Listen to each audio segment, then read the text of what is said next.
All right. That, at least, I mean, it should definitely work now. But the problem is that I want.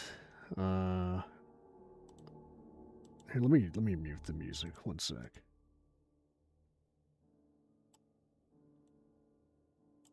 Okay, so it is picking up That whatever's going through my headphones. but the problem is that Here, let me play a little sample of audio, something real quick. as I walk towards the table. Nope, that's it's playing through the wrong. That's gonna go through my headphones. I stood up and walked around the room, loud. As I walked towards the table, my foot accidentally. Here, let me play a little sample of audio, something real quick. As I walk towards the table. Nope, that's yeah, just don't mind the echo for a second here, guys. I don't know why my settings get messed up. I stood up and walked around the room, loud. As I walked towards the table. Okay, all right. That's enough messing around. What I have to do is for the live streams, I need the audio to go through my microphone, obviously, but I need it to also play whatever. I need OBS to also play sound to y'all of whatever is going through my headphones, because when we play the videos through my recording software, that sound comes through my headphones. Or, I can set it to my speakers or whatever, but there would be an echo if I did the speakers because it would go through the speaker and then hit the microphone. All right, so what is up, everybody? What is up?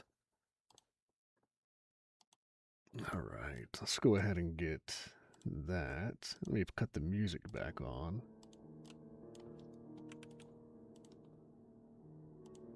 All right, so like normal, we're gonna be talking for the first 15, 20 minutes while everybody kind of funnels in. Oh, hi, Taco. How you doing, my friend? Sylvia Flores. Hey there. And Zachary Tudor. Good to see you in here early this time. How's work been, man? You off tonight?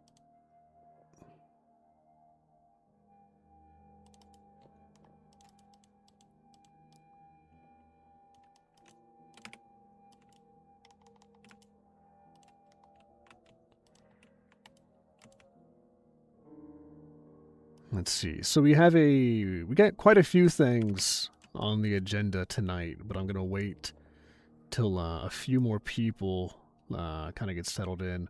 I like the live stream to kind of hit around that like 15, 15 audience number roughly until we start really doing much. And I don't know what it is, but YouTube, at least for me, is horrible when it comes to putting out live notifications.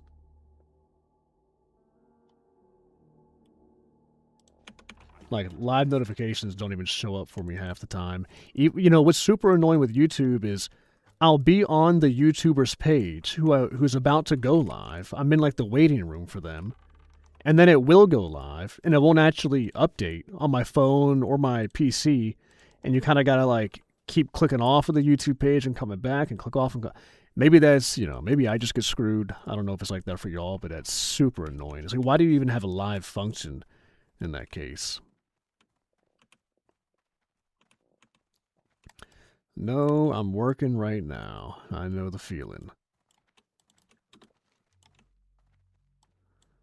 Oh, hey, we actually got quite a few quests done.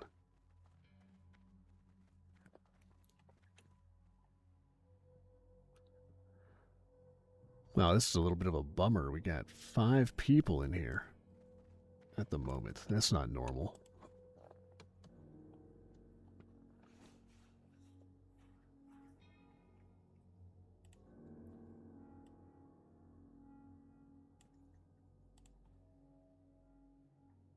All right, so on the agenda tonight,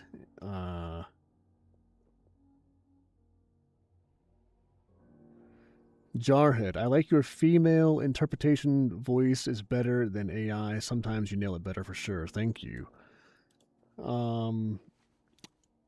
Samuel sent goat trophy for 1,000 jewels. Very nice. Thank you. So tonight, I mean, it depends on how many people we get in the live stream.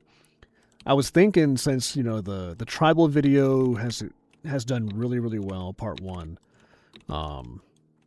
I thought there'd be a lot. You know, of course, the live stream just started, but I thought there'd be a lot more people in the live, especially since I put on the community posts, which I know like only like 10% of people see those because YouTube just doesn't show them.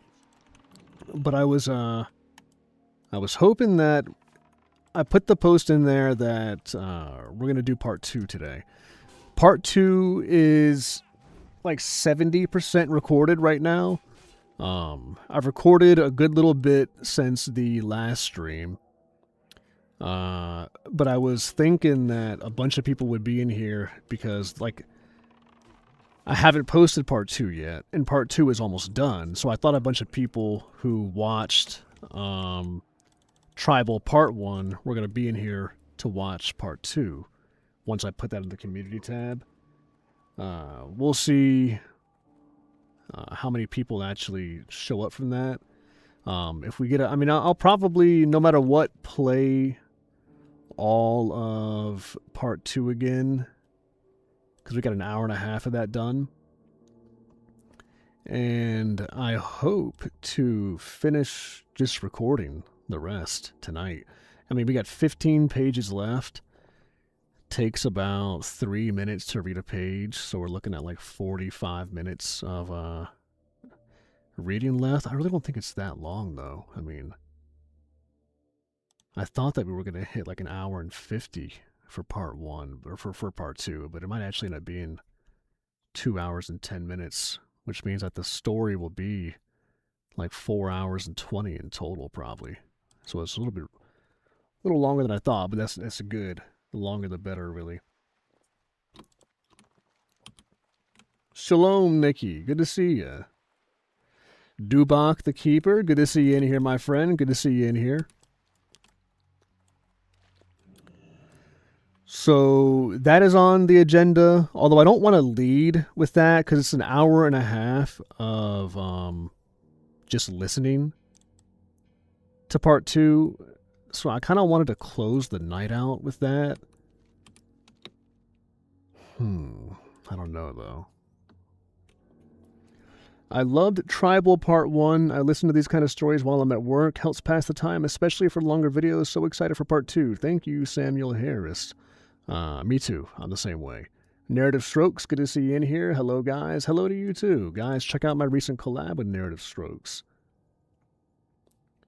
Nikki, gonna have to switch you to the Bluetooth for now. The kid's dragging me into the pool. Nice, man. Nice. It has been crazy where I live in Virginia with the weather.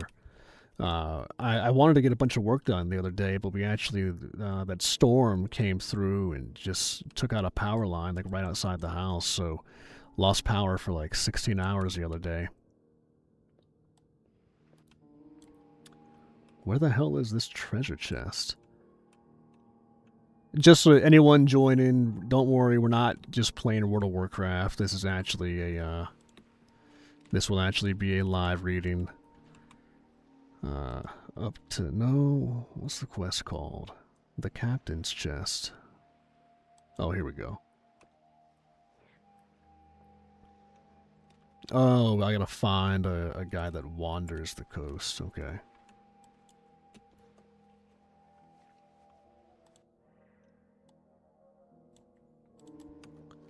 What do we got? Level 44 recommended. I might as well just go back and turn these quests in, but it's not enough to level up. I need a good, like, grinding spot where I can just take out a bunch of mobs. Dreadnought, finally able to catch a live stream of yours. I love your narration. Much respect. Thank you, my friend. Thank you. I appreciate that. Samantha, hi. Hi to you, Samantha. Okay, so, ooh, yeah, let's see. Samuel Harris, Sent Goat Trophy. I don't know what that is, but very cool. Let's see. Let's go ahead and I'm gonna set a goal here. One sec.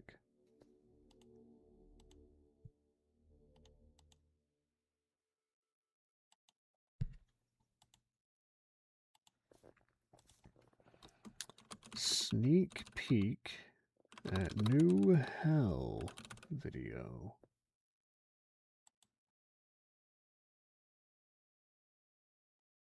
All right, sweet. So it says 5 super chats, but the real goal, the real goal is if we can hit $30 in donations between super chats or gifted memberships. I think it defaults to the $4.99 membership. So if we hit $30 before I would toss the stream. So what we have is we have a very, very good 2-hour personal customized story from Woundlicker. You know what? I haven't even declicked this and stuff yet. Y'all will see a little bit of editing, and since we're not going to be recording for another 5 or 10 minutes, I can edit some of this stuff out real quick. So Woundlicker, aka Mark Lynch, Hal Torres, Finn McCool, he actually did a custom story for me that he has been working on for like the past month. Go ahead and declick that. I hate mouth noises, but y'all know that. We have it's about a 55-minute story. There's like a 10-minute outro in there with my thoughts and stuff. If we hit the dono goal, which is $30, which that's added between memberships and just super chats. If we hit that, I will play the Woundlicker story. It's gonna come out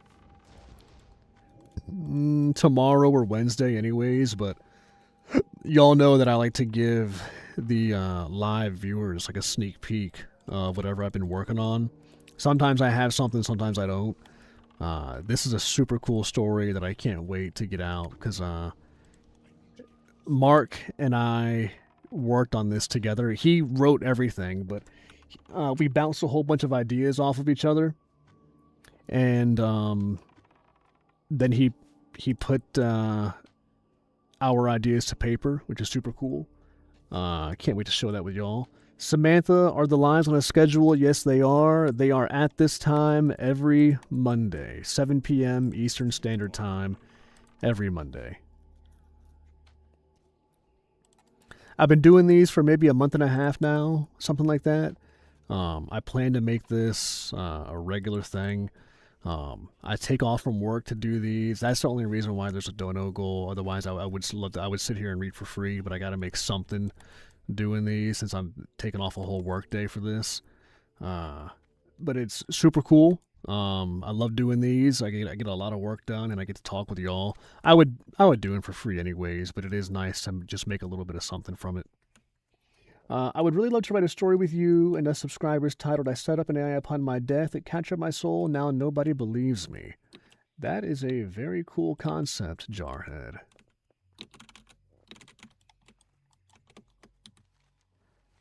I've wanted to write something for a while. And Black Mirror is not the only person or people to have this idea. I've thought of this too. Kind of like that Black Mirror episode where the wife's husband dies, and she contacts an AI, like robotic or clone company or whatever it is, and you basically take like the entire history of that person's social media footprint and everything that you can any kind of data you can possibly gather on them, you give to this company, and they ship out. I forgot if it was a robot or like a clone. It's been so long since I've seen it, but and it's like it's like a facsimile it's almost like a homunculus of whatever that person was, and it's using that social media footprint to create like another them. And I've wanted to write my own story based on that too. I just haven't had the time. Alley Oops, can you see my chat? That is the first chat I've seen from you all night, Allie. Good to see you in here. Dreadnought sent Eagle for 400 jewels. Thank you, thank you. What's on your mind? Let me know if the stream starts getting choppy at all, guys. Don't worry about the graphics. The quality of the graphics sucks because that's how low I need to have the bit rate. So the quality is going to be like, 240p or something horrible. That's just how low the bit rate needs to be. So there's no change in that. But if the voice starts skipping or anything like that, I will go ahead and switch to my hotspot, which we usually have to do at some point in the night because my internet's so bad.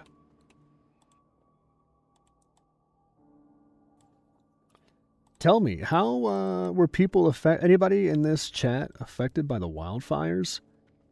The Canadian ones, because we had some crazy air quality down here in Virginia. I mean, like so bad that they were like telling people like just to not even go outside. Ooh, Samuel Harris, 5 gift memberships. Thank you. That's $25 right there. There you go. That's I'll make that the dono goal.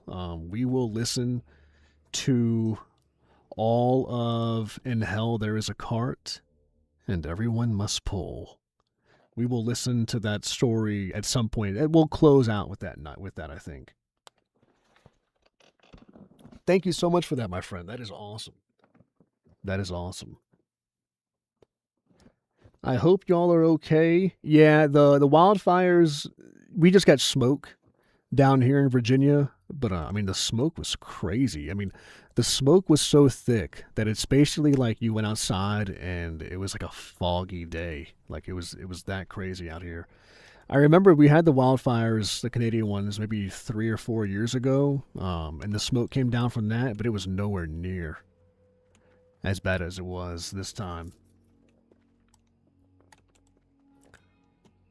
So what I'm doing right now, guys, is I just have to declick the rest of this, but declicking takes a while. This will be like another 5 minutes. And then this video, and then what sucks too is I can't play any other Audacity file while this is going. Ooh, alley-oops. Member for 1 month. Prayers for all affected. Amen. Prayers for that, please. Also, yeah, if people don't know, if you're a member, you get one like super chat like kind of thing a month. I don't know how it works, but I know that if you're a member, you get one super chat thing where it pops up like a super chat per month to whatever channel it is that you are a member of. I live in northern Michigan. The smoke was so dense, the visibility was maybe 10 feet. Holy moly. It wasn't that bad here. That is crazy, but y'all are like right beneath it. That is nuts. Don't really have any effects from the wildfires. I'm here in northern Georgia, but I can only imagine how rough that can be. Gosh, I cannot imagine only seeing like 10 or 20 feet. I do remember seeing videos in New York from like that wildfire like 3 or 4 years ago, whenever it was. And the New York videos were, gosh, I mean, it looked like a freaking apocalypse outside. The smoke was so bad. And people were like, putting, like wet towels on any single like door or their windows and stuff because the smoke would get in the house. It would be that bad. I'm in New England, and the day looked like it was evening, really bad. Living in Australia, I totally understand wildfires. Yeah, we suck, apparently. America sucks at cleaning debris that should be, especially California, but California is its own shithole that is over-regulated. And they underdo all of their, I don't know, they screw their budget up all the time. They don't have money for anything, even though they make, like, billions of dollars a year in taxes. Just horrible management all around in a lot of these places. And you get a lot of people that will even complain to that local government, like, why are you doing controlled burns? You'll get a bunch of tree huggers out there, and it's like, a lot of people don't know that you need to periodically burn a lot of this stuff, or else you have insane wildfires like that will just happen naturally. Where are Jerry and Mandy? I am wondering the same thing. I hope to see both of them here tonight, Alley-oops. I do. My son is in Indiana. He said it's really bad. Man, it's cleared up a lot today. 2 days ago was definitely the worst. But you can still go outside and visibly see the smoke.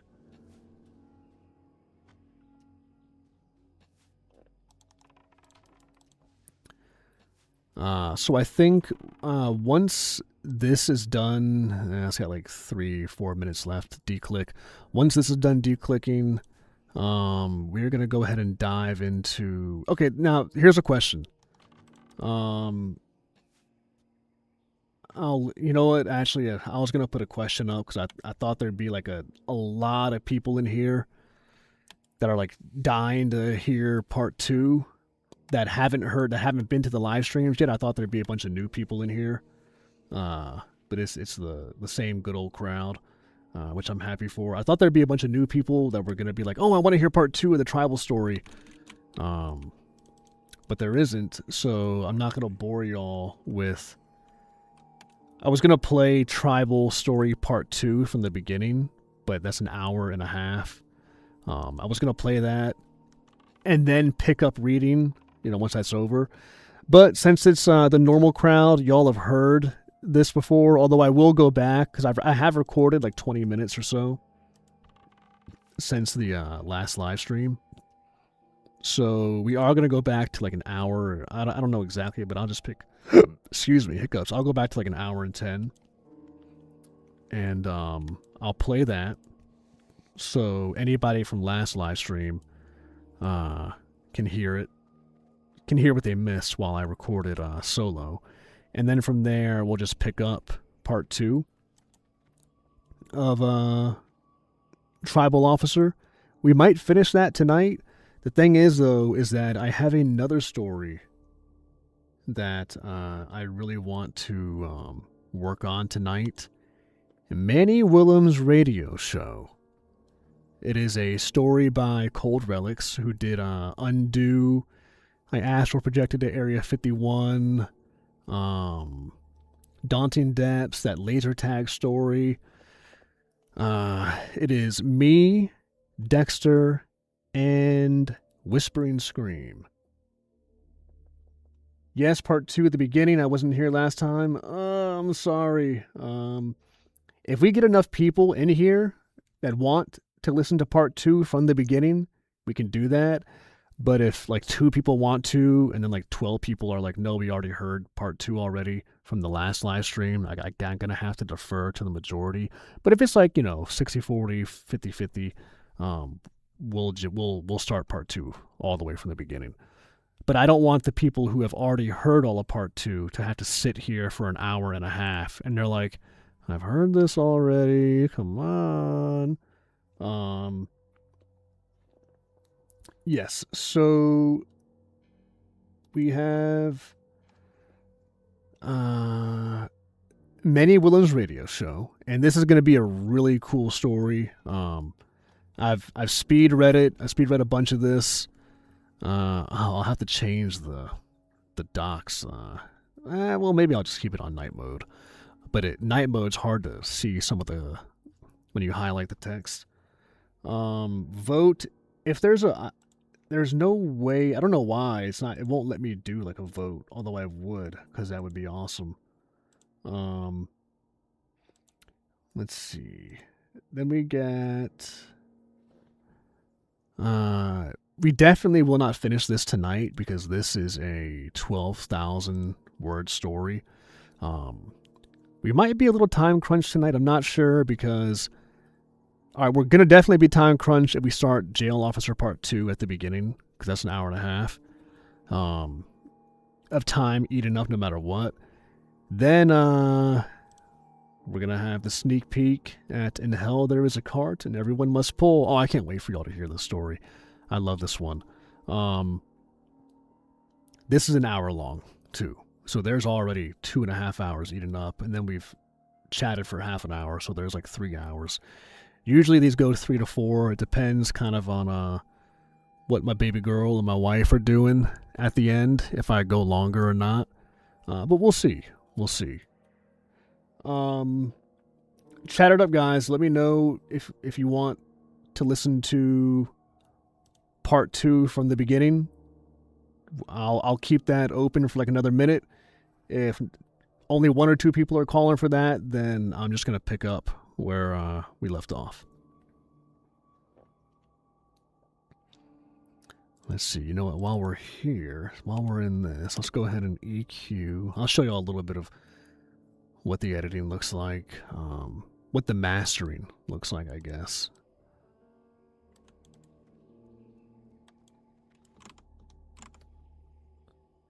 The Manny Willis radio show, I can't wait for this. This will be like an hour and a half story. It's 12,000 words, so that's about an hour and 25 minutes. Dexter, y'all look at this. Y'all see Dexter is orange. I'm red. Because that's like another guy's line, so I wanted to even make sure I know. I am red because I'm Manny. Dexter is orange. He's Kozak. And Whispering Scream is, I don't know, what's this, teal, cyan? I'm horrible with colors. I'm not going to lie, guys. I thought maroon was blue until like 5 days ago, and I'm 32 fucking years old. I thought maroon was blue. I didn't know that it was basically burgundy until I went suit shopping the other day. Yeah, I missed the beginning, but I'm sure I can piece it together, pick up where you left off. 1, okay, yeah, sure. Put 1 for the beginning or 2 from where you left off last time. There you go. I think we're just going to pick up because there's only 1 person. There's only 2 people that want to, Teal. Thank you, Dubak. Yeah. I thought maroon was blue, guys. I'm not kidding.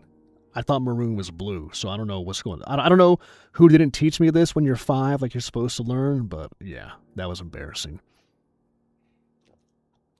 This is going to be a super cool story, though. This is going to be a super cool story. I can't wait for this. Keeper, I'm sure you see, I've got your story up here. I've started on it. I'm only 2 pages in. Here, let's see. I actually have this. All right, so this is mine of what I've recorded so far. And then I've got your voice lines up here right now. You are my... Let's see. Hey, so I normally pull people over for driving too slow. Everything okay? There you go, a little bit of Keeper there. I got your story up here. I'm working on it in the background. Hopefully I get that done this week. I've just had so many like long projects lately that it's been very hard. 2, 2, 2, 2. 3, I'm good with whichever. You're colorblind. All right, so. Oh yeah, let me just finish a little bit of this. Give it like, I'm gonna DS it.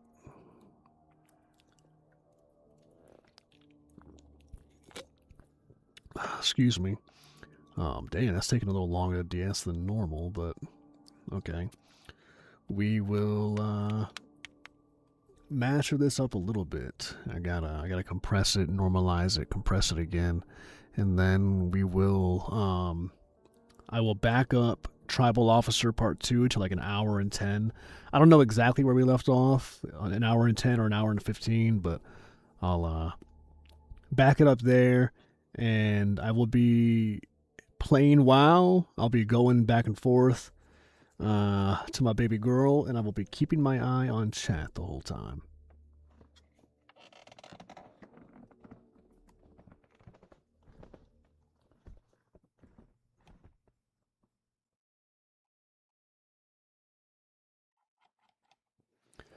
Oh, my mom just came back from Canada, so I went over.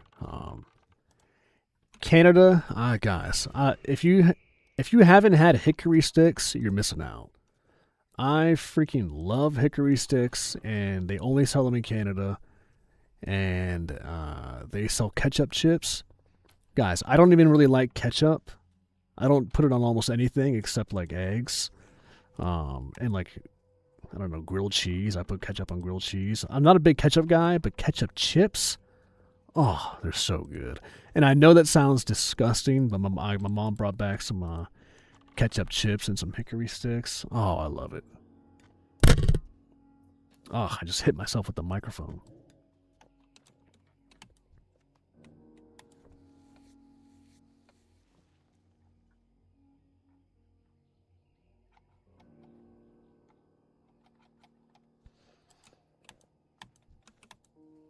Alright, let's see. Is this done? Oh, wrong one.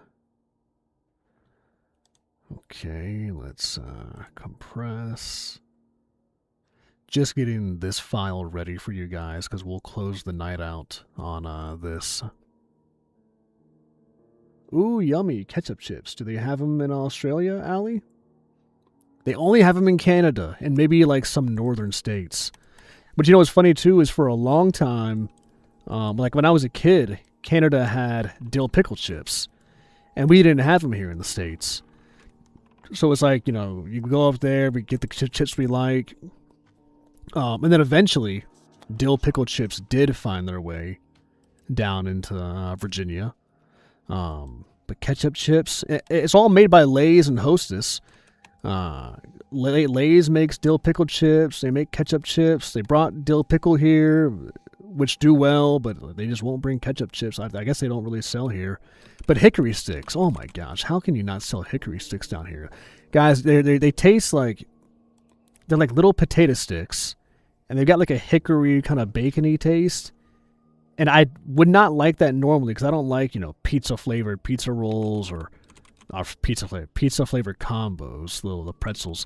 You know, pizza-flavored Pringles are gross, but like ketchup chips, hickory sticks, oh my gosh. Yes, we call them tomato sauce chips. Interesting. Normalize it. Alright, any second now. We're going back to tribal. So now the agenda for tonight is we're gonna listen to like the 20 minutes that we missed of tribal. Then we're gonna read tribal for a while. I don't think we'll finish it, but we'll get close to finishing it. I'll start Manny Willem's radio show, see how far we get with that, and then I guess around like 9 o'clock or maybe 10. It depends. If we can get some more donos in, then I'll stretch the live stream to maybe even go till like 11 or 11:30. A little longer, maybe. We'll see.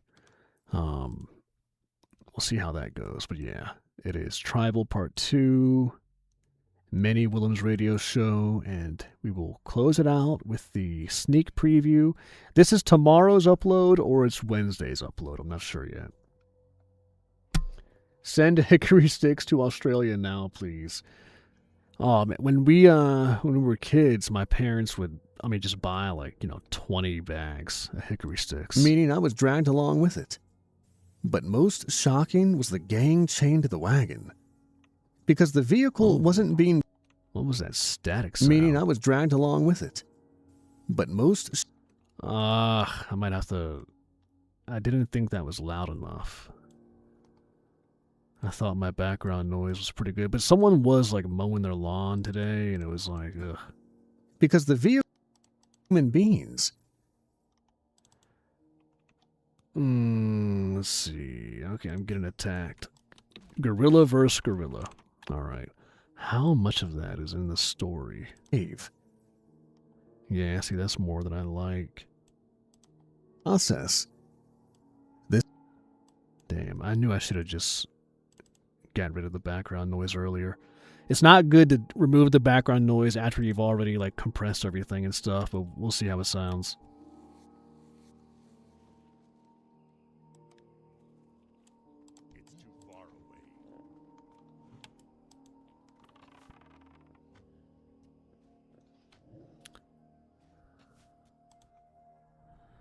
Alright, it's almost done.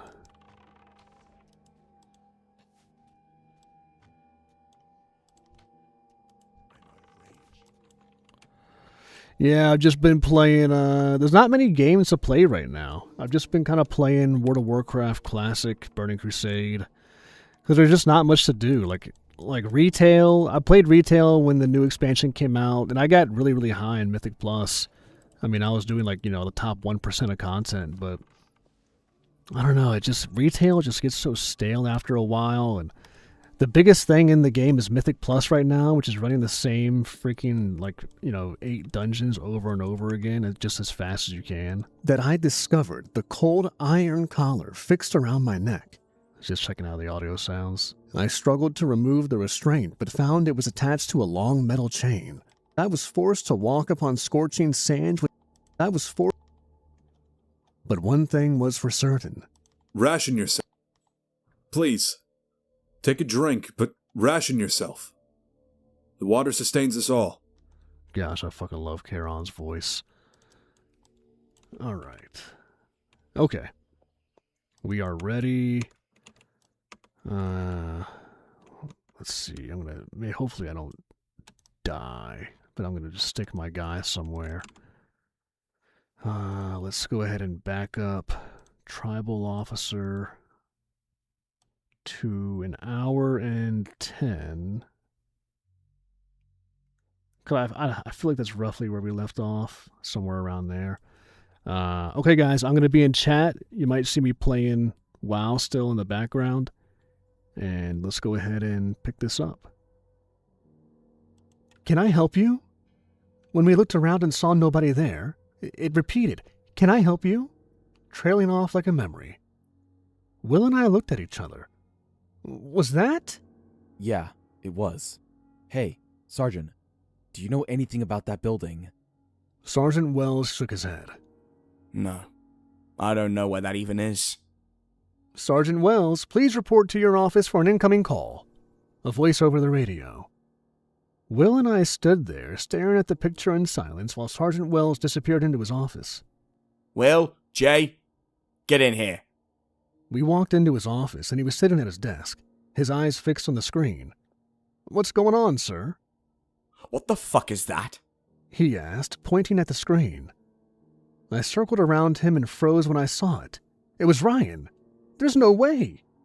He was on the outside of the perimeter fence, just staring at the camera. Will leaned in and looked at the screen for a moment before saying, That's not Ryan. Look closer. Sergeant Wells and I leaned forward. Looks like Ryan to me. He's right. That may look like Ryan, but really look at it. Sergeant Wells squinted and rewound the footage. He froze it on a clearer image of Ryan's face. His eyes widened and he immediately turned off the computer. Time to leave. Follow me. Sergeant Wells said, quickly standing up. We walked behind him, trying to keep up with his pace. Sergeant, what's happening? Not here. He said, slight panic in his voice. We followed him out and into the parking lot. Get in. He said, opening the door to his car. Will and I got in. Sir, where are we going? Sergeant Wells didn't answer. He drove us off the reservation and into the neighboring city. After pulling us into an abandoned parking lot, Sergeant Wells got out. Do you know what a skin wearer is? Why did we drive all the way out here? I asked, stepping out of the car. Do you know what it is? A skinwalker? Worse. So much worse. I had to take us off the reservation. If one is near and you speak about them, it acts as some kind of call and attracts more. The only way to make sure you aren't near one is to go as far away from the forest as possible. So, what is it? Nobody knows what's underneath the skin they wear.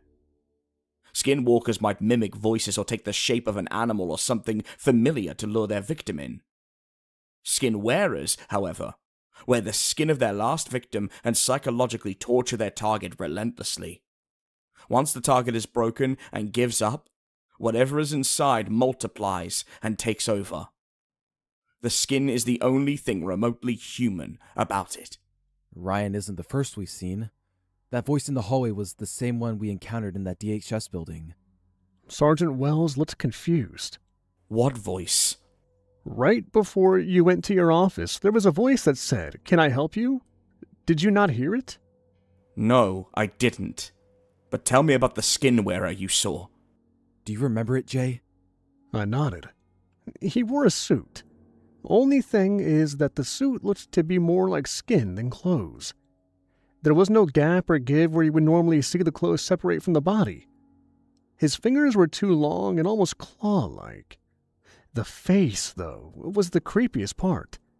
The skin was stretched and looked like... The sound of heavy footsteps slowly approached us. Shh.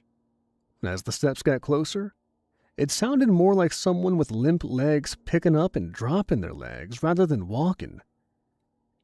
Jay will feed. The voice growled the words out. Just when whatever was walking towards us should have stepped into view, everything went silent. Like something had sucked all the noise out of the city up and swallowed it. Jay will feed, it said, quicker this time. There was a deep animalistic growl that echoed through the parking lot. I could feel the ground vibrate underneath me. We all piled back into the car. Let's get the fuck out of here, I said. We drove back to the facility, all the while the feeling of being watched never leaving. As soon as we parked, Sergeant Wells's phone began to ring. Hello? After listening to whoever was on the other end, Sergeant Wells looked at me and Will. They found a body on the perimeter. The lights from the ambulance and police vehicles were blinding as we approached. Looks like they've blocked off a perimeter. That's what I was afraid of. We walked to where the line of cruisers sat. "Stop there," an unknown voice spoke from behind the flashing lights. "We work here. Let us through," I said, a hint of annoyance underlaid in my voice. "There's nothing to see. Let us do our job and move on." A figure stepped into the light. I still couldn't see him clearly, but his voice sounded familiar. Let me through. Sergeant Wells's voice boomed with authority from behind me. "Sir?" the man asked, stepping closer. It was Officer Bradley. He was a newer officer for the police side of the department, fresh out of the academy. Fear flashed over his face, followed by embarrassment. "Sergeant Wells, I didn't know it was you." Scrambling to pull back the barricade, he said. "Go on, sir. Sorry for making you wait." Sergeant Wells passed Will and I. It's fine. Just doing your job. There was a slight bit of bitterness in his voice. Barely noticeable unless you knew Sergeant Wells really well, like we did. It wasn't anger or annoyance. It was concern. Maybe even fear. Will and I moved to follow Sergeant Wells. "Just him," Bradley barked, feigning authority. His tone didn't sit well with me. He wasn't genuinely trying to power trip. The tone was that of someone trying to cover up genuine fear. It's fine, guys. Go home. Get some rest. I'll tell you what I can later. I turned to Will, shooting him a look of, "Was that an order?" Yes, sir. He patted me on the shoulder, almost pushing me away from the barricade. "Will, I..." Not here. Come on, let's go. Will said sharply. We walked back to our cars. The lights flashed in the distance. "The hell, man? This is our turf. Why wouldn't they let us in?"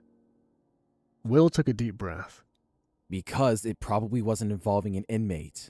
"What?" "Well, I guess that makes sense. What do you think happened then?"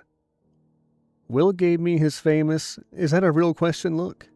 My guess? A hiker got lost or mauled and stumbled her way to the perimeter in a last-ditch effort for safety, only to drop dead on our doorstep. Or at least that's what the cover story will end up being. Has this happened before? Not in my time. But it wouldn't surprise me if that's the story they fabricate. Plausible enough for the general public not to ask questions. Obvious enough for those in the know to know better than to question it. Fuck, you're right. I just need to know what's going on. How else are we supposed to figure this shit out? I said, clearly very annoyed and angry. And what difference does that make? Where does that knowledge get us? Unless it's someone we know for a fact is connected, it's just another tally mark on the woman's death count. Will was right. It wouldn't get us any closer to solving this. If anything, it would only throw another loose end in the mix. I wanted to be mad at Will for arguing, or Bradley for power tripping, or even Sergeant Wells for not fighting to get us back there. But deep down, I knew Will was right. Bradley was terrified, and Sergeant Wells was protecting us. Everything in me wanted to scream in frustration. We stood in silence for a while. You're right. And honestly, even if it was someone we knew was involved, I don't know what information that would reveal, if any. What was that? Will said jokingly. You heard me. No. I want to hear you say it. Rolling my eyes in jest. You were right, I moaned. We laughed for a bit. It felt good. See? Was it really that hard? You know, the last time I was asked that exact question, your mom walked away smiling and limping, and I got a juice box. Will just stared at me in feigned shock. I cannot believe you, sir. My mom said those juice boxes were only for my lunches. That's the takeaway from what I said? Will smacked my chest. Well, yeah, she's a grown woman who can do whatever she wants. But those juice boxes were mine. I had dibs. For a moment, we both keeled over, crying, laughing at our stupid jokes, forgetting about everything happening. It was nice. When I stood straight to catch my breath from laughing, I could see the flashing lights in the distance. Just like that, the fun ended. We were brutally snapped back into reality as we watched the flashing lights stop one by one. Let's go, Jay. They aren't driving away. Just then, we saw in the distance a line of black SUVs drive up to the scene. Well, feds are back. No use hanging around waiting for answers. They'll likely be here all night. Yeah, let's go, I sighed. We got in our cars and drove off. After days of unanswered questions and growing paranoia, I found a note in my locker. It simply said, "The Expert," with an address below. I was expecting the directions to take me to a metaphysical store or something similar. As I drove, the GPS took me out of town. I turned into an abandoned housing community. The roads were paved but cracking. The sidewalks were bulged and splintered. Foliage was growing through the cracks like a parasite sucking the life from its prey. While driving to my destination, I could see rows and rows of plots in neat lines. Some plots were empty. Littered throughout, I could see the remains of what were once promising houses, now rot with decay. These forgotten monuments of prosperity now marked the graves of forgotten dreams. Something deep inside me told me if I were to get out of my car, I might see the ghosts of families that never were, a community only occupied by the memories that weren't made. I saw a single completed building down the road. A minute or two later, I pulled into the parking lot of what was clearly a house that someone had turned into a business office. It was a small building and it had an attached garage. My heart began to race when I noticed that the house was nestled up against the edge of the forest, that looming canopy casting long, finger-like shadows on the ground, claiming this land, almost holding it in its grasp. On closer inspection, the shadows fractured and split, steering clear of the land where the building staked its claim. When I stepped out of my car, a wave of calm washed over me, dissolving the unease placed by the land outside. Any prior doubt I had vanished. I knew I was where I needed to be. "Hello, Jay," a voice came from the front door. When I looked up, I saw a slender man standing there. He was older, about my height, with long brown hair. His clothes looked like they were stolen from a 1970s hippie movie. How did you?" I choked. He walked towards my car. "I know many things, Jay." His tone was calming and conveyed care. "We don't have long. Come. My name is David, by the way." He waved. The feeling this land, even David, gave off starkly contrasted the surrounding forest. It felt natural, human. I followed him into the house. "So, what do you know?" I asked. The sharp tone caught me off guard. I cleared my throat. I mean, what did Sergeant Wells tell you?" I tumbled to sound more casual. "I know you are marked, and don't know it or why. More importantly, I know you are out of your depth, and your only chance at survival is to learn from me." My eyes widened. "Marked? What do you mean, marked?" My heart raced as I tried to compose myself. "Hey," he said, placing a calming hand on my shoulder. "It's gonna be okay." His face showed compassion, but his eyes, however, showed something else. I studied his face for a moment. The wrinkles on his brow displayed experience. His eyes spoke of exhaustion, apparent yet overshadowed by his calm demeanor. Maybe there was something else behind his eyes, but I chalked that up to fatigue. His smile, practiced yet genuine, gave the feeling of reassurance. "I'm here to help. Wells told me a little bit about the situation you're in. There was only one piece of information he gave me that I didn't already know." I stared into his eyes. There was no sign of deception or malice, but something just didn't sit right. "Can you guess what that was?" he asked, his grip tightening slightly, almost unnoticeable. I let his words digest before I spoke. Something deep inside me told me this was a test, and I didn't want to know what would happen should I fail. "My name," I said plainly. That's when it hit me.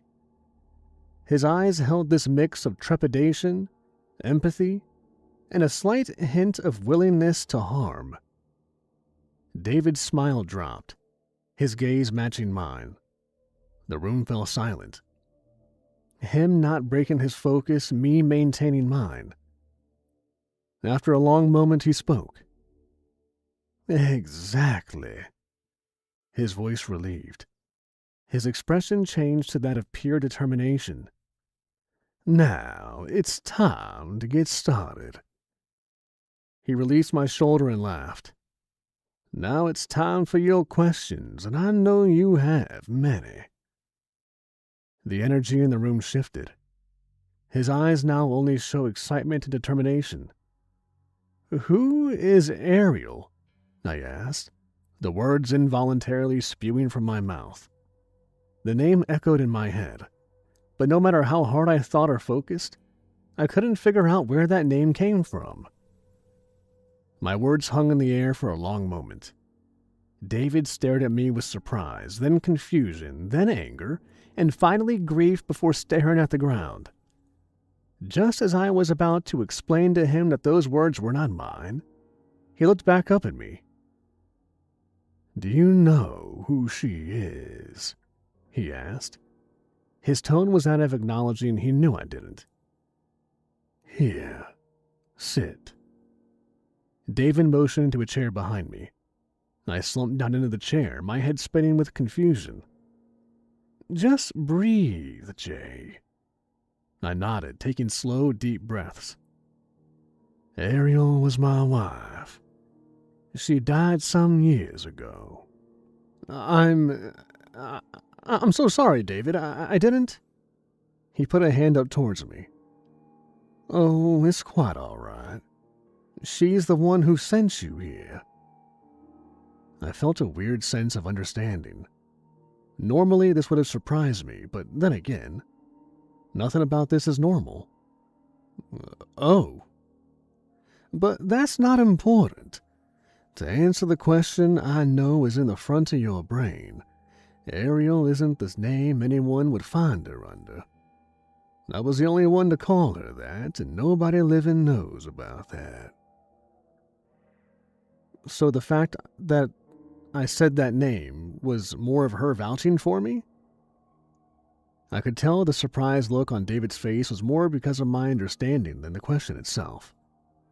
Yes, I know those words were not actually yours, Jay. She was sending a message, telling me that you are important and to help you. What did you mean when you said I was marked? David smiled with excitement. That's what I've been waiting for. For me to ask you? No, for someone to actually want answers. The fact you didn't ask why you're important or try to deny it shows me you understand the gravity of the situation. He grabbed the book Sergeant Wells gave me from my hands. Have you read any of this yet? I've skimmed a couple of pages, but no, I haven't really read anything. Good. Clean slate. Now, to answer your question. He sat down in the chair next to me. When I say marked, I don't mean physically. Tell me, are you from here? I'm not from this specific area, but I am from nearby. He nodded. Okay. Well, at some point in your past, you encountered one of his pets. Anything come to mind? He asked. His eyes narrowed in concentration. I sat for a moment, trying to think of anything that stands out. Not immediately. David frowned. Knowing what you do now, it shouldn't be hard to think of something from your past. Something similar to what you've seen recently? He sat back for a moment, his eyes deep in thought. Suddenly and without warning, he shut up. Aha! He exclaimed. He strode out of the room, each step echoed with intensity and purpose. I watched as he disappeared through a door in the back wall. Earlier, when we first walked inside, adrenaline blurred everything but him. Now it was like the room allowed me to see it, like it was waiting for his approval. It was likely planned to be a living room, but now converted to an office. But it felt too precise, more akin to an operating theater. It was big enough for what was needed. And now, with him gone, the room began to unveil itself bit by bit. The back wall held 2 doors, perfectly spaced apart. One led to another room, the other led to a bathroom. Across from me, 3 evenly spaced windows sat on the far wall. Their position felt unnatural, like no human could place them this perfectly. In the back corner, a pair of filing cabinets and a desk formed a neat office space. In the front corner, there was a circular table with 4 chairs neatly tucked around it. The front wall held to the front door in one corner, and in the other corner, a window perfectly centered in its half of the wall. Something about this is off. No house is this symmetrical, this precise, I whispered to myself. No, this is intentional. My mind raced at the thought. I looked back at the window across from me and saw, neatly arranged and centered, 7 potted plants.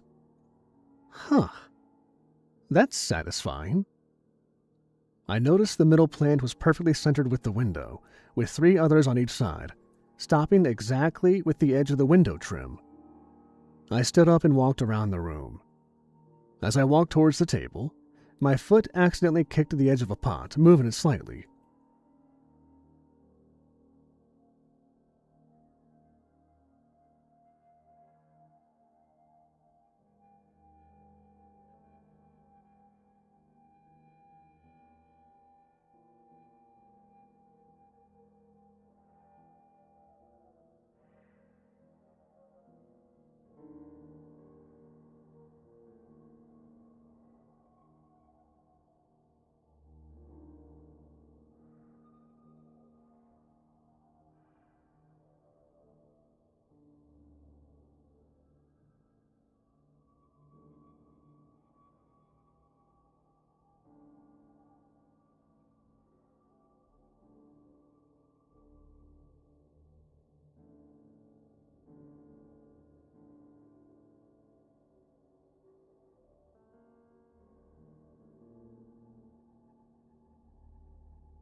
Ah, there we go. The recording was done. Let's see where we're at now. Foot accidentally kicked the edge of a pot, moving it slightly. Let's see where we're at so I can get that.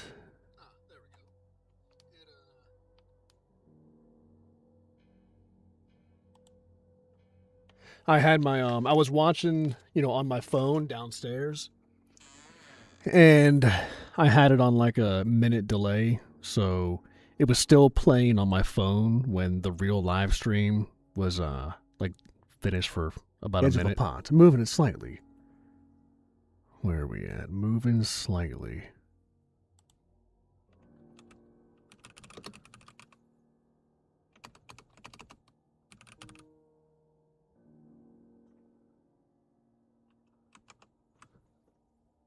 I stood up and walked around the room.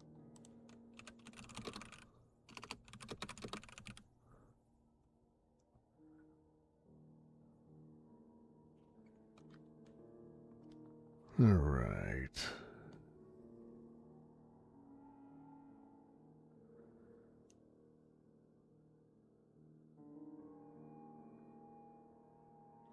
I'm looking at it. Sorry, I got distracted by a YouTube comment.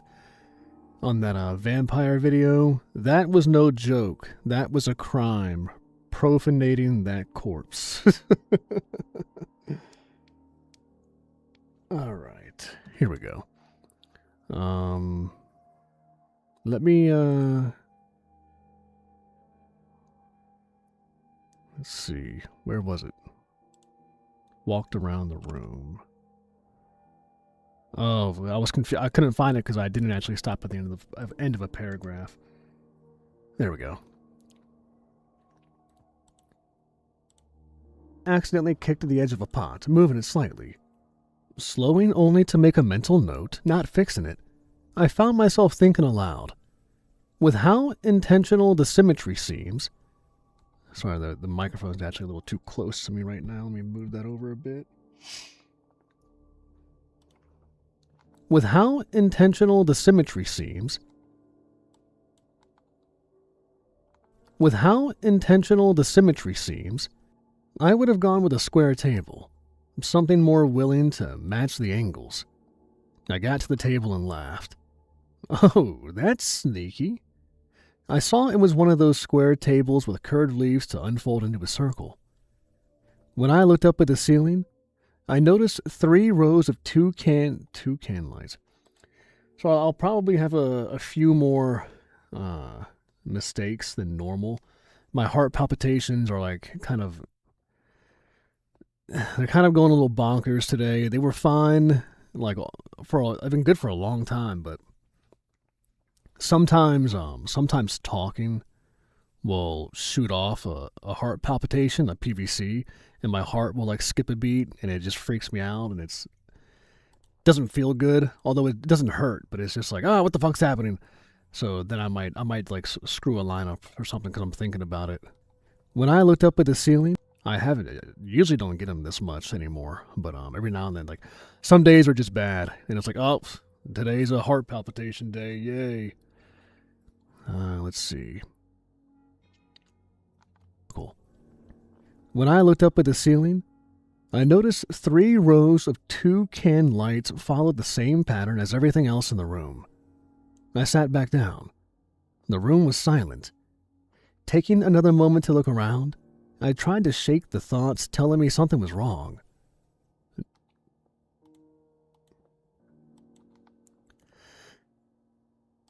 No matter how many times I looked around, everything just felt too exact, too calculated.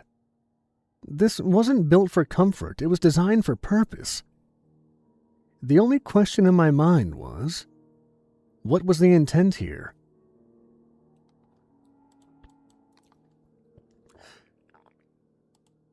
I looked back across the window. What? Oh.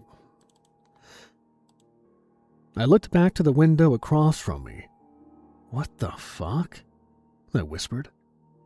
There was this low, gentle hum flowing in and out, almost pulsing. Breathing? That's when I saw the pot I kicked, moving. Slowly, methodically sliding back into its home. Oh, I put the emphasis completely wrong on that. Move. That's when I saw the pot I kicked moving, slowly, methodically sliding back into its home, like it had never been disturbed. The lights slightly fading in and out, mimicking the hum. As it came to a stop, I blinked and everything was back to how it was. The hum was gone, the lights back to their original setting. Is this place alive? Was everything like this original, or did whatever... Wait, was everything like this originally... it's just a grammar mistake. Was everything like this... Oh no, it's not a grammar mistake, it's just missing a comma. Is this place alive? Was everything like this originally, or did whatever now possess the land make it so? Sorry for the wait, David said, walking through the door. Ended up being buried. As he fully came into the room, I could see he held a book. Read this instead. The one Wells gave you is good, but not exactly what you need. He smiled, his mouth pulling towards his eyes, but never quite reaching them. I reached out and grabbed the book. It was old and weathered. On the cover, written in big blocking letters... Ugh, that sounded weird. Grabbed the book. It was old and weathered. Grabbed the book. It was old and weathered. On the cover, written in big blocky letters, The Forest, a Guide. Thank you, I said. Now, did you think about anything sticking out from your past? I meant to pause for a moment, to really think. But my mouth opened and the words just poured out without my say-so. Yeah, when I was a child, my father took me on a hike to go fishing at this remote creek. We set our lines and waited. David leaned forward in his seat. His face reflected pure concentration. We couldn't have been there for more than an hour. This large shadow floated through the trees on the other side of the water. I remember watching it for maybe a minute before my pole began to twitch.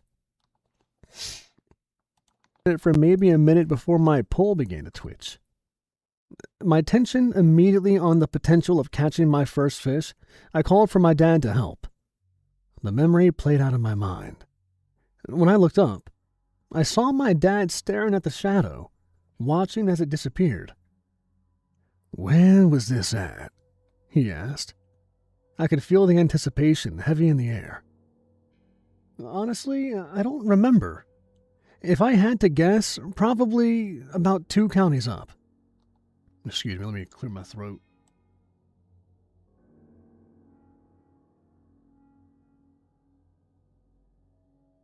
I had to mute the mic there for a sec. Y'all don't want to hear all that. Question. Is there anyone from Europe here? The most eccentric person I think we got is Ali from Australia. Nikki. I re-upped the Patreon that I never forgot to even look into. Money well spent every month for someone to chase a dream. Stories killing it, Big Kev. Thank you, man. Thank you. And, that gives me a chance to, just to say, I post every story. I might, get behind a couple days, but every story gets posted to Patreon, ad-free. So I know Patreon can be kind of a hassle to use, but everything's ad-free over there. I do get Patreon and YouTube member-only stories up there too. And the moment this story is done, excuse me, I had some food downstairs and it just loosened some things up.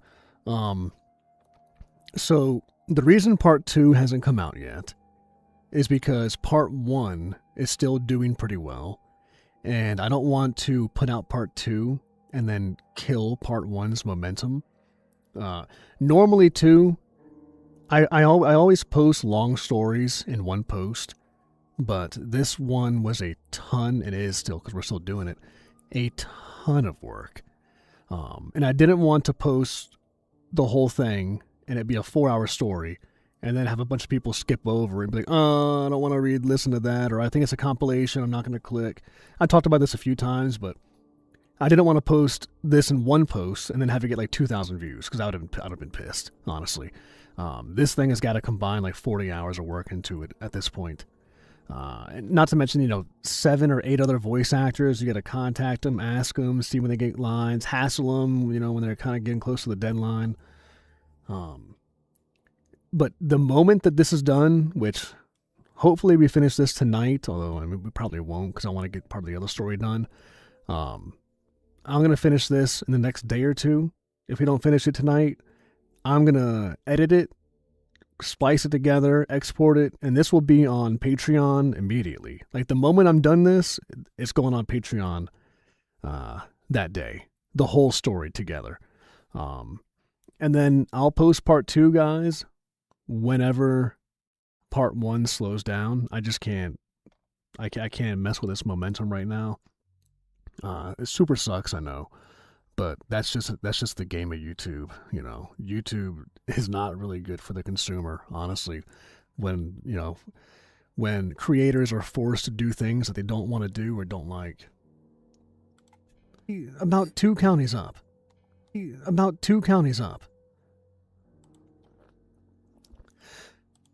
David, seemingly deep in thought, asked, "Did you catch the fish?"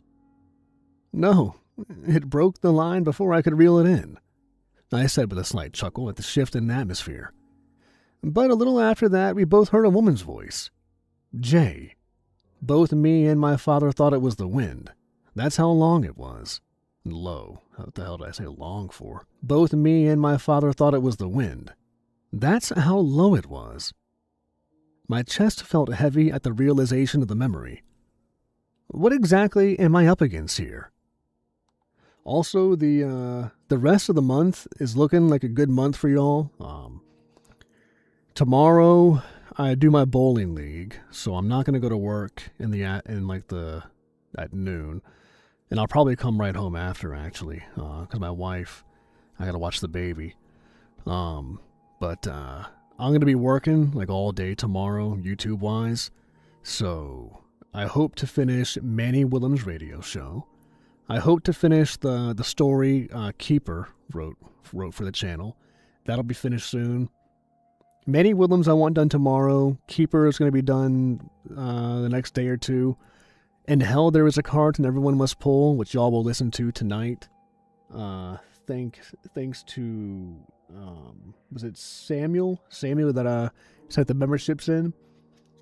We're going to listen to that tonight. That'll be up probably tomorrow on the channel.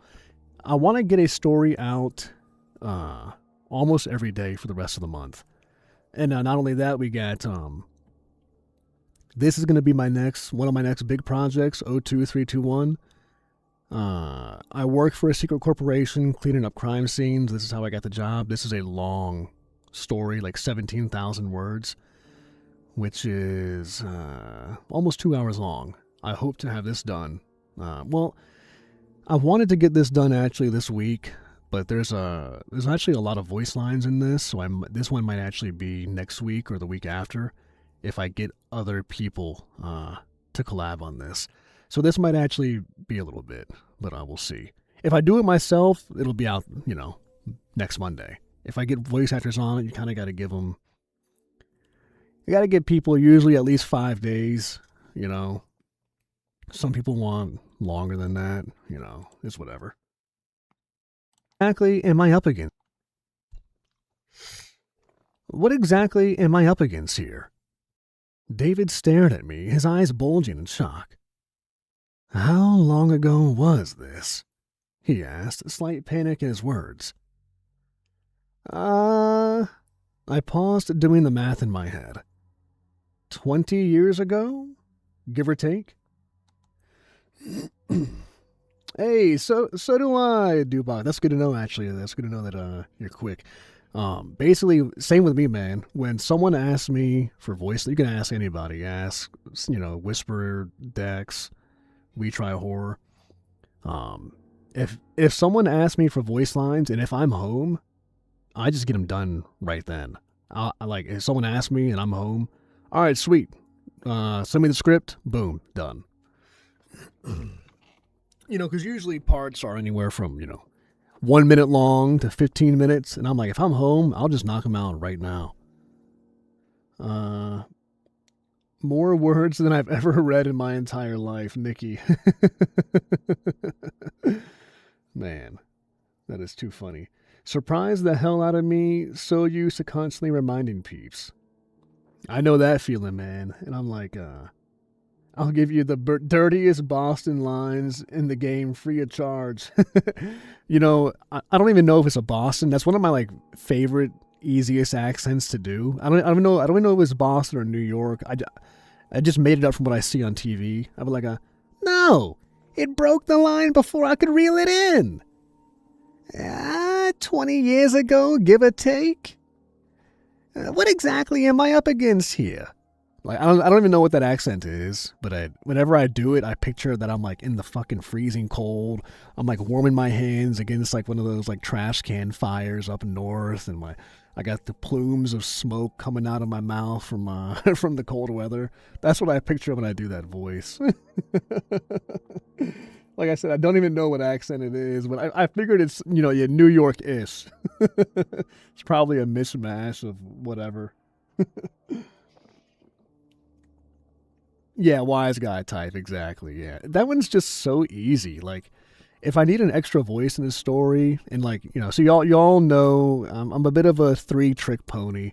I do my regular voice, I do a country accent for another character, then I do my New York wise guy voice. So I got 3. Any others? I don't know. I kind of work at the bottom of my register when I record lines. So it's hard for me to do any lower than what I normally do. So I can kind of go up a little bit, and no, it broke the line before I could reel it in. Go up a little bit in pitch. But yeah, those are my 3 go-tos. 20 years ago, give or take, we both sat in silence, my words hanging in the air. Oh, like you'll see, David. I ran out of voices in this story because there's 8 characters, and I voice a couple, and I was like, what am I going to do with David? I was like, the wise guy voice doesn't work for this story. This is a tribal Indian reservation. I was like, now y'all know I'm doing the country voice, slight country voice on him. I dropped my voice half an octave, and then just put it into a little bit of a country mode. Oh, thank you, Nikki. Thank you. I appreciate that, man. I was not good at this when I started. I was not good at voices in the beginning. I listened to my stories from 3-4 years ago, and I'm like, gosh. It did take some work to learn how to do some stuff. Oh, and then I do have I love my Dealmaker voice. I can't do it all. I got to settle into that one, but it's well, how? Let's see. Yeah, it takes a while for that to come out. I don't know if y'all seen The Wishmaster. It's a very vocal fry, but still it's not like a Valley Girl, But that one, when I do the Dealmaker voice, I've got to do that for 5 or 10 minutes, and then it finally starts to really come out. So I'll record a bunch of his lines before a Dealmaker story, settle into it, and then it's okay, now we did 10 minutes of warm-ups, now we can settle into the real the real Dealmaker here.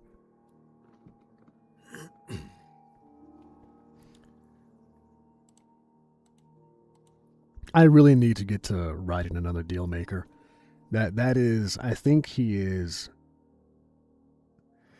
in terms of characters that I've created, my favorites. It's tough. It's between Elijah and the Dealmaker. I think Elijah is kind of okay. So Elijah is a little bit more fun to write because it's and I don't know if anybody caught on to it. That's in the chat now. I've seen people in the comments in the stories that have. I don't really listen to Mr. Creepypasta anymore just because, for reasons, with him involving young women that got swept under the rug. But The Dale Drake, I think the Dale Drake author who wrote, I can't remember the name. It's been, the Masterson Chronicles. It's been a long time since I listened to him. But I kind of crafted Elijah Mandrake from the Masterson Chronicles. And I even took Mandrake came from me like paying homage to the author Dale Drake. So Mandrake, I named Elijah. I named him Elijah because I wanted like a prophet name. And I loved the Book of Eli, the movie. And, Elijah. So I went with Elijah and then Mandrake because I thought Mandrake just sounded cool. And I wanted that Drake in there for Dale Drake. They're probably the most fun to write, Elijah, but the Dealmaker stories are like the most difficult to write because I always try to put this like underlying moral philosophy in there. They're the hardest because one, I have to think of a wish. I have to think of a moral problem in society that I think is like a big issue. And then I have to find out a way to make that into a wish. And then I have to find a way for the Dealmaker to twist it. If y'all haven't seen The Wishmaster, it's super corny, but it's really good. It's like that awesome 90s, 2000s horror. And I kind of got the voice from the genie, the djinn, in that. That's the Dealmakers are probably the hardest, but also the hardest, most rewarding to write. Like, help me in the comments here. It's been a while. The first one, I can't remember what the first one was about because I wrote that like 2 years ago. All right, so one of them is about the guy who never wanted to run out of inspiration. I kind of took that from the idea of like, the muse kind of thing, like the tortured artist. And I felt bad for that guy, honestly, because he kind of was going after like kind of a noble cause. But we ended up fucking the guy in the end. There's a reason through history those who are entertained stayed alive more than others. You're a valuable part of it for all the effort you put in. Find little enjoyment in life. Thank you. Is Wishmaster from the 90s? Honestly, I don't know. It could be like just 2000 to like 2008. I don't think they're that old, actually. I don't think they're that new. I would guess 98 to like 2004. But that's just a guess. I saw these when I was a kid. And I rewatched them as an adult, but I don't know when they were made. What's another Dealmaker story? The guy who never wanted to be alone. What was that guy's name? David Wren. The guy who never wanted to be alone. That I kind of took from like the person who's always glued to their phone and social media. So I had to twist that into a thing. The lady who worked at the hospital, I think her name was like Laura or Lindsay or something like that. She actually kind of had a noble cause, and that's why I didn't end up having the Dealmaker screw her in the end. Like, she kind of gets screwed a little bit, but the Dealmaker offers her like that journal at the end where it actually shows like, okay, your life does kind of suck now, but you wished for something that wasn't completely selfish. So he gave her the ledger of all the people who she actually ended up saving and changing their lives in a positive way. And then, of course, we cannot forget. I get comments on new videos today. Oh my gosh, now, because I thought about the others, I'm blanking on his name. Guys, who's the janitor? Who's the janitor? Marvin Ellis. Be Like Marvin. That is like a fan favorite, definitely from the Dealmaker series. I get comments on new videos today. Is there going to be a new Marvin Ellis story? Is Marvin Ellis coming back? And I hate to break it to everybody, as much as I would love to write a Marvin Ellis sequel, there just isn't a sequel to be had. Marvin Ellis, he beat the Dealmaker. The Dealmaker respects him. He hates him, but the Dealmaker respects him. And there's just no, writing a sequel for him would be an injustice, actually. And then what was the latest? I can't remember. But yeah, Marvin will never get a sequel. He'll never get one. His story is done. It concluded nobly. Nobly. Yeah, nobly? What the hell? Yeah, noble. I've had too many head injuries to recall stories from yesterday. Oh man, that's the life of a man, isn't it? In silence, my words hanging in the air. Where's that at? My words hanging in the air.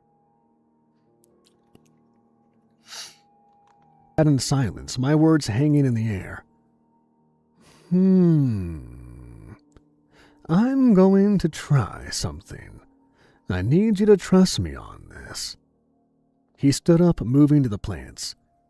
His movement seemed frantic, like someone internally scattered.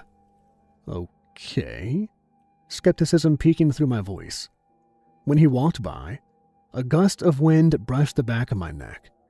Goosebumps rippled over my skin, and the air hung heavy and stale. My sixth gave a warning hidden beneath the uncanny silence. My sixth? What does that mean? Sixth sense, is he trying to say? Skin. I'm just gonna, yeah. And the air hung heavy and stale. My sixth sense gave a warning hidden beneath the uncanny silence. I need to see the mark, but in order to do so, we need to see your metaphysical body. What do you mean? David stopped what he was doing and faced me. Everybody has their physical body, the one we see with our eyes. He turned back to the plants. I feel like I'm overdoing the accent a little bit there. He turned back to the plants. But everyone also has a metaphysical body. Some people call it aura. Others call it chakra. Call it what you will. It's all the same thing. Turning back towards me, he held two bulbs in his hands. I think I'm starting to get it. People like you and me are known as seers. He sat back down. With the proper setting and ingredients, we can see things others can't see, hear things others can't feel things others can't feel. Why can't anyone with the same condition see it too? Let me ask you this. Have you ever sensed anything nobody around? Oh, I don't know why I paused there. What the fuck? Let me ask you this. Have you ever sensed anything nobody around you didn't? I thought hard for a moment. Maybe a few times. Also, let me know, are y'all... I'm not gonna lie, guys. We're 3.5 hours into this story, and I still don't understand it. I've read as far as y'all have. I haven't read ahead. The only reading I did was highlighting lines. I still don't know what the hell's going on in this story. I'm just being honest here. The Jay will return, Jay will feed. I still don't really get it. It looks like it's starting to explain. Like, I didn't know that he was psychic until just now. So that seems to be where this is going. And then maybe a spirit is kind of attached to him, trying to tell him something. But that's as far as I can tell, really. Maybe a few times. Instances like those are examples of your gift showing. His eyes held a look of reassurance. Look at it this way. Let's say you can hear just fine on your own, but your friend is slightly hard of hearing. They can hear all right, but they can't make out those finer details.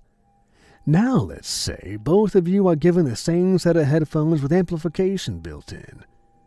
Your friend would be able to hear what you do on a normal day. You, however, would be able to hear even the faintest sounds. I get what you're saying, but what does that have to do with those? I asked, pointing to the bulbs. These are your headphones. He handed me one of the bulbs.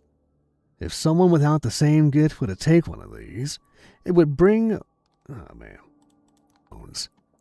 He handed me one of the bulbs. If someone without the same gift were to take one of these, it would only bring them up to our regular level.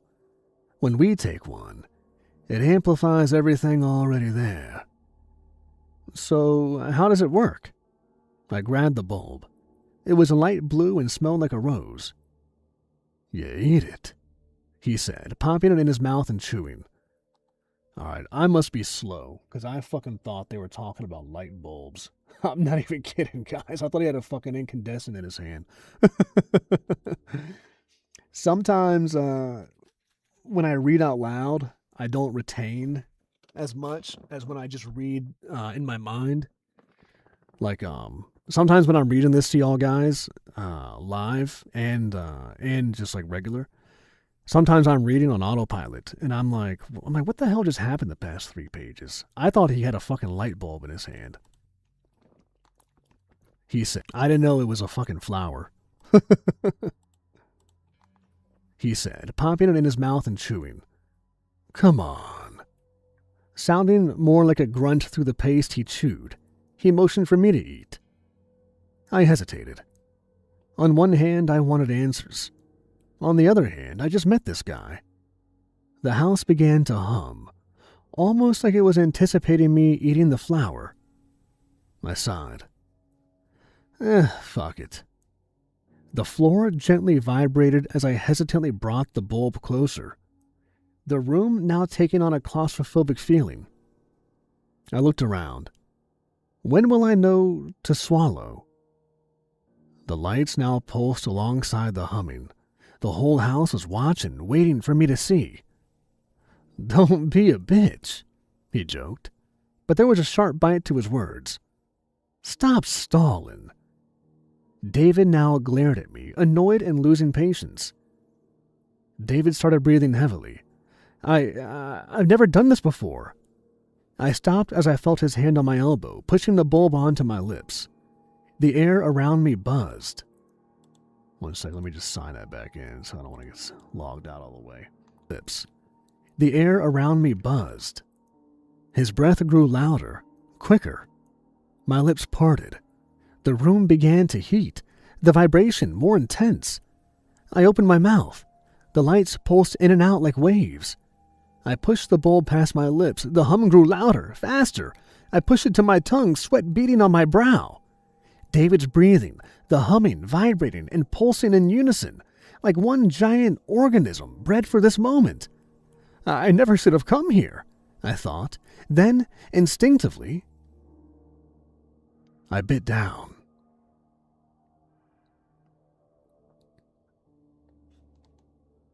I bit down. Silence. The air, thick and muggy, hung stale and frozen. My teeth ground together, breaking the outer pebbles of the bulb with thick and muggy, hung stale and frozen. Thick and muggy, hung stale and frozen. My teeth ground together, breaking the outer pebbles, good grief, Kevin. My teeth ground together, breaking the outer petals of the bulb with a sharp snap, like a garden pea. Unforgivably slow and painful, I felt my body tingle and recoil. It started in the marrow of my bones and radiated out. Saliva dispersed the taste through my mouth. At first, it was like sugar water, sweet, innocent. Just as I let my guard down, I was quickly and brutally tricked. Time slowed to a crawl. Its deceptive sweetness now curdled into something foul on my tongue. Remnants of what was once alive, now decaying. The sound of that first crunch reverberated through the house with a deep, hollow whoosh. The muscles in my jaw locked. My body stuck still at the thought. It was soft when I held it. My eyes looked to David. He stared back with a fiery impatience and a flash of contempt that stung with dismissive haste. The cracked bulb sat on my tongue, oozing its thick, acidic innards down my throat. Only an unholy fire remained. Its flavor, more akin to rotting meat marinated in perfume. A sickly, bitter taste of rot overwhelmed my taste buds. Eyes watered in revolt. My conscious battled against the subconscious Said that wrong. Eyes watered in revolt. My conscious battled against the subconscious reflex to swallow, waking something deep inside. Muscles moving again, I heaved, my throat reintroducing the bulb to itself. I held my breath, trying to regain control over my stomach's desire to retch. Chew, damn it! It's poison if it's not eaten altogether. The voice echoed so loud in my head I thought it broke the silence. My inner voice played messenger to something deep inside. Forcing my jaws to move again, I began chewing.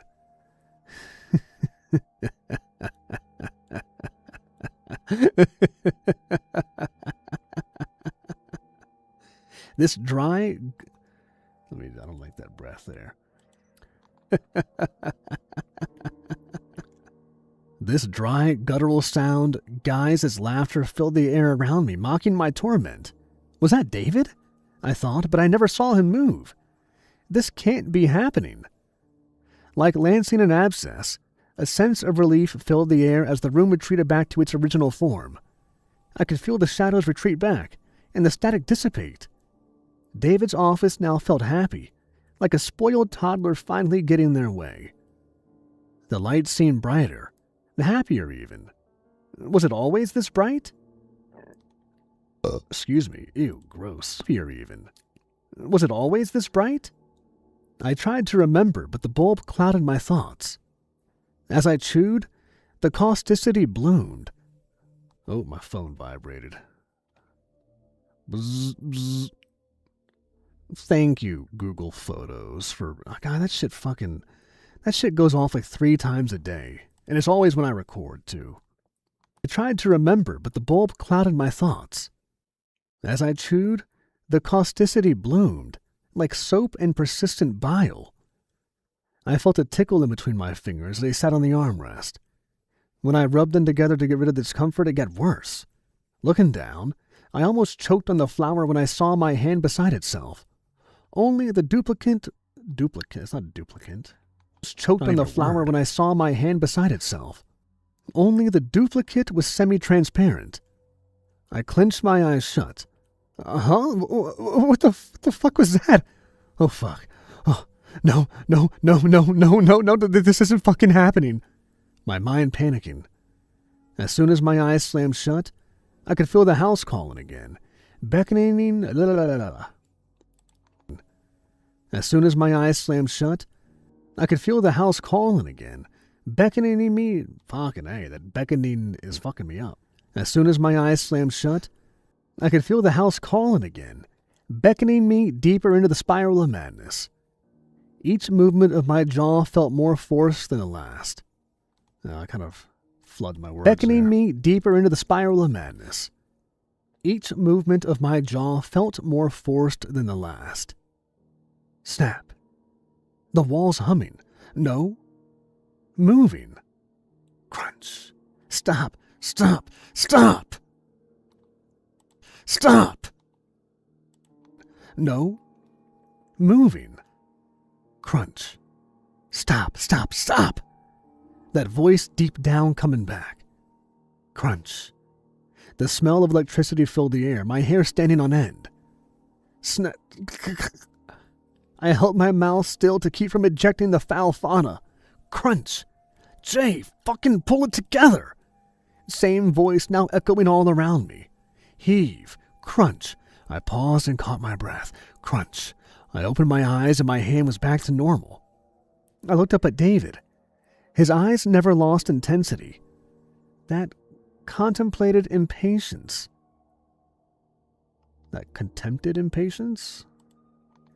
His eyes never lost intensity. That contempted impatience.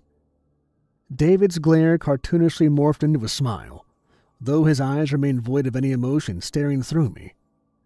That's it, Jay. Keep chewing. His voice almost cheering, like an older friend helping the baby of the group through their first hangover.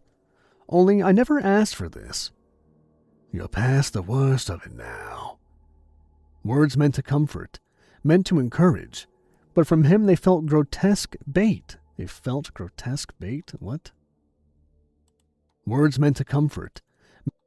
Words meant to comfort, meant to encourage, but from him they felt like grotesque bait, void of sincerity. He wasn't trying to comfort or encourage me through something. No, David was pulling me in deeper. I wanted to spit it out, but when I tried to open my mouth, David sprung like a trap, pinning my head between the wall and his hand. His palm stopped my lips from parting. His fingers held my jaw in place. What the fuck? I moaned through a clenched mouth. His hands moved with sharp, deliberate purpose. And then I saw it again, in his eyes. That same fucking glint from the beginning. No fear, no panic, only willingness. The kind that wouldn't flinch at drawing blood. Maybe even relishing the chance. I'm gonna fucking die here. Kind of clipped there. Fucking die. Hiccups. Nikki London, UK. Hey, what's up? What's up? How you doing? How you doing? Hope you're doing well.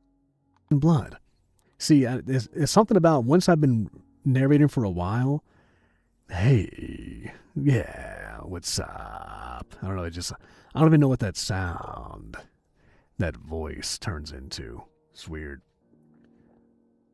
Well, would you like to make a deal, my friend? Nah, the deal maker doesn't talk like that. You performed the ceremony. I don't know. How else does he talk? I'm rambling. Let's get back. Maybe even relishing the chance. Blood. Maybe even relishing the chance. I'm gonna fucking die here, I thought as I swallowed, feeling the bitter flower slide down my throat. You're not gonna die. Drink this, David said flatly. Without a word, David handed me a cup. It smelled like tea, but not quite. How? You don't listen too good, do you? Thank you, Nikki. Right now, David is kind of the Elijah voice. Come on now, Candy.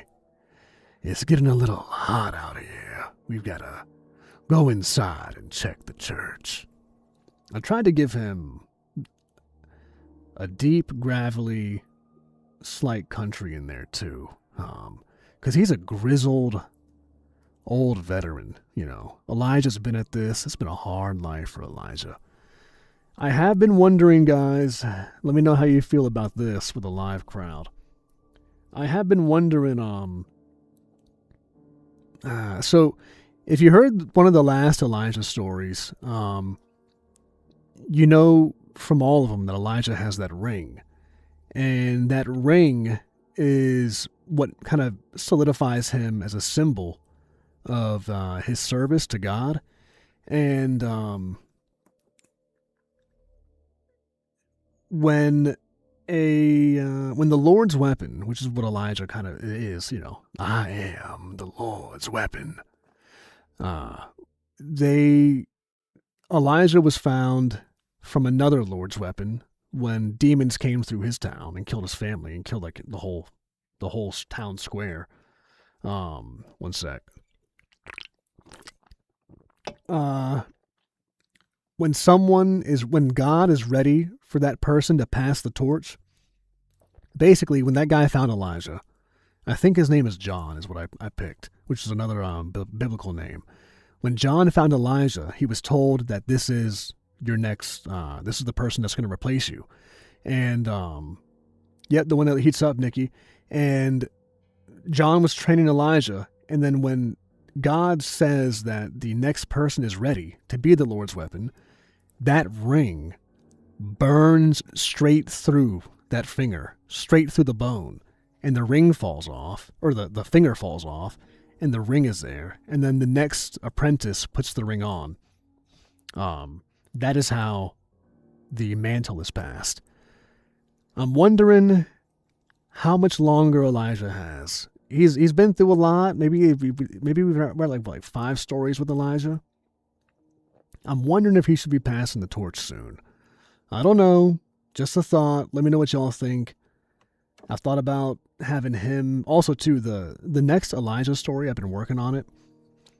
I hope y'all enjoyed the last one where there was actually nothing, no evil spirits, no demons, nothing like that. It was just sick, depraved humans. I hope y'all liked that twist. I thought it was cool to switch it up a little bit. The next Elijah entry in the story is going to be basically a collection of entries from that diary that he found in the last story, I think, and we read a couple entries in that. I think the next entry for Elijah is going to be just reading journal entries and learning more about the Sundering and how the earth came to be in the state that it is. One sec. I gotta yawn.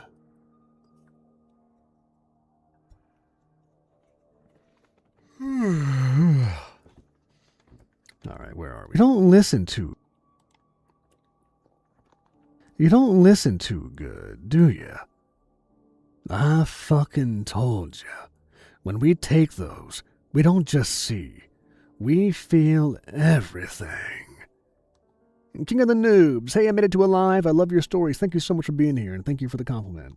We feel everything. I instinctively took a sip of the tea. The same bitter taste from the flower clung to my throat. David, what the fuck? Drink the fucking tea, Jay, David commanded, his hands forcing the cup to my lips. Where are we? Oh, we got only 8. Well, about to be done with this page. 7 pages left. His hand... What the fuck? Thought I just felt something fucking crawl on my neck.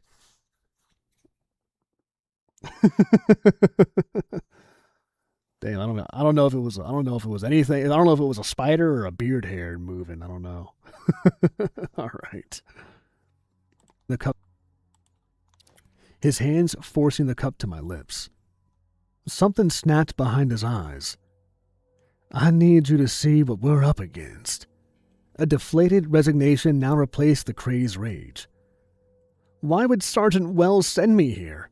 I thought. He looked at me in confusion. Who's where? Immediately, he switched to this look of pure rage and laughed, a deep, distorted belly laugh. I never said I knew him. The house buzzed. Was it laughing with him? Yeah, you did. You said Sergeant Wells told you a lot about me. I could feel my chest beat with my heart. You fucking idiot. You're the one who asked what Wells told me. He got in close, the shit-eating grin on his face. I just ran with it. That's when it hit me. I could hear the words he spoke, but his mouth... what does this really do, then? My voice now panicked. His mouth wasn't moving. What the hell do you want from me? Exactly what I said it does. His thoughts echoed around me. My vision started to blur, then clear, then blur again. What's happening? Colorful lines, overlapping colors, and heat wave-like waves coming off of David. It's kicking in, Jay. Visible vibrations leaked from his head. Clear your mind. Fighting it will make it worse. Screw off. I don't know if y'all are looking, but there's 1 million fucks in this story, which I don't mind at all. I don't mind. I'm bleeping out a third of them or so, because I don't know, if you cuss too many times, YouTube will get a little pissy. But just so you know why it says, screw off. Sometimes I say hell, all that stuff. I let my pets... You keep your damn Australian spiders over there, Allie. Those things are huge and deadly. At least in America, all I've got to worry about is the brown recluse and a black widow. Black widows don't actually kill you. A brown recluse can, although that's not common either. We just get a lot of wolf spiders over here, which I'm fine with. Wolf spiders are technically venomous, but their venom's like a mosquito bite. And yes, guys, for the love of God, please spread the word. Spiders are venomous, not poisonous. Oh, it's a pet peeve of mine. Yeah, wolf spiders, man. I have carried 1,000 wolf spiders because I don't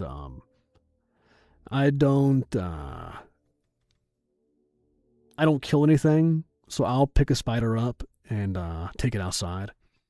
Even though it probably just dies out there anyways, but wolf spiders are fun too. They're huge. But I'll pick those up. I've probably carried like 1,000 and I've never been bit. So even though they can be a little aggressive, I have 16 spiders. You are a psychopath. That is crazy. What is the... Do you have any deadly ones? And if you do, what's the deadliest or most venomous? If not, is it like just a bunch of tarantulas or something? I mean, they're cool. I would never have one, but they're cool. Yes. Screw off! Fighting it.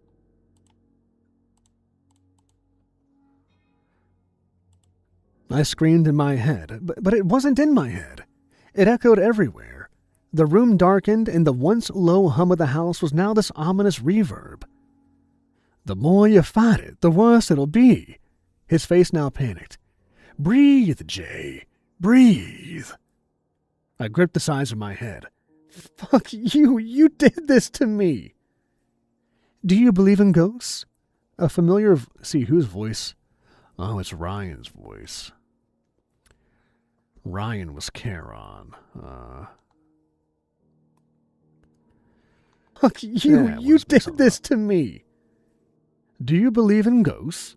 A familiar voice whispered like a memory all around me. Oh, you will. Corporal Ra... I felt the tears flow. We received a message last night. It was his voice, but it sounded distant, just out of reach. Help me, please, please. A different voice, now Will. Ryan, I'm sorry we... My voice cracked. We couldn't save you. I looked all around me but couldn't see anyone. Who are you talking to? David's voice called over the echoes. Help me. Ryan's voice boomed from the echoed whisper. From echoed whisper to ground. What? Called over the echoes. Help me. Ryan's voice boomed from all around. I fell to my knees.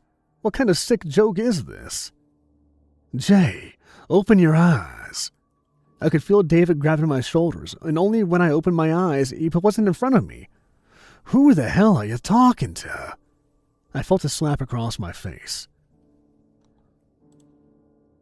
Alright, we're almost done. I mean, I kind of want to just switch over to Manny's radio show, to be honest. I kind of do need to take a little bit of a break from this. And my throat's getting a little...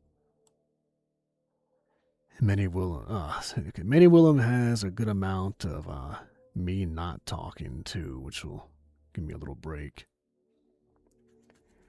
Alright, Allie, I draw the line at scorpions. I fucking hate scorpions. No offense. Thankfully, we don't get them here in Virginia. But oh my gosh, scorpions freak me out.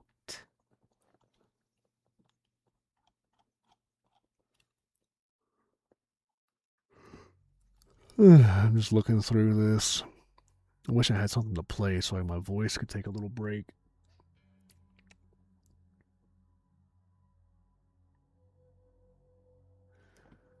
Let's see. What are we gonna do? I guess at 9 or... Let's see. It's 9 o'clock now. Okay, so at 10 o'clock is when I'll play the Hell video. Yeah, we'll play that at 10. So that way we wrap the stream up at 11.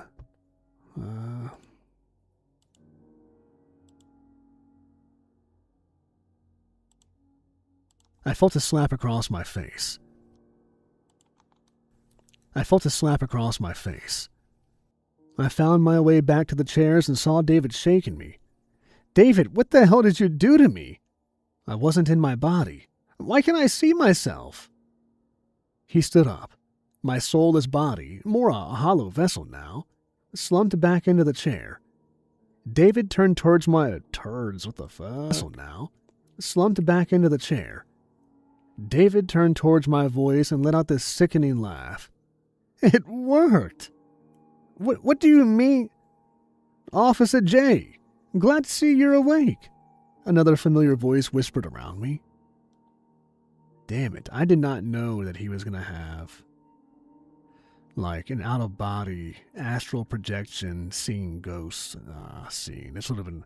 I didn't know this was that. It would have been good to highlight and get the voice lines for all these people.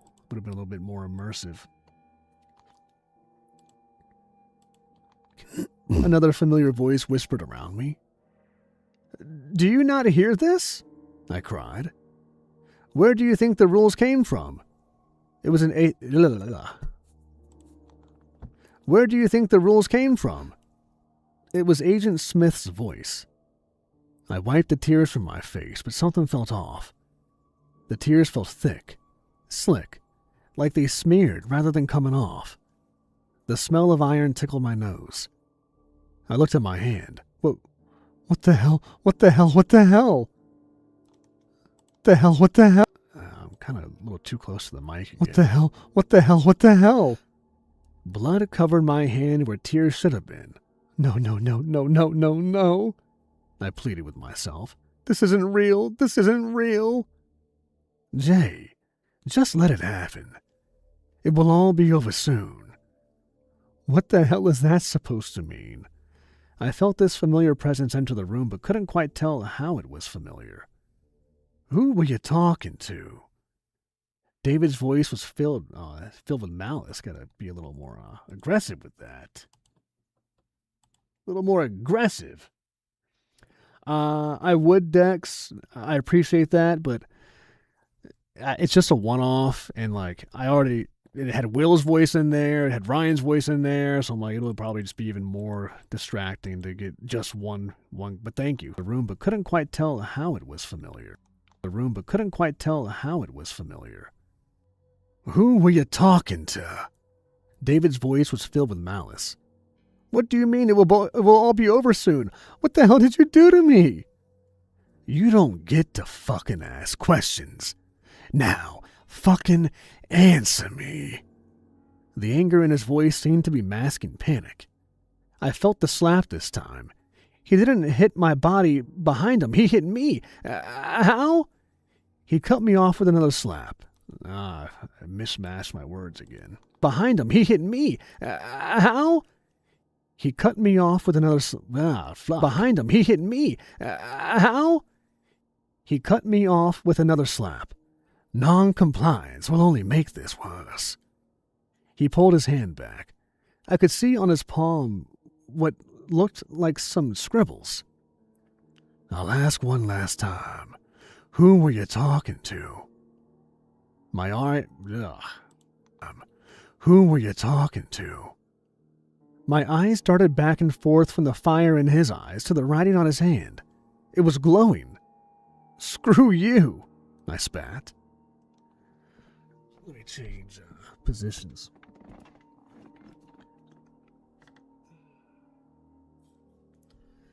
Might actually have to call this one a little early tonight. My throat's just getting a little strained. I mean, I've been recording a lot before the live stream even started today. And doing David's voice, just like dropping into that lower register, kind of takes it out of you for a little bit, and he's had a lot of lines.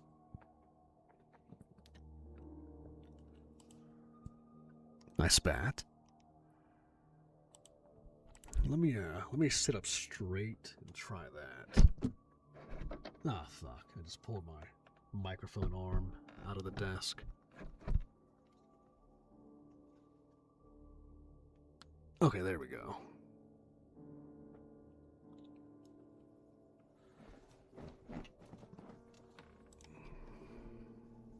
Sit up more. I spat. Screw you, I spat. His face morphed from rage to this nauseating happiness. So be it. David struck me repeatedly, each strike harder than the last. If I was in my body, this may have broken several bones. In my current astral state, I had no clue what this would do, but I didn't want to find out. I put my arm up. Fine, I'll tell you. It's like, I know, but we're so close. This is like, oh, wow. Okay. So if we look at this, I got 2 pages left, and then a lot of this I think is Will. Oh, well, no, technically, I mean, I got We Try Horror to record this, but I think I technically have to read it anyways.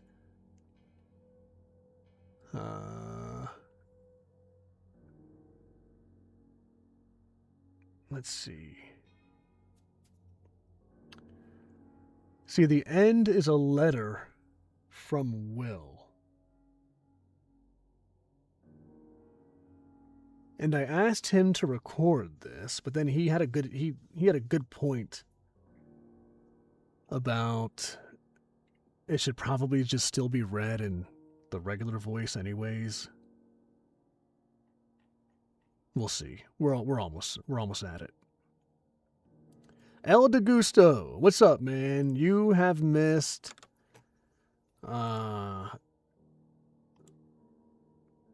half an hour of Tribal Officer. And we're basically at the final stretch. I mean, we got like probably 20 minutes left of story, maybe 15 minutes. But fret not. We are also going to get a sneak peek at tomorrow's video. In hell there is a cart, and everyone must pull. Fine, I'll tell you. David smiled in satisfaction. Okay, tell me. I heard the voices of 2 people I've watched die in the forest. Saying out loud, I realize I never have actually processed what happened. Bloody tears burned my eyes as they poured onto the floor. Now, what? Oh, that's not. That's tears burned my eyes as they poured onto the floor. Now, will you answer my questions? I asked, my own rage boiling up. His face just showed content. Content? Does he mean to say contempt? Because that doesn't make sense. But then he says there's no emotion.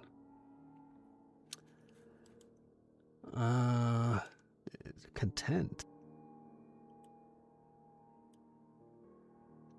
What is the author actually trying to say there?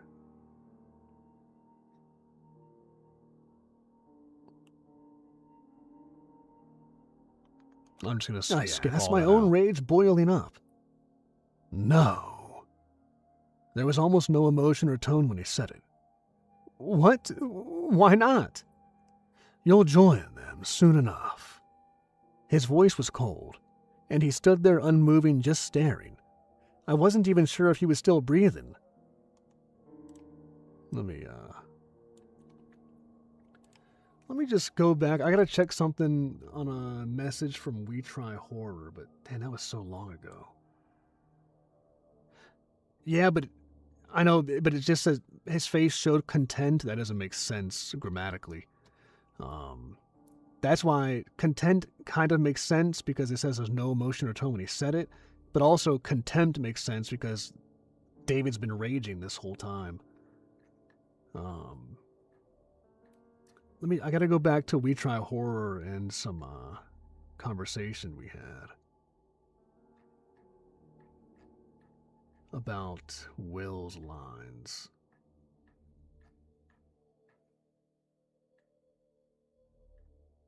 Okay, let's see.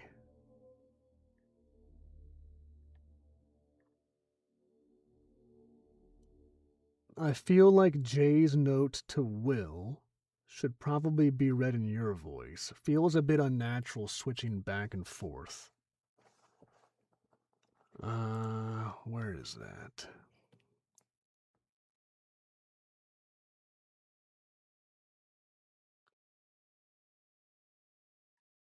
Where is Jay's note?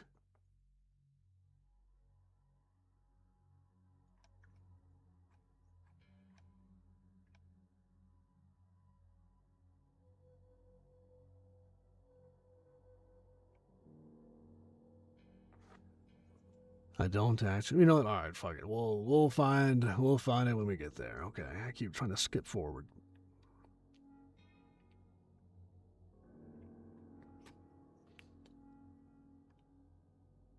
Let's just get back to. I wasn't even sure if he was still breathing.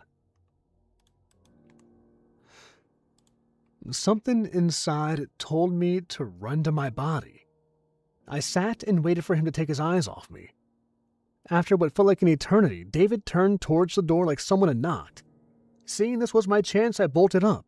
Hope this works, I whispered through my mind. I matched my steps with his. He reached for the door. I reached for my arm. Hiccup. He reached for the door. I reached for my arm. The handle turned and so did I. As David pulled open the door, I sat into myself. I felt the light from outside on my skin, only on my skin. I was back into my physical self. Almost immediately, the psychedelic effects of that flower left. Ew. Heard a little burp there at the end. I was back into my physical self. Hiccups, damn. I was back into my physical self. I felt the light from outside on my skin, only on my skin. Oh, wait. Was back in. Yep, read that. Sorry, you've heard this line like 17 times. I was back into my physical self. Almost immediately, the psychedelic effects of that flower left. You think you're clever, huh? David asked, smiling. I saw a figure behind him, but the light from outside gave no details. When I tried to pull you out, you told me to keep going. Well, who the fuck's voice is? I like this author, but he's so confusing with some things. Like a familiar voice said, whose voice? Whose voice? Whose voice was it? All right. Sorry, it just gets a little frustrating after this has happened like 17 times. And then I gotta try to read forward to see whose voice it is, and I just gotta make up a voice. Gave no details. When I tried to... David asked, smiling. I saw a figure behind him, but the light from outside gave no details. When I tried to pull you out, you told me to keep going. A familiar voice whispered in my head. I forced myself to ignore it and deal with it later. I flood my words. When? A familiar voice whispered in my head. I forced myself to ignore it and deal with it later. Dread filled my throat as I realized he planned for this all along. That's why he turned away from me. He wanted me in my body. Who are you? I asked, standing up. Why are you doing this? The door closed. You know, I really don't know. His voice was smug and mocking. As my eyes adjusted, I could see there was no second figure. Just me and him. Just let me go, I pleaded. I couldn't stop you if I tried. His voice sounded sincere, almost sad. It caught me off guard. I blinked, trying to process what he said. When I opened my eyes, he was gone.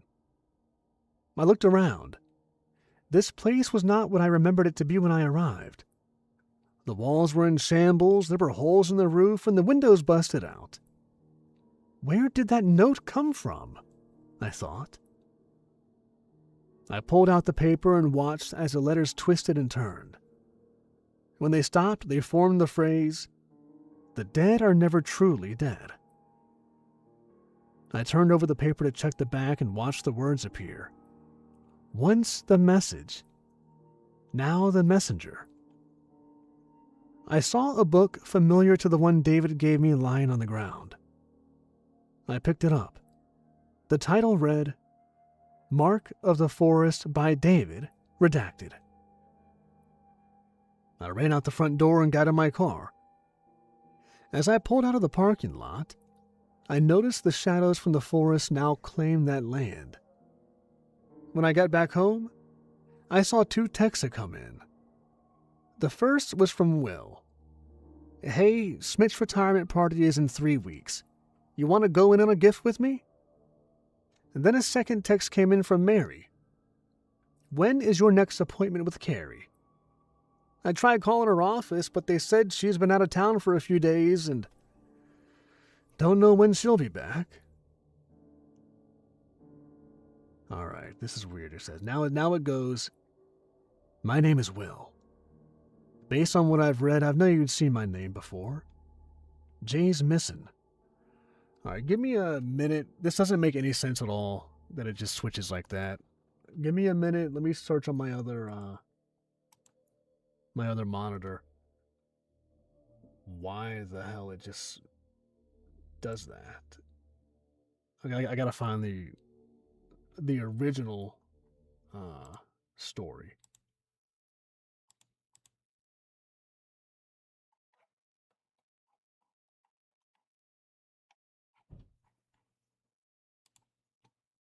You know, while we listen to that, or while I look for that, I will, My name is I'm gonna play John here. My name is Will, based on what I've read. I know you've seen my name before.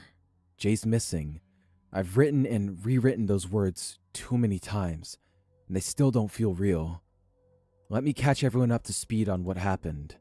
About 6 weeks ago, I woke up to a knock on my door. Nobody was there, but there was an envelope with a note and a thumb drive inside. The note contained Jay's logins for some of his online accounts and the message, Will, it's time to stop pretending it didn't happen. I made sure nobody was watching and went inside. When I plugged the thumb drive into the computer, there was a single folder labeled Evidence.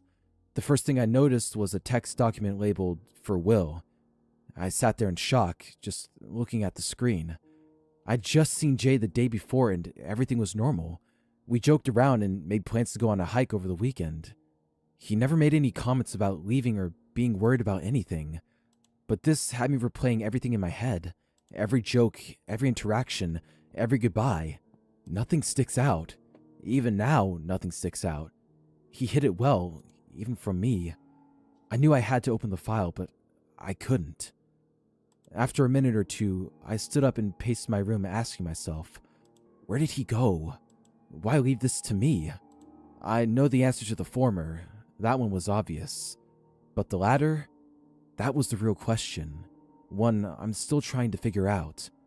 I tried to lay back down and go to sleep, telling myself to get some rest and revisit this with a clean head. Of course, that only resulted in me tossing and turning until the sunlight filled my room. So I did what I knew Jay wanted. I pulled myself out of bed, grabbed an energy drink, and opened the file he left for me. Now, I want to make something clear. I didn't know Jay was documenting anything, let alone posting his experiences. When I opened the text file, my heart sank as I read the first line. I read that line a few times, not believing. Alright, so Kevin, you could use a PA, I think. What is a PA? Alright, so it's a little confusing when you just read it on a straight Word document. When you go to the original source material, it's on No Sleep, and what I finished reading, when's your next appointment with Carrie, when they talked about the text and Smith's retirement, that's the end of a post, and then that's post 7, and then post 8. Oh, personal assistant, wouldn't that be nice? The next, when it says my name is Will, based on what I've read, that's a next part on No Sleep. So it's jarring when you list see, here's another thing about being a narrator. You got to kind of figure out how to work this stuff out, because it's when you can look at something, it's way different than when you hear something. So I have to find out a way to put a break in here. The best thing is to just put 8-second pause, honestly. Because when you look at this on No Sleep, it makes sense. Part 8 is a whole separate entry. My name is Will.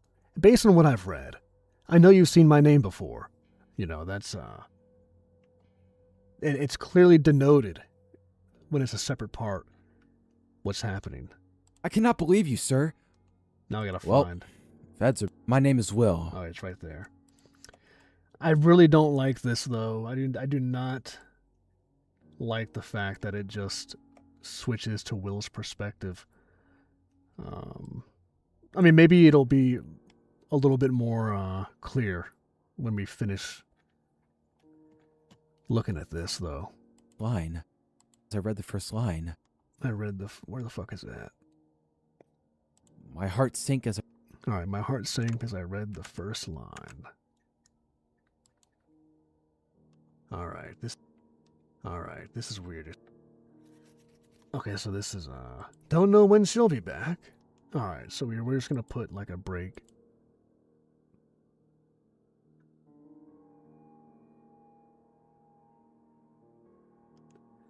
See, I kind of want to just put like a saying. I want to say something there, but like the next entry is from Will, you know. But we'll just. There we go.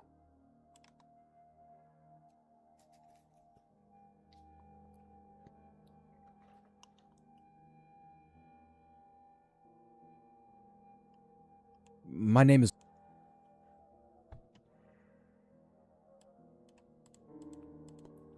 I guess I read the.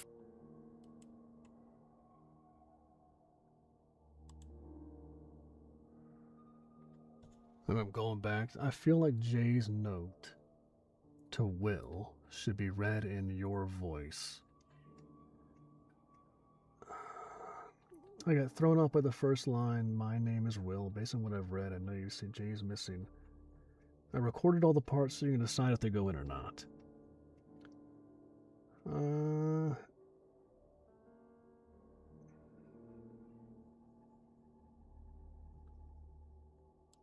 Alright, let me just... I have to speed read this real quick, guys.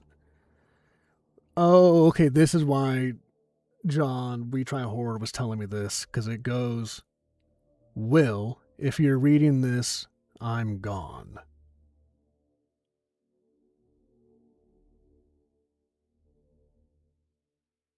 And then he says, I read this line a few times, not believing it was real. I called Jay's phone to answer.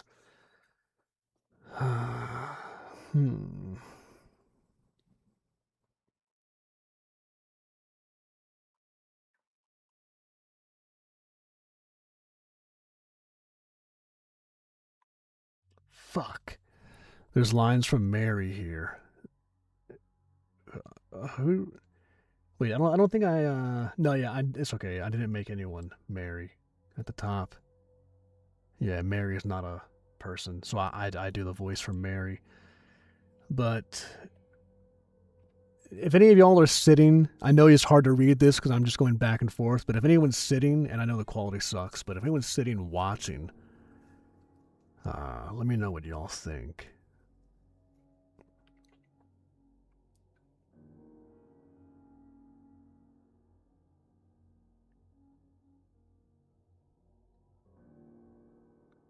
Sorry, there's going to be some dead space here.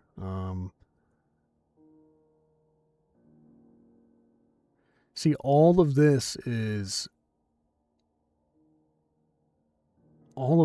from Will's perspective now.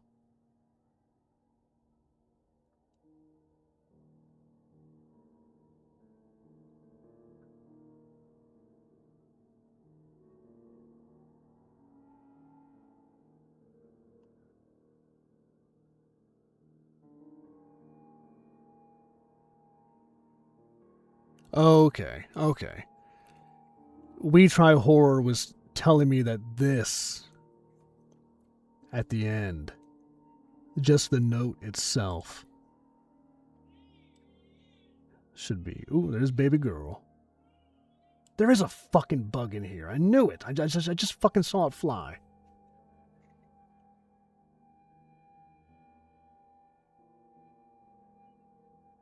All right. Give me 30 seconds. I'll be right back, guys.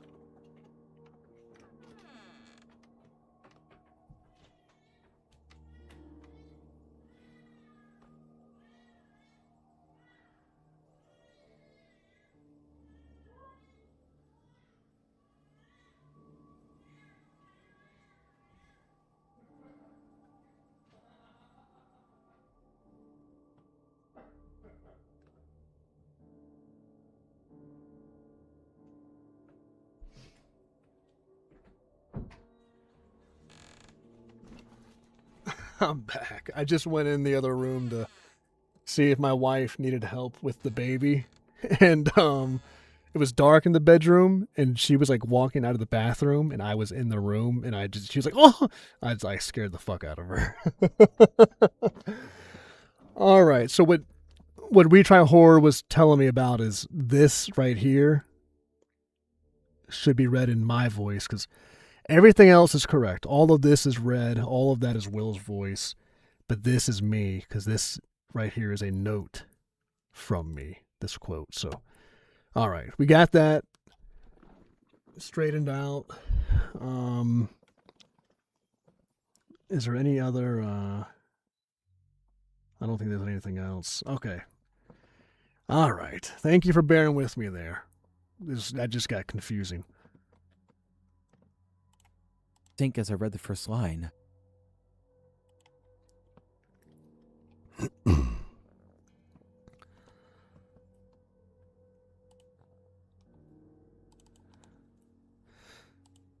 Will, if you're reading this, I'm gone.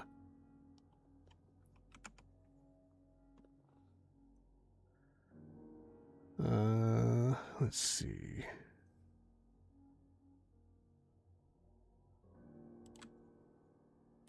I read that line a few times, not believing it was real. I called Need Jay's some phone to chocolate. answer. Come on, pick up. I whispered as it rang on the second call. Still no answer. That's good. Looking up at my ceiling, I screamed in frustration. I called again.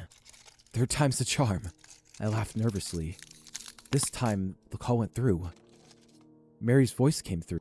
I read that line a few times. I read that line.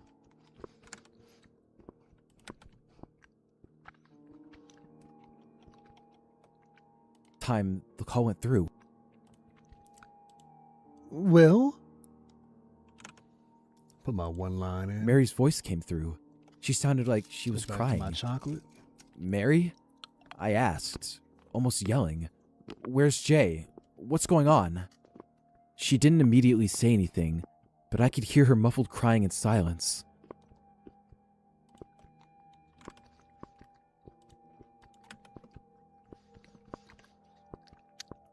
Damn, I made that shit way too complicated earlier. Glad we got that figured out. Mary's voice came through. She sounded like she was crying. Mary?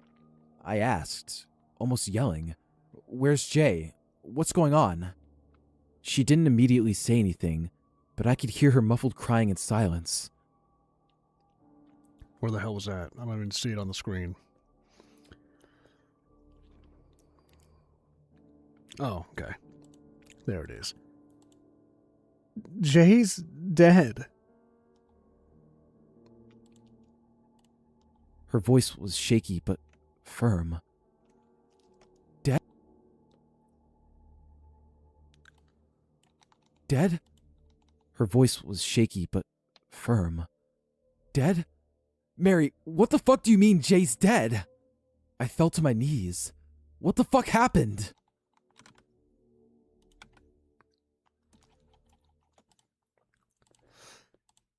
I don't know.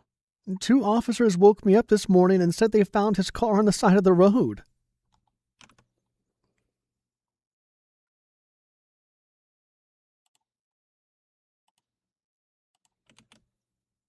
Found his car on the side of the road. Her voice was panicked and pained. Tears welled up in my eyes. Your background noises sound like you're crushing the bug. Oh, I could never. I'm such a softie. I can't kill anything unless I'm gonna eat it. Like I don't hunt. I can't kill anything. I can't kill a fly. I'll feel bad. I can't kill ants. And I don't go hunting either. But I can't even kill. I could only kill something if I was going to eat it or use it. And because I can't, I'm not gonna eat a fucking bug. I can't kill a bug. No, this is all very interesting. Listening to you work through the process is amazing, and changing one little thing can change the whole perspective and such. So cool. Thank you. I'm glad you appreciate it. It's fun. I love doing this. I do. I cannot believe that I get to read stories for a living, you know. And thankfully YouTube is doing pretty well. So I'm getting to be at the point to where, like, you know, YouTube is making up a decent amount of income to where I've been able to work less and less of my day job, which is awesome. I fucking love this. And, you know, it's because of viewers like y'all, you know, insert PBS meme. It's thanks to viewers like you. But it really is. People that watch, people that listen, people that donate, people that become members, people that become Patreon, YouTube members, all that stuff. Every single person helps. It's incredible. It's a car on the side of the road.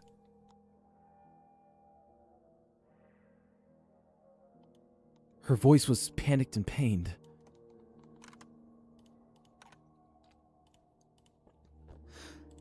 They said he wasn't in the car, but they found blood and ripped clothing half a mile into the woods. Tears welled up in my eyes. I'm so sorry, Mary.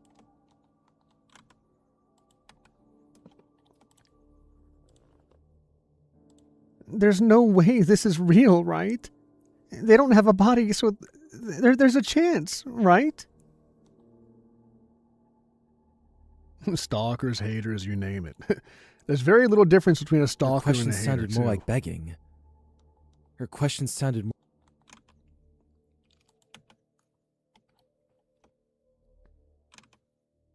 What do you mean there's no body?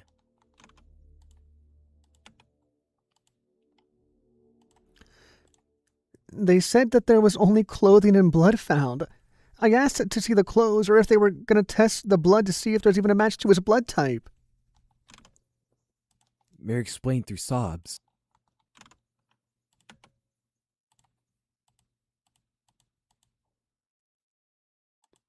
They told me that they knew it was him and... What did they look like? I cut her off. Mary, what... Has anyone read any good books lately, by the way?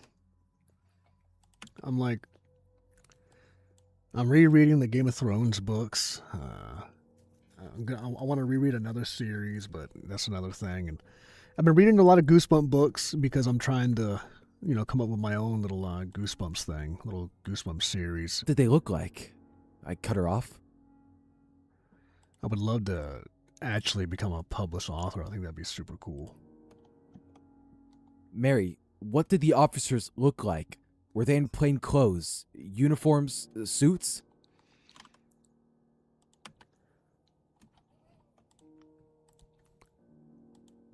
They were in suits. Something didn't feel right. Let me get that last piece of chocolate. I like dark chocolate too. I like all chocolate, but I like a good dark chocolate every now and then. You know what I'm saying? You know what I'm saying? You know what I'm saying? Shit. Like me some of that dark chocolate, you know what I'm saying? Shit. There we go. Give me some of that. Something didn't feel right. Every cop I know has said they almost always notify next of kin of a death while in uniform. Come over.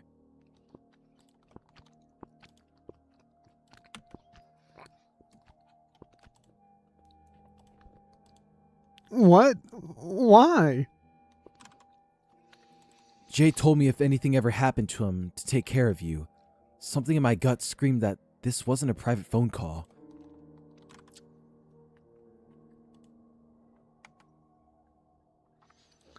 The Dwarves series, the Ranger's Apprentice series.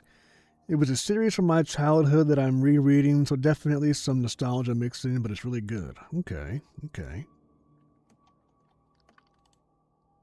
One of my childhood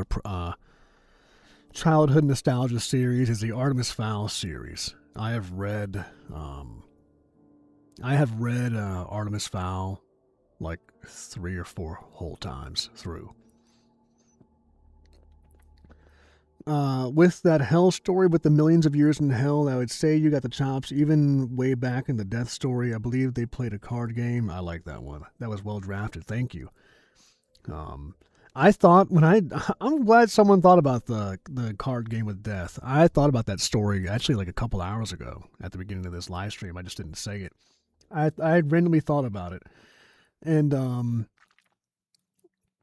excuse me. I thought I knew the rules to blackjack, and when I started writing that story, I realized I did not know the rules to blackjack. There was a lot of stuff in there that I just didn't know. So I had to I drafted that story like 4 times, watching like YouTube video after YouTube video explaining the rules, how hands work, how you double down, cut in half or whatever it is. Like I was like, oh shit. Good to see you, we twonking in another video. This wasn't a private phone call. Oh, okay.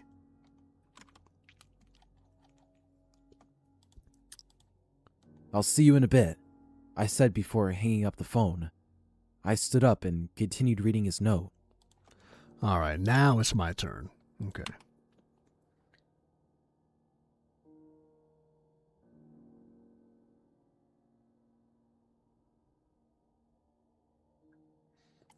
Thanks, you guys. See, but the thing is I don't want to publish like a lot of what I've written so far on the channel, and y'all can check the playlist out, written by Nightmares Nightly.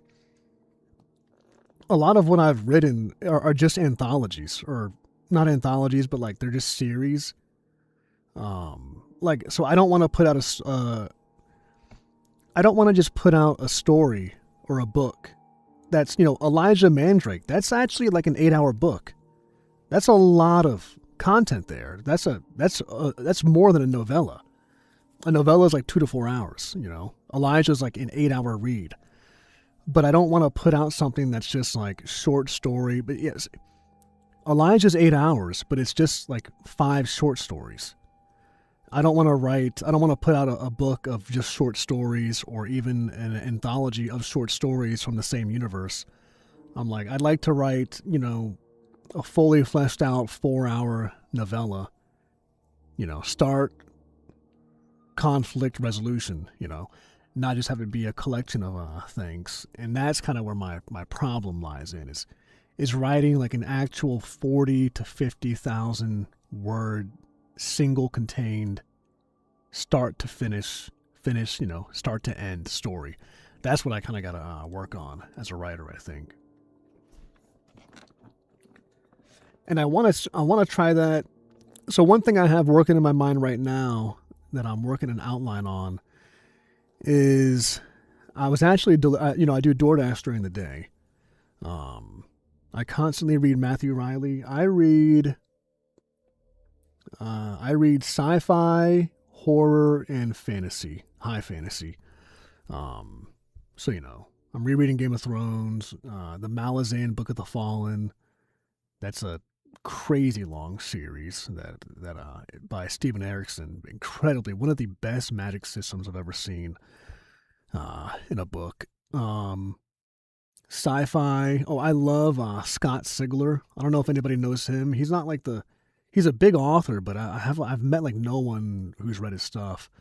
But he's a sci-fi horror guy, so that's also another genre that not many people are in. Scott Sigler is awesome. He even writes some pretty in-depth sci-fi. Who else do I write? Stephen King is hit or miss. I think Stephen King is like the greatest worst author. Like, some of his books are absolute fucking garbage, and some are awesome. But there's also not a lot of meat. Like, there's not a lot of there's not a lot of character development in Stephen King novels. Like, a lot of Stephen King is like surface level, and he just fucking rambles and rambles and rambles and rambles on things, which is super annoying. But the books of his that are good are fucking good. Orson Scott Card, the Ender's Game series, really good. I want to reread that. because I haven't read that since I was like a teenager. He is the most prolific author. King is. I mean, but it's because he's such a fucking rambler, which is why he's so good. I mean, he will put so much meat on a story that needs to be trimmed, but no one, he's Stephen King, so no publishers tell him to trim. He just gets to put whatever he wants. Anne Rice entertains and gives you a history lesson. I actually wanted to read Night of the Living Vampire, or what's it called? No, the Interview with the Vampire, that one. Steve King has a problem ending. Some of his stories they do. Isn't it Anne Rice that wrote the Interview with the Vampire? And now I need to Google that.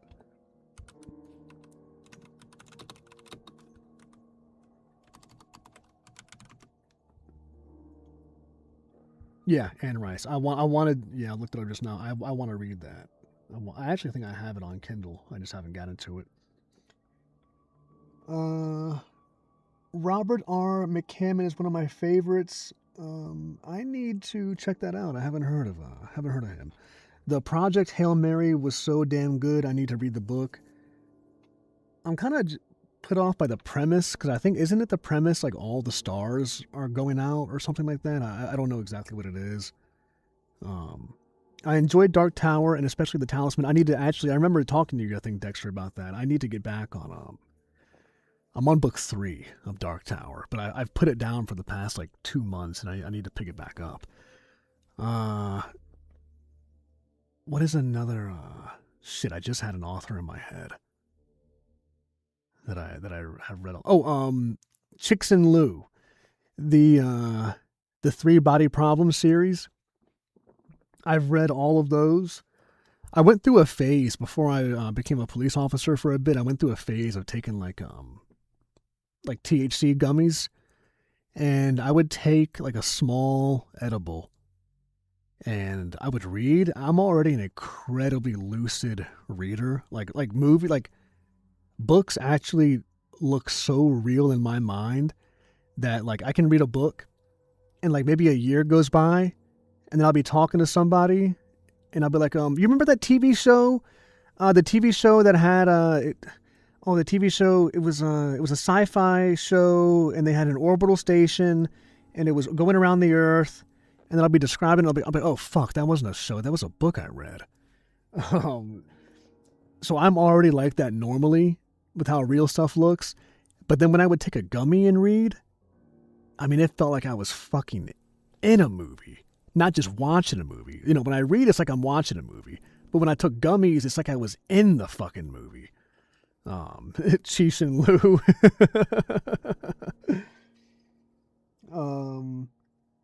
And they are good. There is some pretty big there's a couple plot holes in there that I kind of, not even plot holes, they're just some things that I nitpick with the Cixin Liu series that just kind of bother me a little bit, but they are an amazing book. And when I would take a gummy and I would read, it was like a fucking virtual reality almost. I mean, the images were so real when I would be on one. I read The Black Farm like twice when I was on gummies just because of how fucking insane of a mind fuck that reading that was. The Cixin Liu ones, and those actually, the Liu ones were kind of freaky because I won't say it, of course, but I think you're right. I just keep calling him Cixin. I think it is like Cixin Liu, I think, or something like that. Or Leo. Dex, the ending to the series is like terrifying. Of course, I won't say, but what happens to everything, especially to humanity, was like, I was reading that on gummies and I was having like a fucking like almost like panic attacks because I'm like picturing what's happening, and the gummies make you kind of paranoid anyways, and reading the ending of that was like horrifying. I stood up and continued reading his note. I've been posting about every weird unexplainable thing that has happened to us since I started at the jail. On this thumb drive, you will find all the evidence I've uncovered over the last few years. I hoped I had enough time to get the full story out there, but over the last few months, strange things have been happening. You remember that car accident I got into last week? I was on my way to Carrie's office to meet with her mentor to go over what happened before she went missing. I didn't tell anyone where I was going, but I noticed a car following me down all the side streets. I saw the car that hit me drive in the opposite direction multiple times before hitting me on the main road.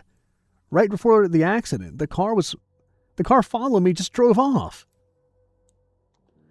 After Death's End, I read Ball Lightning. It was kind of weird without the hook. I need to try that. I didn't read any of the offshoots. I've been posting about every weird, unexplainable thing that has happened to us since I started at the jail. Oh, yes, right. He read that for me. Oh, you should read our All Tomorrows on your channel. It's so wild and the author lets anyone read it. Oh, is that true? I didn't know that, El Gusto. I'm actually part of the All Tomorrows subreddit, even though I never read the book yet. I need to. I've been wanting to read that for a long time. And if he lets people read it, the book on the channel, I'll message him and I'll read the thing on the channel. Drove off. I remember that accident, and all he said That's was super that interesting he got how hit by a you drunk said driver. Thinking back over the years, there were a few different times where he fell, had car trouble, or his house got broken into, but nothing was stolen. They all never added up. But I didn't think anything of it at the time.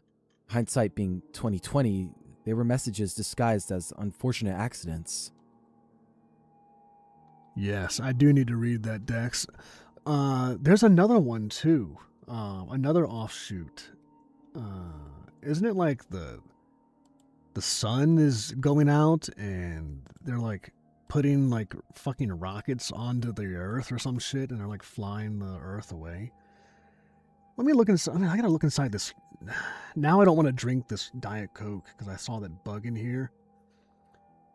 And I don't see it anymore. So I'm like, did that little fucker fly in my drink? But I can't see inside the can. I might just risk it. But I'm like, where did that little son of a bitch go? Because if I swallow something and I feel a fucking bug go down my throat, I will throw that shit up.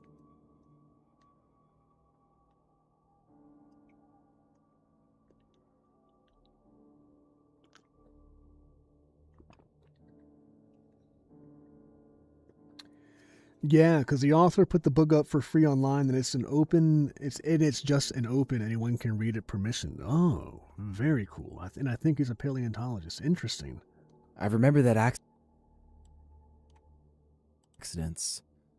Fortunate accident.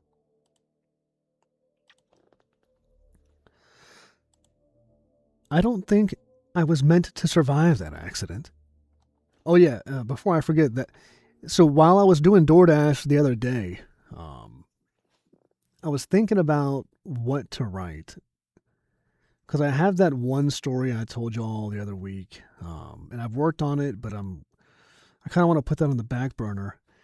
And I'm thinking, I thought of another premise the other day. It was, I'm a DoorDash driver during the day. Technically, I DoorDash at night, but that's like my other job.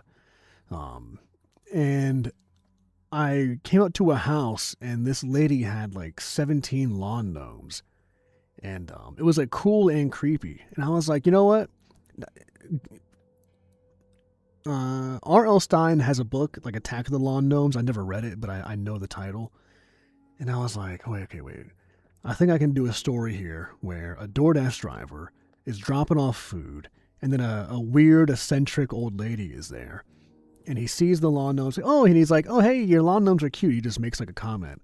And then she's like, be careful. They're super friendly or they get attached or something like that. You know, just a little banter between the two. And then the guy gets back to his car. And then he goes home for the night.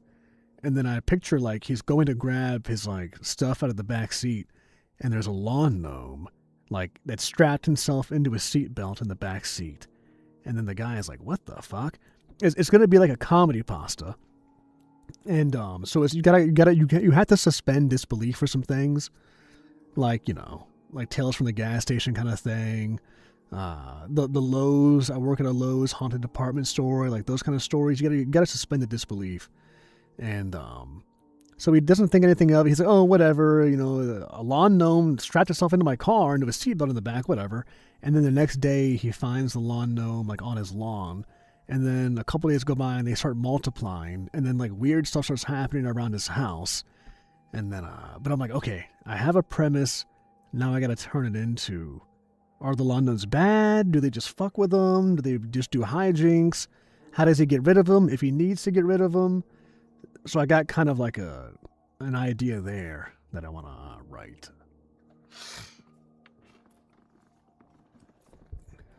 To survive that accident. I think I was meant to survive that accident. I put this package together when I got home. I knew they were going to finish the job. Will, you are the only one I can trust with this. I tried keeping you in the dark after the incident because I knew you just wanted to forget about it. I wish I could have done the same. What's done is done, though. If you haven't gone through everything yet, this drive holds all the evidence I gathered. We've watched them cover up everything. Fucked it up. This drive holds all the evidence I gathered. We've watched them cover up every death, every missing persons case, and every accident that damn forest has caused. I tried to expose them, but I didn't have the time. I've left you my login information. If they are willing to take me out, they're scared. Don't let them cover up what happened to me. I work at a TJ Maxx. There's a ghost in the bedding aisles. You know, I actually will tell you, I'm pretty sure the Gold's Gym I worked at when I was younger was haunted. Like, I totally believe in ghosts, by the way. Spirits, whatever. I grew up seeing spirits on the regular. My whole family. But I was working at the gym, and it's, you know, when we closed at 11, and it was me and my buddy. And I had always gotten like an eerie feeling from the woman's bathroom, like for a long time. And I was in there, my buddy was cleaning the men's room, and I went to clean the woman's room after closing. And you just go in there, you mop it down, all that stuff. It's real quick. And I'm in the bathroom, and so one night, one of the stall doors, like, didn't slam, but it didn't quietly open. Like, it's not like, oh, it was just on the edge of balance, and then when I walked in, it went over the edge and, you know, opened. It's like, no, it's kind of like someone just, you know, went in there and, like, didn't throw it open, but I feel like you know what I mean. It did get pushed open pretty quickly to the point where I was like, what the fuck? I know that was a thing. That was a thing. There's no one in this. There's only 2 people in this whole gym because it's closed. Something just fucking flung that door. Then it could have even been the same night, or maybe it was weeks later. I don't know.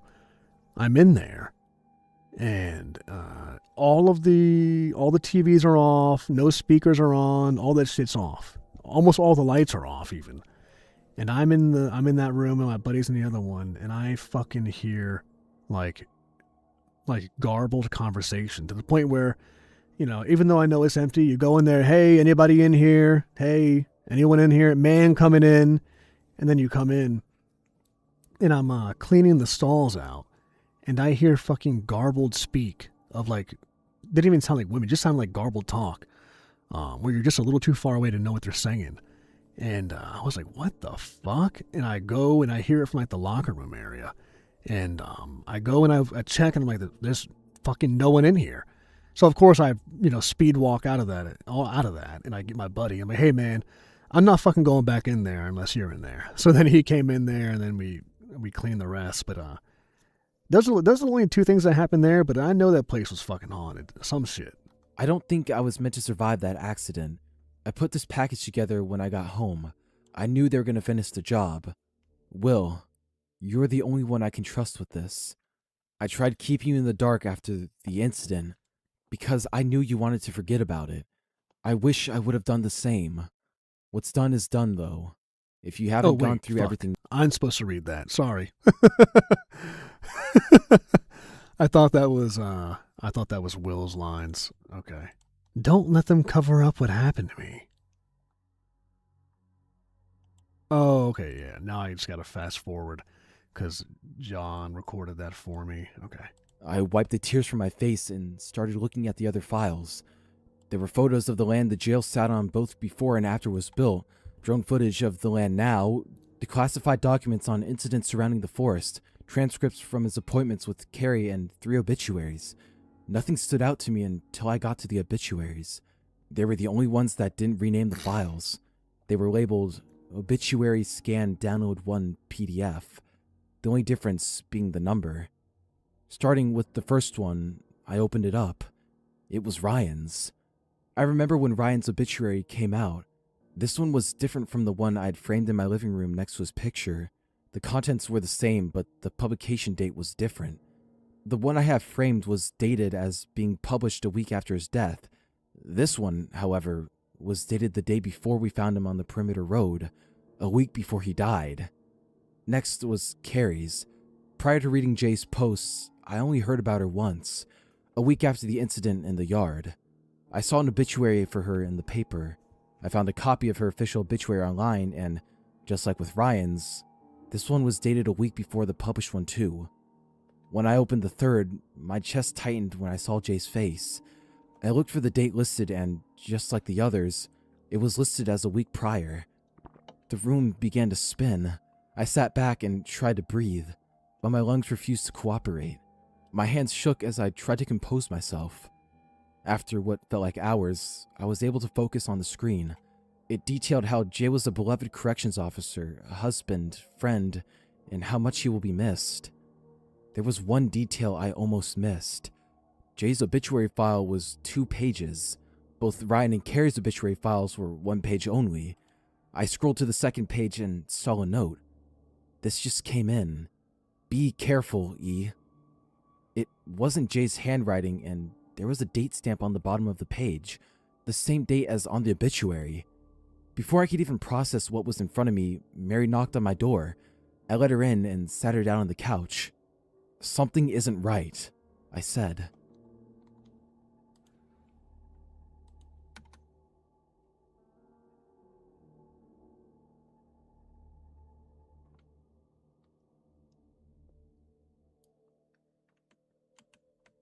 I wiped the tears. Damn, we have done hella work on this today. We're almost done. There's like 2 minutes left.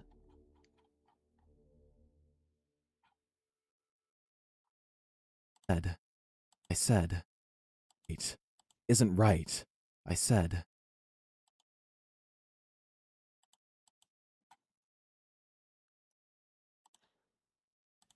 They said it was his uniform.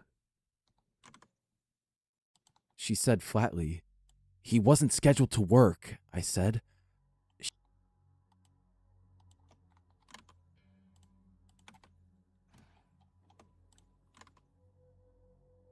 looked up at me.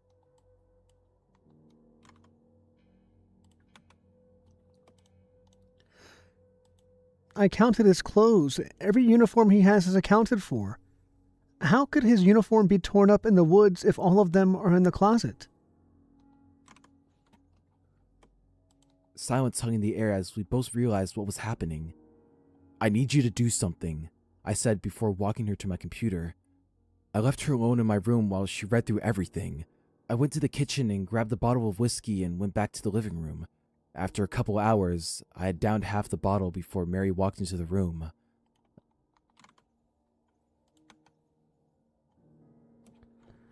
I really should have got a woman to voice Mary, but I ran out of female voice actors. I can't go home. I handed her the bottle. Here, this'll help. Dex, let me know if you have any other females that I only really have worked with Whispering Scream and Vox. This'll help. Thanks. I get my wife to sometimes, but she's not the biggest fan of it, and it's even worse because I'm like, oh, say that again. Oh, say it like this. And then she's like, okay.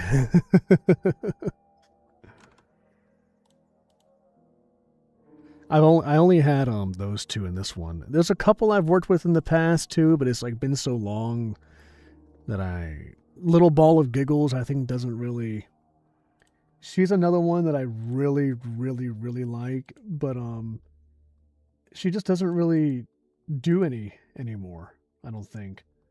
And she's kind of like stopped her YouTube channel. There's Lady Spookaria. I know she's down for it. But like her voice kind of fits like certain things.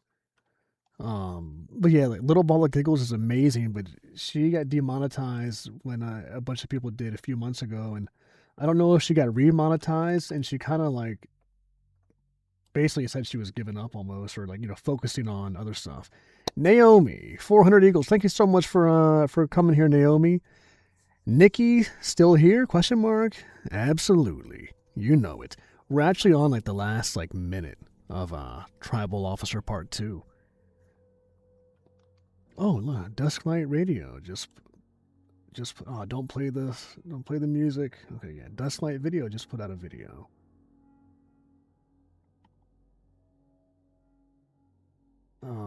Yeah, Little Ball of Giggles. She is an incredible voice actor, but she's kind of switched to a new career life path, is what her last video said.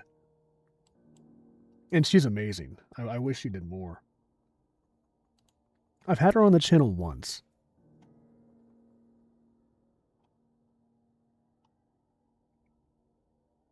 Oh, I got a cough coming. Damn. 1 sec. Ah, there you go. Yeah, Dex, you're shooting a little bit out of my my Baden area here. I feel like a little bit above my belt. I wanted to ask Rom next for Spirit Voices. They're incredible, but I feel like they're just like too on another level for me. So I'd rather have someone in like the lower subscriber view count range. I feel like they wouldn't even talk to me, even though they're like good people. But I'm like, what would they talk to me for? You know, maybe I'm just underselling myself here, but yeah. I'm just looking at something on another monitor real quick. 1 sec.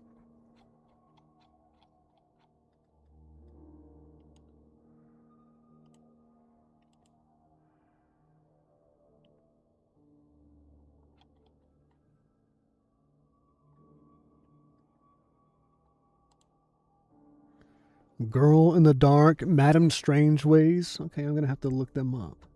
Thanks. You can stay in the guest room as long as you need. I got up from the couch and stumbled to the hallway closet, pulling out a blanket and some pillows. I opened the door and threw them on the bed. Mary just nodded and sat on the edge of the bed. She took a swig from the bottle and laid back. Thank you, Dex. Appreciate it. That would help a lot. Laid back. Do you really think he's gone? I don't know what to think anymore. Whoever this E person is knows something, though. I backed out of the room. Get some rest, I said while pulling the door closed. In my room, I fell onto the bed. As I laid there, looking up at nothing, I whispered, I won't let them cover you up. Oh, I don't know what to think anymore. Okay. Whoever So this it's not E in my person dream. is knows something. I was getting a little nervous because I'm like, I've only got a few swigs of my Coke left. I'm like, if I get to the fucking last one and the bug is in there. Oh, it's like a little It's like a little beetle with wings. I don't know what it is though. Or it's like a spring beetle or whatever they are. Like these are the ones where if they flip on their back, they'll do like a pop, and then they'll like flick themselves and make a little snap sound. All right, at least it's not in my drink. So, ladies and gentlemen, are you ready for the last line? Do you? Here's the last line. We're about to paste it now.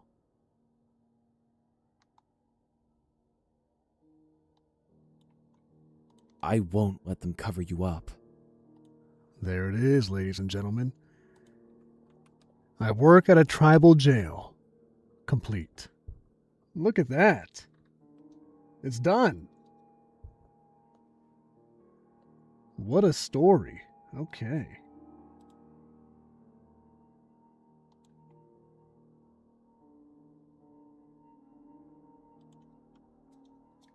That is awesome. We are finally done.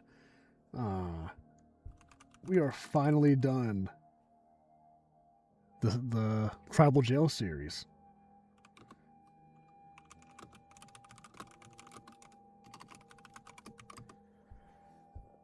That is a long time coming. That is super cool.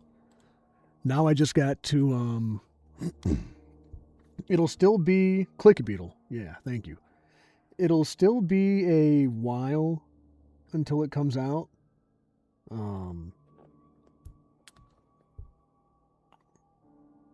Basically, part 2 will come out when part 1 slows down in views. Right now, part 1's at like 20,000 views, which has been a while since we've had a story like that. So I can't quite put out the next one yet. But rest assured, they will go out on Patreon. Sorry, I'm doing like 2 things here. Let me focus on y'all. Oh geez, where did I just click? Damn, don't wanna fuck anything up. It is the whole thing will go out on Patreon in the next couple of days once I get this edited. Well, it's all edited, but once I get it mastered with compression and stuff like that. Once I have all of that done, it'll be on Patreon. Then it will I also got to put the music track in and whatnot. But I want to put it out as a member video on YouTube, but the thing is I'm nervous because of how YouTube's been demonetizing so many people, and because we think compilations might have had an effect on that, but we're not sure because YouTube won't fucking tell anybody any shit. I want to put the whole thing out as a member video, but I don't want to put the member video out and then when I release the part 1 and part 2 together, I don't want it to get flagged or something like that. So it'll be out. Basically, part 2 comes out when part 1 is slowed down, and then the compilation will come out about a month after part 2, because you can't put the compilation too close to part 2, because then it gets like no views, because everyone's like, I saw this shit already, and then the compilation does garbage, and you're like, oh, well, that sucks, because I wanted the complete version to do well with how much time it took. So we'll see how long that takes. But, y'all have been here. Also, I don't know about this yet, but it's possible that in the next live stream or 2, I might just play the whole thing on a live stream. But see, if I do that, I still am worried about getting flagged from seeing the whole thing go out like that, because then it will take the live stream and then go to the separate videos, like, oh, hey, this is just a reused content or something like that. So if I ever do that, I might play like, an hour of Tribal and then like 10 minutes of something else. Then the next hour of Tribal, 10 minutes of something else, to try to throw the algorithm off. Or maybe I'll sit down one day and play the whole story while I play like World of Warcraft in the background, but then occasionally pause it every now and then to add a commentary. So, because, guys, when you put a YouTube video out, YouTube transcribes the entire thing into a script, and then they run that shit through all kinds of checks. Is this on other YouTube channels? Is it on your current YouTube channel? Is it reused content? Did you do this already? Is this AI content? All this, YouTube does all this kind of stuff, and they do that. And the last thing I need is to worry about the channel getting demonetized again. But I also don't want people to be waiting so long. All right, let's see. The idea was to the idea for tonight was to do some of Manny Willem's radio show. But fuck, that's 5, 10. That's like 20 minutes of me talking, and then you get into then that's like another 25 minutes, and then it starts going back and forth between me and Dexter and Whispering Scream. That was the plan, but I didn't think we were going to finish Tribal Officer tonight. I was actually planning on doing getting to page like 85 or something and then stopping, but I was like, oh shit, we're almost done, let's just finish it. So Dex, thank you for rushing those lines out to me, but I think we are going to, someone already did the dono to put out In Hell There Was a Cart and Everyone Must Pull. Someone already put that out. We hit the dono goal for that earlier, so we are definitely going to listen to this, and this is an hour long. Let me bring that up, and I don't want to have the stream go until like midnight, so this has to be done like now, and that way the stream's done at like 11, and that's another 4-hour stream. And remember, guys, I know most of y'all know this already, but I keep ads off on live streams, so if you don't have YouTube Premium and whatnot, and you just want noise for the background, put on a live stream. The live streams are just me talking, is me blabbering about, and you will have something to fall asleep to every night with no ads. Amanda Jane from the Darkest Hour. We love you, spend time with you. Thank you, Nikki. This could be hokey nonsense, but I have heard that if you want to do a compilation and don't want to get on YouTube's LLM radar, the best method is to completely swap out the music, but also give it an intro so the first few seconds are entirely unique from the videos within the compilation. That is a good idea. I've thought about something like that too. A big thing is definitely the music too. That's a big one. So that's a good idea. I think we may do something like that, Keeper. That's a good idea. Might definitely change the background music, mess around with that a little bit, do a little bit of intro, outro kind of thing. Let's see. You never know who runs an ad on the talking. My wife. You know who never runs an ad on the talking? My wife. All right, ladies and gentlemen, let me make sure the background music is primed for this. Let's see, guy, that's another song I want to use, but I know this one doesn't get hit by the copyright. Let me just, it's really quiet. I'm going to bring it up just a little bit. Let me know if it's too loud. Here we go. This is one of my favorite songs to use, is Aftermath by Kevin MacLeod. It just fits like every ambience, like, you know, it's creepy but not too creepy, so it fits like lighthearted stuff, it fits creepy stuff. But I gotta stop using it so much because I also don't want YouTube to be like, oh, you have the same music and everything, you know. Danny Gets Dark.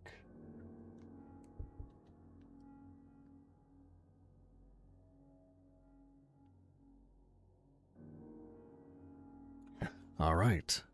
This is for anyone who hasn't heard earlier, this is and you'll hear it in the outro too, this is a story that so Mark, Woundlicker, Hell Taurus, Traveler, he, you know what? Man, let me make sure if this is right. I thought one of his pen names is Finn McCool too. If it's not, I gotta take that out. I'll put that in the outro. Mark Finn McCool might be someone else though, actually. Okay, no, Finn McCool is Woundlicker. Okay, I thought it was him. I thought it was. All right, cool. He emailed me about a month ago, asking me, he's like, thank you for reading my story so much. Is there anything you'd like me to work on? A story you want? A plot idea you have? And, I had this idea of a cart in hell that is pulled by the damned, that is being chased by the weeping and gnashing of teeth that you hear in the Bible. And I gave him an opening scene, and I gave him the concept, and him and I bounced ideas off of each other through like over a dozen emails. Oh, how about this, that, do you like this, that? And it was super cool. Mark is an awesome guy. He's a big friend of the channel, and you've heard him on everybody's channel. I mean, especially Dark Sonium's done a lot of his stuff. The Alien War, the Alien War series with the Astri, that one story that Dark Sonium did where my uncle keeps tiny homes or collects tiny figures. It's that one where he has like a tiny model of a town, and then the guy, don't want to spoil too much of that one, but that's a super cool one. But he does all kinds of genres too, which is super sweet. All right, let's get this going.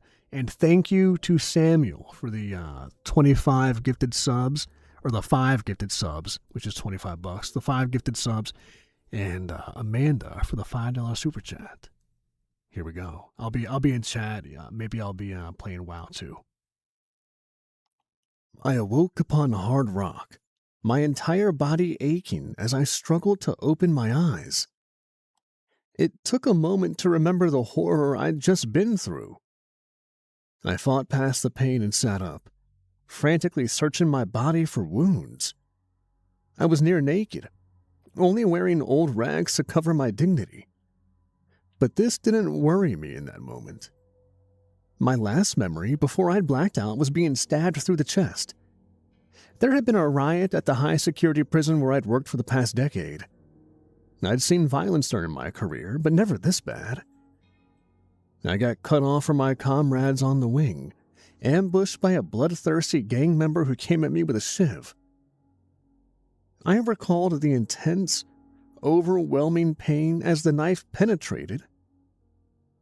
And then everything went dark. But when I searched my naked chest, I couldn't find any stab wounds on my body. I should have felt grateful, but none of this made sense. I'd felt the knife, seen my own blood. Was it all a delusion? I parked this thought for a moment while trying to work out where I was. The prison hospital seemed like the natural place to end up, but I wasn't in the hospital or even inside the prison. Looking around, I found myself in a dark cave, with only a sliver of light emanating from a narrow entrance about 20 yards from where I lay. On the ceiling above me were stalactites. One was hanging directly above me. The formation appeared flimsy, and I feared it could give way at any moment, impaling me in the process. This fear made me move quickly. It was only then that I discovered the cold iron collar fixed around my neck. I struggled to remove the restraint, but found it was attached to a long metal chain, affixed to my shackle and stretching across to the cave's exit and beyond. I pulled hard against the chain, releasing some slack, but finding it was secured to yet another unidentified heavy weight on the other end. I felt anger in that moment as I engaged in a futile struggle to free myself. The irony wasn't lost on me. I'd been a prison guard, a man in a position of power who kept dangerous criminals locked away. But now, I was the prisoner, near naked and in chains. The humiliation was nearly unbearable. Still, I couldn't understand what was happening to me. Had I been taken hostage? Possibly. But this didn't explain my location. The cave was uncomfortably hot and muggy. There was only one way in or out that I could see, the narrow exit where the chain led. The sun shone through the gap, warming my bare skin. It made sense that I should walk out into the light, and yet I hesitated. Something told me it wasn't safe out there. Call it a sixth sense, but I felt I would be in grave danger as soon as I stepped out of the cave. I was still trying to decide what to do when the decision was taken out of my hands, because a moment later, something started to pull on the far end of the chain. Once again I fought, trying desperately to hold my ground as I was pulled out into the open air, accepting my fate as I adjusted to my new environment. As uncomfortable as the cave was, the outside was worse. A baking hot sun shone down upon my head, and I was forced to walk upon scorching sand which burnt the soles of my bare feet. I glanced back at where I'd come from. The cave was cut into the side of a solitary mountain which towered over an otherwise barren desert of white sand stretching in every direction. But what really concerned me was the contraption at the end of the chain. It was a large wagon made of solid wooden planks and set on top of 2 pairs of spoke wheels. The wagon was more of a cart in actual fact, but it was huge in dimensions, easily 20 feet wide and 40 feet in length. The bed was open to the elements. It didn't carry a cargo, not yet anyway. The cart was being pulled across the sands and the chain attached to my collar was secured to its bed, meaning I was dragged along with it. But most shocking was the gang chained to the wagon, because the vehicle wasn't being pulled by horses or camels. It was powered by human beings. Mostly men, but also a few women, all thin, bedraggled, dressed in filthy rags similar to my own, with their skins burnt by the unforgiving sun. They all had collars around their necks just like I did, and every collar was attached to a chain affixed to the wagon's bed. The chain gang members differed in ages and racial backgrounds. There didn't seem to be much linking them, other than their shared precarious situation. I counted 3 dozen queued up in 3 lines. Some seemed to be in a state of shock or acute anxiety, which was understandable given the circumstances. But more disturbing were those who seemed resigned to their grim fate, their heads down and eyes sullen. Most looked exhausted, and a few appeared to be on the verge of collapse. But all were pulling their backs to the desert, facing the cart and the mountain as they walked backwards, using all their strength to drag the cart forward with their bare hands. I didn't understand it, couldn't comprehend any of this. But one thing was for certain. The chain around my neck was secure, and I had no choice but to join their number. And so I shuffled forward to take my place in the line. I looked to the burnt and sunken faces of those I had passed, trying to make eye contact and engage somebody in conversation, but no one would talk to me. Their heads remained down and they kept on pulling, as if dragging the wretched wooden cart forward was the most important task in the universe. I didn't recognize any of their number, except for one. Well, well, well. Look what the cat dragged in. Great to see you again, Officer Dillon. I looked to the foul-faced, smirking prisoner to my right and groaned in dismay. I knew this man, unfortunately.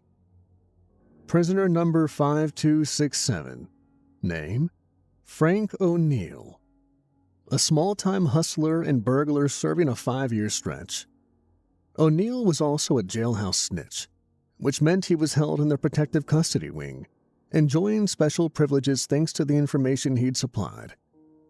Needless to say, O'Neill hadn't been popular with his fellow prisoners. I never liked him either, if truth be told. He wasn't the worst or most dangerous inmate I had to deal with, but there was something off about the guy, and I didn't trust him. "What are you doing here?"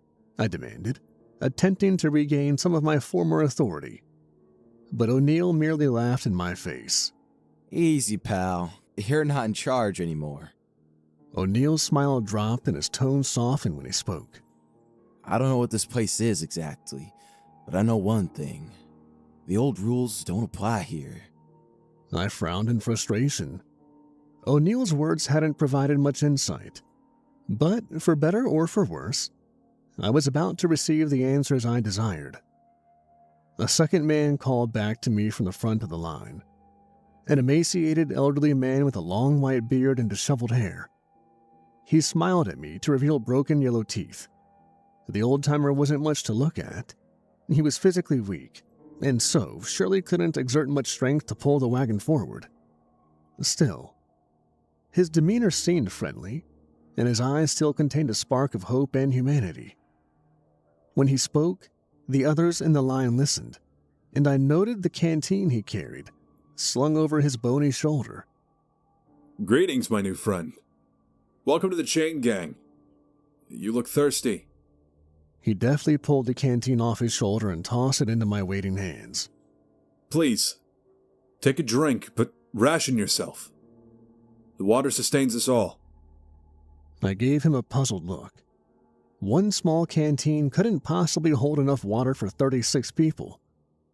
Nevertheless, I wouldn't look a gift horse in the mouth. Opening the canteen, I took a swig of cold water, and I felt much better once I swallowed the refreshing liquid. I handed the canteen back to the old-timer and thanked him. Not a problem, sir. We all look out for each other around here. My name is Gabe, by the way. And you? Tommy, I replied after a lengthy pause. I thought it was better to use my first name rather than refer to my rank. Pleased to meet you, Tommy.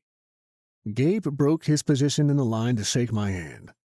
Only then did I notice that I'd started pulling on my chain, joining the others in the shared task of dragging the cart along the sand, even though I didn't understand why I was doing so. I've been trying to explain how things work to your friend here. Gabe continued while nodding towards O'Neill. Unfortunately, he's finding it hard to adjust. That old fool's crazy. O'Neill proclaimed loudly. I cast him a stern look before turning back to Gabe. This man is not my friend, I said firmly. O'Neill laughed in open mockery, but Gabe appeared visibly disappointed by my statement. Well, Tommy, I'm sorry to hear this, because we all need to work together out here. Whatever differences you men had in life must be left on the mortal plane. His last sentence chilled me to my bones as I considered the implication of his words. What do you mean by mortal plane? I asked nervously. The old man's smile dropped, and I was sure I could see a sadness in his eyes. And when he answered, his tone was noticeably more sympathetic. Oh, dear. I am sorry, Tommy. This is always the most difficult part of my job. I hope new arrivals will discover the truth on their own time, but sometimes I must force the matter. I shook my head, still none the wiser, or perhaps too stubborn to accept my new reality. Gabe sighed when he saw the puzzlement in my eyes. What is the last thing you remember, Tommy, before you arrived here? I paused for a moment, not wanting to relive the trauma but realizing I had to do so. There was a riot where I worked. A prisoner came at me with a homemade knife. He stabbed me multiple times, and then I blacked out. Gabe shook his head, placing his bony hand on my arm as he whispered in my ear. Oh, my dear Thomas. I found this strange because nobody had ever called me Thomas except for my late mother. Poor Thomas. I'm afraid you didn't black out after the attack. You died. You're deceased, and this is the afterlife. I instinctively backed away from the old man.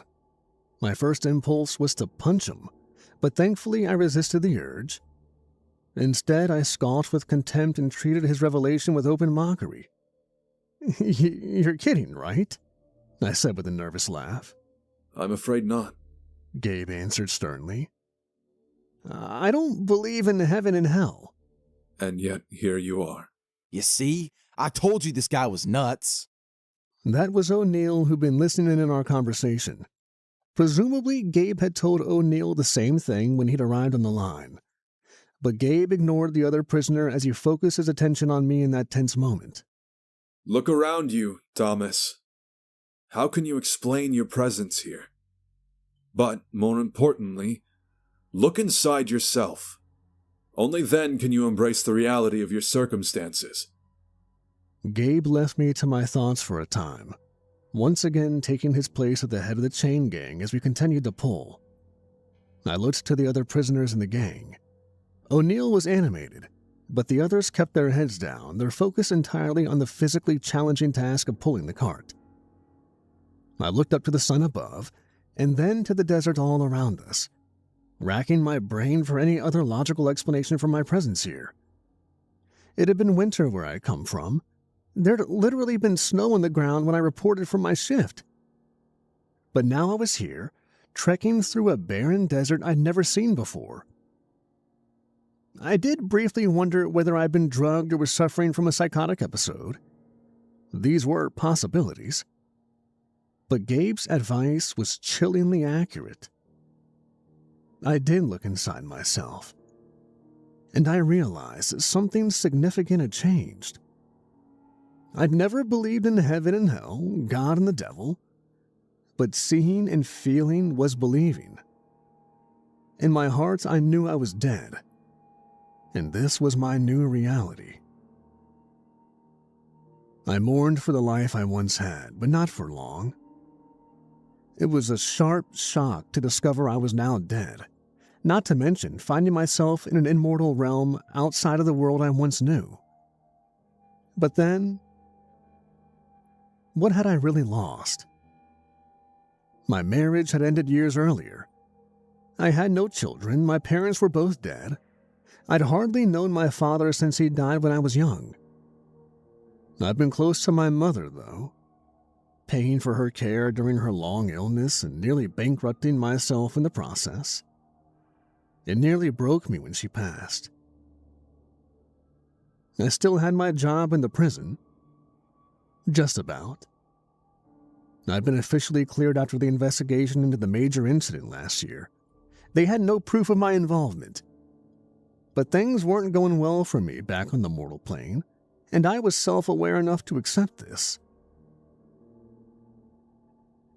I pondered my grim situation as I pulled alongside my new comrades, exerting much physical effort as we slowly dragged the cart along the hot sands, working together like a trio of tug-of-war teams.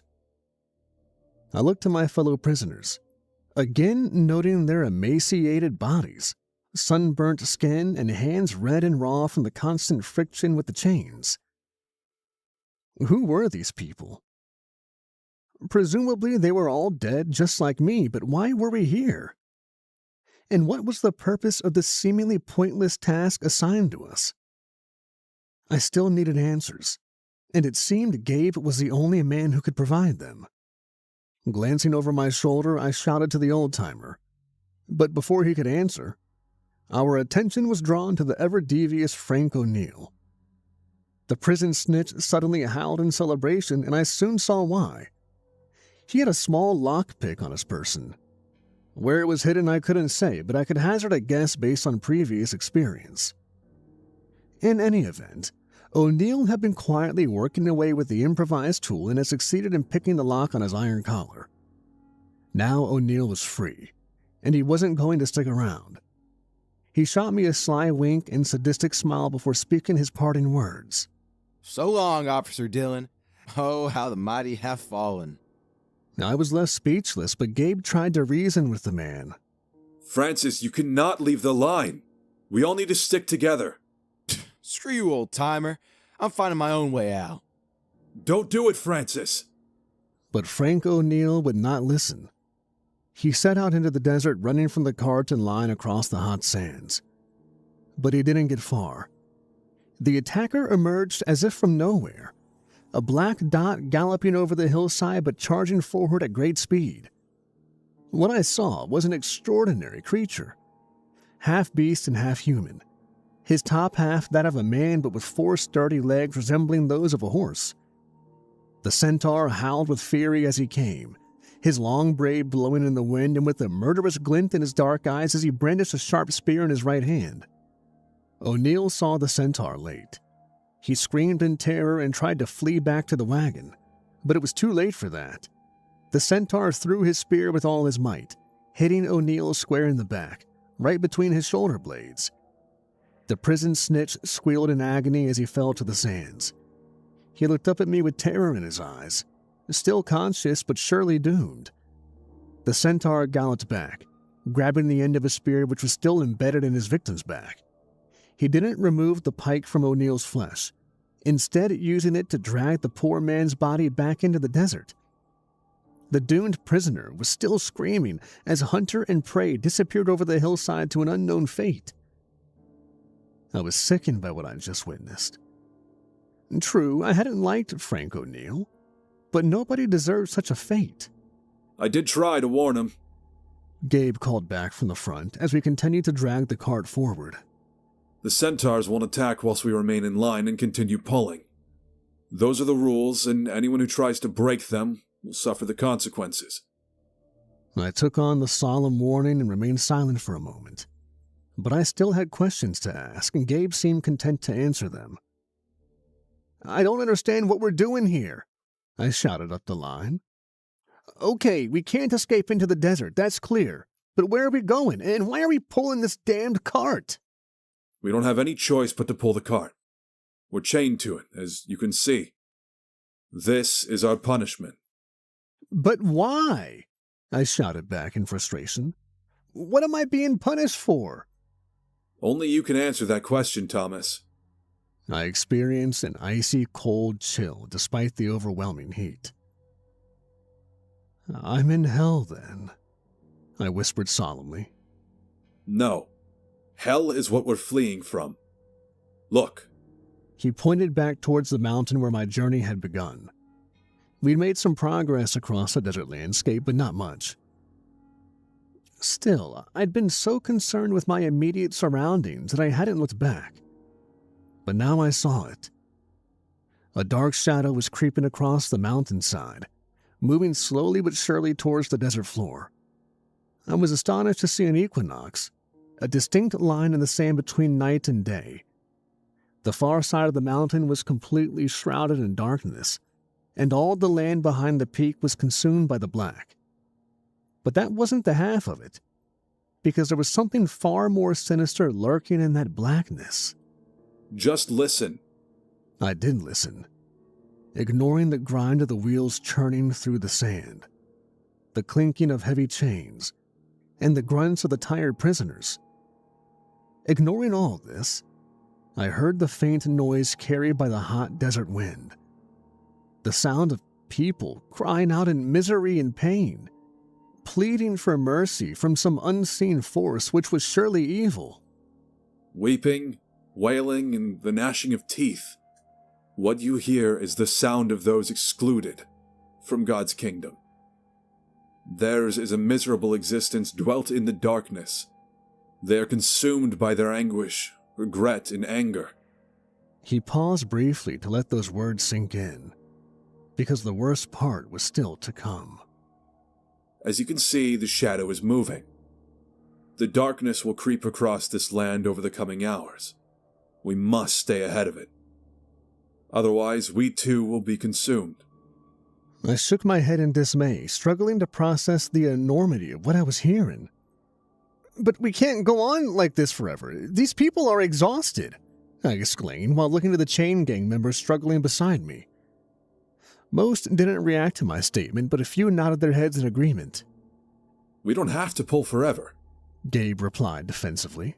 We have a destination. Look. This time he pointed forwards, into the seemingly endless desert ahead. At first, I could hardly see anything through the simmering heat from the powerful sun. But then I spotted what Gabe was pointing to. A structure of white stone standing in the middle of the desert sands. Our sanctuary. This fort is God's outpost in this wicked land. Once we enter its walls, we are safe from the creeping shadow. This is our objective, my friends. I looked back at the advancing darkness and then forward to the far distant fort. We had a long way to go. A lot of ground to cover through an extreme and hostile environment. Our people would surely weaken and fall under the intense heat of the sun, becoming unable to manage the heavy weight of the wagon. As for the shadow, yes, it was moving slowly, but the darkness was also relentless, as we would find out to our detriment. This was an unstoppable force of nature. Our only hope was to outrun it, and I honestly didn't think we'd make it. But there was nowhere else to go and no other hope of salvation. So I continued to pull with all my might. The hard slog continued, and a grim and brutal routine fell into place. Everything about the environment and circumstances seemed designed to wear us down, both physically and mentally. Even the method of pulling the wagon was insane. It would have made more sense to attach harnesses to our backs, even though this would have reduced us to the state of livestock. It wasn't long before I discovered the purpose of the open bed. As predicted, the weakest of our number couldn't continue the hard labor. One by one they fell, and when they did so, we carefully loaded their frail bodies onto the bed of the wagon. The cart was designed for us to carry the weak and lame, which was better than having to drag their limp bodies across the hot sands. As men and women fell, others arrived. Fresh chains shot out of the wagon as if by magic, and human bodies were pulled from the sand, appearing like they were being spit out by some monstrosity beneath the ground. Some came out kicking and screaming, and they needed Gabe's soothing words to calm them. Meanwhile, others simply joined the gang without a word or objection, acting like this was all routine. This was the pattern. But there was an obvious problem. More people were falling than were joining. Those who were loaded onto the carts had to be carried, which increased the total weight we had to pull. There weren't enough replacements to make up the numbers, so inevitably, our pace slowed. This was a huge concern, because the force of nature chasing after us did not stop or slow. I tried to avoid looking at the ever-expanding shadow cast across the desert floor, but unfortunately, the dreaded weeping, wailing, and gnashing of teeth only grew louder and more intense. It became almost unbearable, as my exhausted mind was filled with images of damned and tortured souls suffering within the eternal darkness. It wasn't their pain and anguish that worried me the most. It was their anger. They hated us because we were still free. The term free seemed ridiculous given our circumstances. Chained up half naked and forced to pull the wagon through this unforgiving desert. But still, we had a chance, however slim.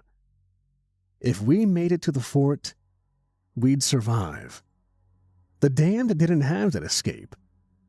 All they could do was drag us down to hell with them, and they would if they caught us. Fear of the shadow kept us going, but our conditions only deteriorated. The sun beat down on us constantly. I felt my skin burning and peeling. My hands and bare feet became bloody from the hard labor, and I felt my mind slowly slipping as the immense heat took its toll. There was no escape from the chain gang. Frank O'Neill's grisly demise had proven as much. Occasionally, we spotted the centaurs on our flanks, keeping their distance, but reminding us of their hostile presence. The beasts howled with hatred, their eyes lighting up as they randomly fired arrows and flung spears in our direction. Their projectiles always narrowly missed us, whizzing over our heads or striking the sands by our feet. But the centaurs weren't trying to hit us. only to intimidate. Gabe assured us that they couldn't hurt any member of our gang, not as long as we stayed in line. Nevertheless, the combination of these deadly factors would eventually be enough to break any man or woman. We were all suffering, but it was Gabe who kept us going. The old man spoke to each and every one of us, whispering encouragement in our ears when we needed him the most. And then, of course, there was his magic canteen. He passed it down the line and everyone took a drink. We only ever took our fill, and yet one small canteen was somehow enough to quench the thirst of 3 dozen people. The water kept on flowing and the canteen never ran dry. There was little talk from within the chain gang, but I was able to engage some of my fellow prisoners in brief conversation, learning their names and where they hailed from. Sully from Manchester, Dante from Chicago, Isabella from Barcelona, Pierre from Quebec. On the surface, we had nothing in common, but for whatever reason we were in this situation together, brought to this bizarre and frightening realm following our respective deaths. We formed a comradeship during those hellish hours, working together under Gabe's leadership as we pulled the wagon ever onwards and loaded the weekend lame onto the cart. This camaraderie brought hope to my heart, despite the desperate situation. But there was one thing left unsaid between us. Gabe had hinted at it when I first arrived here. Only you know why. And there was a reason I'd been sent here. I was a sinner, and the crime I'd committed in life weighed heavily on me. I tried to put the guilt to the back of my mind, but the desert forced me to confront the harsh reality in the most unexpected way. It all started with my mother's illness. Cancer of the liver. They caught it late, but there was still hope. An aggressive course of chemotherapy was recommended by the doctors, but Mom didn't have the medical insurance to cover the cost. Mom had always been there for me, sacrificing everything after Dad died to put food on the table and bring me up right. She'd even supported me emotionally after my messy divorce. There was no way I was going to let Mom down when she needed me the most. But it was tough. I burnt through all my savings, took out a second mortgage on my home, and borrowed heavily. All this put me in substantial debt, but it still wasn't enough. I was desperate, and that's how they reeled me in. The Diablos were the biggest gang inside our prison. They controlled the drug trade inside, that was no secret. The new governor made a big deal of trying to stop the illegal narcotics trade and found pretext to fire the crooked guards responsible for smuggling in the drugs. This was a problem for the Diablos and their boss Jose. Demand was high, but the main supply had been cut off. That's when Jose approached me with an offer. Now, I'd been an honest guard my entire career up to that point. I'd never taken a bribe or even looked the other way. But like I said, I was desperate. Jose wanted me to smuggle in the drugs which his gang would sell.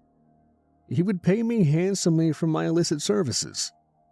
I knew it was wrong, of course I did. But I justified the act as best as I could. Drugs were going to make their way inside either way, they always did. Where there was a demand, there would always be a supply. And it's not like anyone was forcing prisoners to take illegal substances. They were criminals getting high, that's all. Besides, I wasn't doing this out of greed. My actions were born out of necessity. The first few runs went smoothly. No one suspected me of wrongdoing, and the dealing was done on the down low. Jose paid me the money and I was able to cover the payments for Mom's treatment. But then, one Sunday afternoon, it all went to hell. 10 overdoses on my wing, 3 of them fatal, 3 prisoners dead on my watch, killed by the illicit drugs I'd smuggled in. After the initial chaos was done, the investigation began. The autopsies confirmed that the cocaine in the dead man's systems was laced with fentanyl. Whether the spiking was intentional or not, I'll never know. But I lied to the investigators and said I knew nothing about the ODs. I was sure they didn't believe me and expected to be arrested any day. But it never happened. The investigation team never discovered my involvement. I got away with it, even though the guilt weighed me down. And in the end, it was all for nothing. My mom's treatment didn't take, and she died 2 months later. I never told her what I'd done to pay for her chemo. Couldn't bring myself to. I was by my mom's side when she passed. She said she loved me, was proud of me. She said I shouldn't blame myself, that I did all I could. If only she knew. But the desert, whoever ran this cursed realm, they did know. The celestial powers were fully aware of my earthly sins. And finally, I was forced to face divine judgment. I never forgot the names of the 3 prisoners who died due to my actions. The names and faces of those young men were etched into my guilt-ridden memory for all eternity. Andre Jackson, prisoner number 2317. Convicted of larceny, committed to support his drug addiction. Emilio Sanchez, prisoner number 6728. Convicted of assault carried out as part of a gang initiation. And Sammy Bailey, prisoner number 4621. Convicted of causing a death while driving under the influence. All criminals, but not the worst under my watch. They'd taken drugs in part to escape the desperation and violence inside the prison. A slippery slope. But these 3 men would all have got out one day. Maybe they would have turned their lives around. But I'd robbed them of this chance.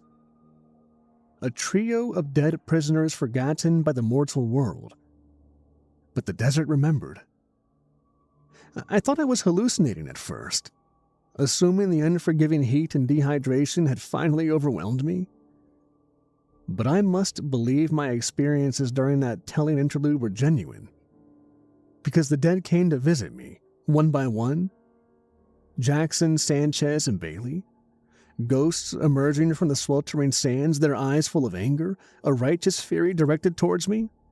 They shouted curses, telling me how their lives had been stolen away thanks to my thoughtless actions. I tried to apologize, to show genuine remorse, but my words fell on deaf ears. It seemed there was nothing I could say or do to assuage their collective anger. I didn't get any help from the others either. All my fellow prisoners simply kept their heads down and kept on pulling. Even Gabe couldn't help me. The old man seemed oblivious to my situation. It seemed I was on my own with the guilt. It was only later that I realized how my comrades were facing their own demons. The desert was full of ghosts, and all would be confronted by their sins. The heat, the exhaustion, the shadow, and the ghosts. Combined, these hellish elements drove me close to insanity. I was about to give up, to collapse into the sand and let the shadow take me. But the next development surprised me and renewed my flagging spirit. Because the trio of ghosts made one final appearance, emerging once more from the burning desert to confront me. Except this time, the spirits weren't here to reprimand me. The fury had left their eyes, replaced by something resembling compassion. And when the 3 spoke, they did so as one, crying out across the void. "Keep pulling! Keep on pulling!" And that's exactly what I did. We'd come so far, the fort was in sight now, tantalizingly close. But more and more of our number had fallen, needing to be loaded onto the now crowded wagon. Those who were left in the lines were mentally and physically drained, me included, but worst of all was the creeping shadow, that darkness that was now almost on top of us. A wall of blackness had devoured the desert behind us, and the hellish din was overwhelming. The wailing, weeping, and gnashing so loud and intense that it drove me to the very brink. Fear was keeping us going. Fear of what would become of us if we fell into the shadow, but I didn't know whether it would be enough. The biggest blow came when Gabe fell. In truth, the old man had made little physical contribution to the pulling of the cart. Even so, he'd been instrumental in keeping up morale and ensuring the wagon kept on rolling. But now Gabe could no longer stand, let alone walk. I helped to carry his frail body and load him into the cart with all the others. As I did so, the old man took my hand and forced me to look him in the eye. It's up to you now, Thomas. You must lead our people to the finish line. My jaw dropped and I shook my head. How could Gabe put this heavy responsibility on my tired shoulders? How would I even accomplish the near impossible task? I wanted to tell him no, but when I looked into Gabe's deep eyes, I knew I could not refuse him. It wasn't just for Gabe or my people in the line. I had to do this for myself. This was my path to redemption. Gabe had one last gift for me. His magic water canteen. I rallied the remaining chain gang members, allowing them all to take a drink before our final push. We were all frightened, our eardrums bombarded by the awful din of the damned. Yes, we were terrified, but also determined. The sanctuary of the fort was so close, only yards away now, but my people were so tired, and the burden of the bodies in the wagon was so heavy. Our speed reduced to a snail's pace, and we were fast running out of time. I threw everything I had into the final push, ignoring the baking sun, the ominous shadow, and ungodly din as I shouted words of encouragement to my people, my voice going hoarse as I struggled to be heard over the cries of the damned. And somehow, we reached the open gates of the fabled White Fort, and the men and women in the lines practically crawled over the threshold. But they could pull no longer, instead collapsing down to the sands in complete exhaustion. The wagon itself was still outside the fort's walls, and the shadow had caught us. Everything seemed to move in slow motion. I could only watch in horror as the darkness crept along the bed of the cart. Those at the back cried out in abject horror as the advancing shadow consumed their physical forms and absorbed their souls into its realm of eternal suffering. There was a panic in the wagon as those at the back desperately tried to claw their way forward, climbing over the bodies of their comrades in the process, but it seemed they were only delaying the inevitable as the deadly shadow advanced ever forward. I knew all these souls would be doomed unless I took action. Digging into the last reserves of strength, I dragged myself off the hot sands and darted forward, climbing up onto the cart and putting my hands upon the mass of bodies. One by one, I pulled the weak and frail and flung them up over the side of the wagon. I don't know how I found the strength to do so, but somehow I managed it. Gabe was one of those I had managed to save. I saw the thin smile on his lips before I tossed him. The heat was no longer a problem, at least.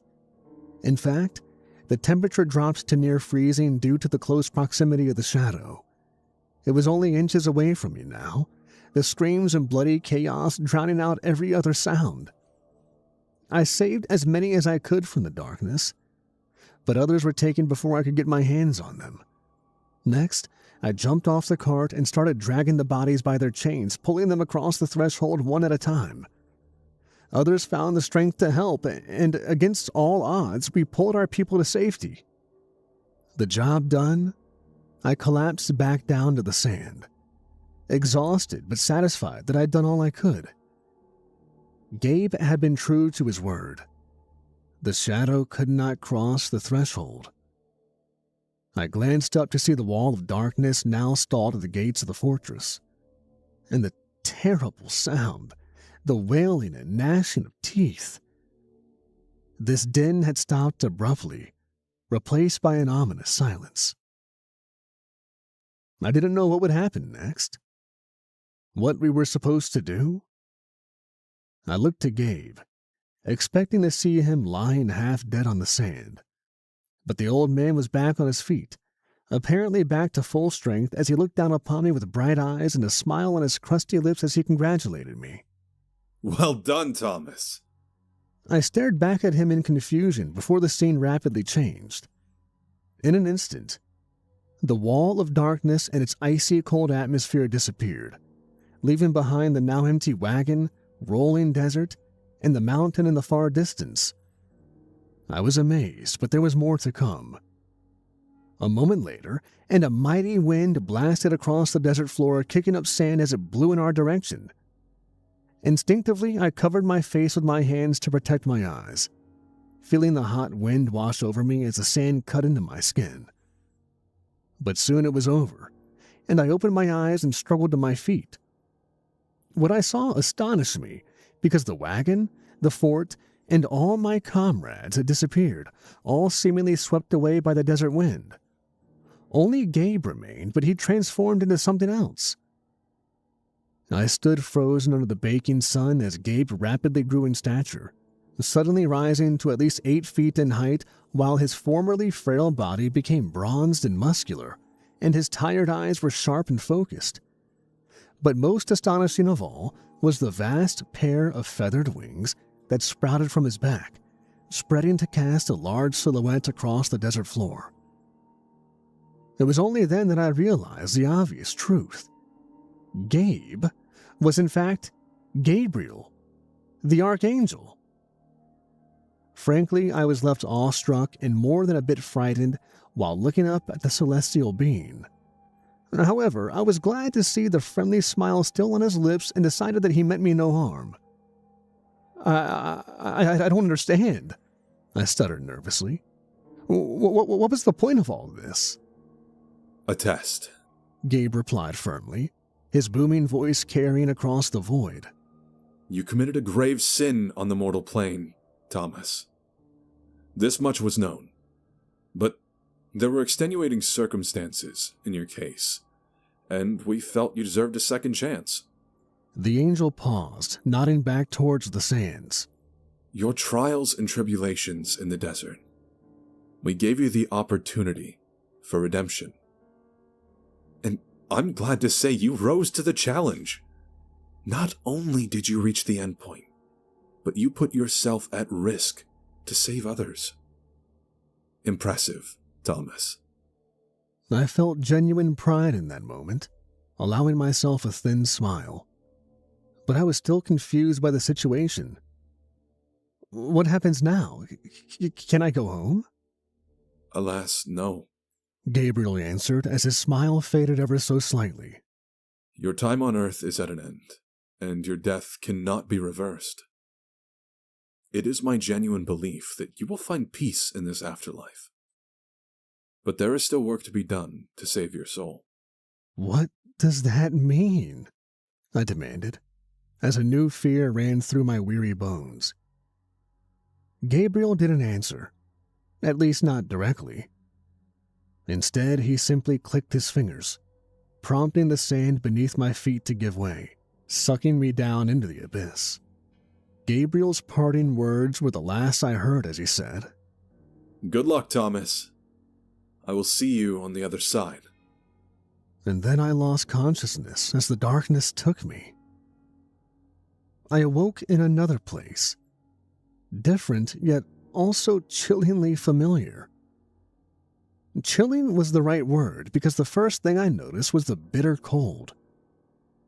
I was back in darkness, with only a dim light illuminating the ceiling above me.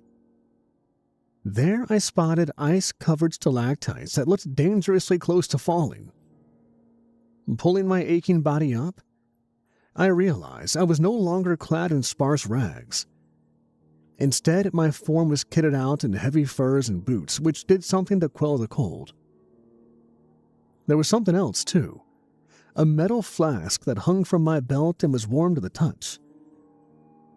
It didn't take long to realize that I was still in chains, with the iron collar sealed around my neck. Clearly, I was in another cave, and the hellish process was starting all over again. I didn't fight when the chain started to pull, instead accepting my fate as I was dragged across the frozen cave and towards the narrow opening. As soon as I reached the outside, I was hit by an ice-cold wind and found myself trekking through heavy snow. Looking forward through the snowfall, I noted how my chain was attached to a mighty sleigh, roughly the same dimensions as the wagon in the previous realm. A fiery desert had been replaced by an icy landscape, but the game was still the same. Men and women, clad in furs, were chained to the sleigh, waiting for someone to tell them what was happening. All present seemed confused and scared, and I couldn't blame this of them. I heard a distant howl of what might have been a wolf, or perhaps something worse. In the far distance, through the blizzard, I could make out a fort of black stone. Behind me was a vast mountain, and I observed the dark shadow slowly creeping across the mountainside. Instinctively, I realized what I must do. What was expected of me?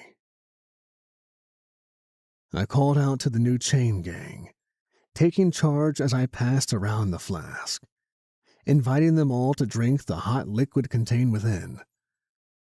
Next, I explained the situation to the newcomers. We must work as a team, and we must reach the fort before the shadow takes us. Otherwise, we're all doomed.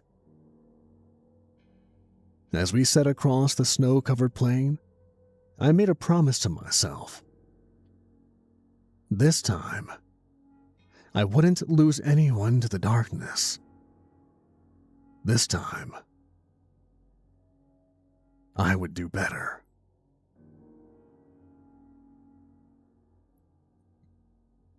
Hey everybody, Kevin here from Nightmares Nightly. If you made it this far, I want to thank you all for listening, and thank you to We Try Horror and Charon's Tales for featuring in this video. Also, a huge, overwhelming thank you goes out to Mark Lynch, aka Woundlicker, aka Hell Tourist, aka Finn McCool. And there's at least one other one in there that I think I'm missing. Traveler. There we go. So Mark actually reached out to me about a month or so ago and was asking about some personalized stories, or Mark wanted, if I remember correctly, he asked me if there was a series or a story that I'd like for him to write or expand upon, maybe. And I told him, Mark, I've had this idea for a very long time. I've tried to write it. I just couldn't quite figure out how the plot was going to be, what the conflict and how the resolution would end up.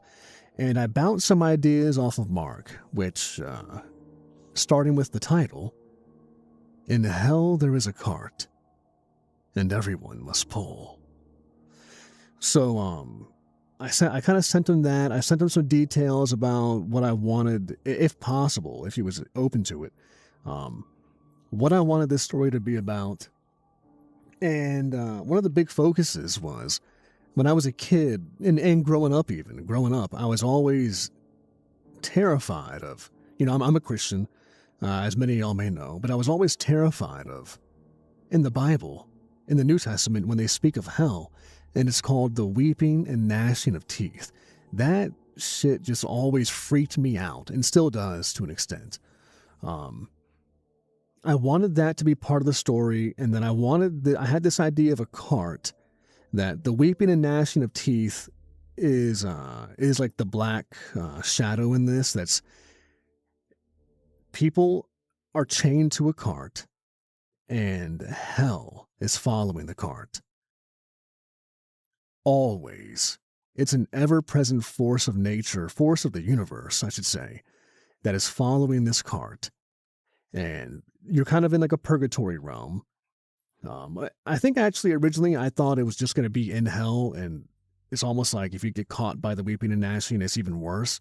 But then Mark bounced some ideas off. We sent multiple emails back and forth, fleshing the story out.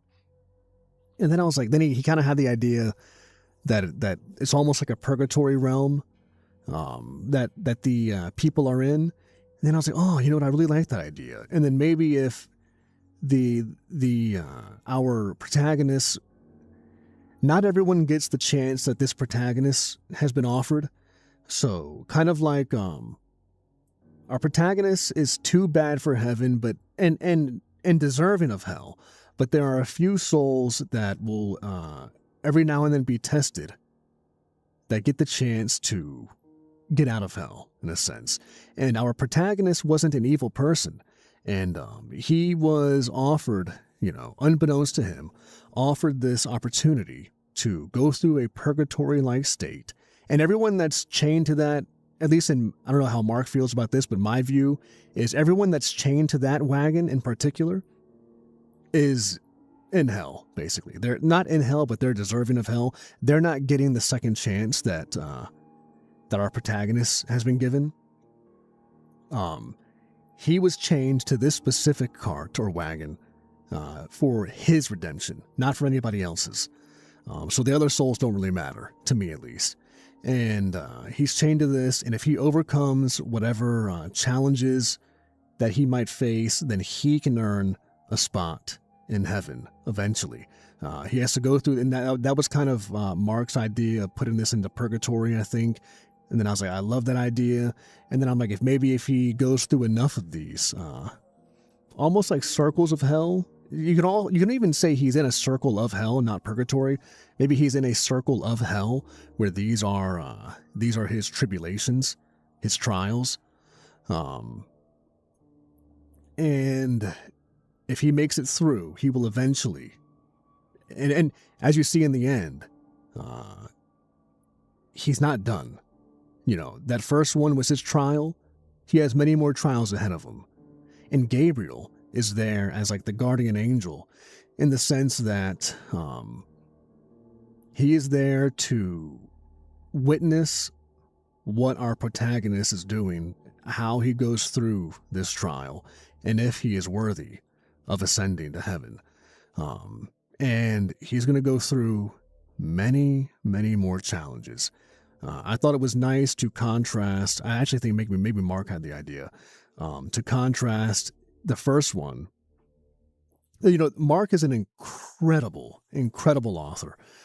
If y'all haven't already checked out the playlist, he has a playlist on the channel with like 30 or 40 stories.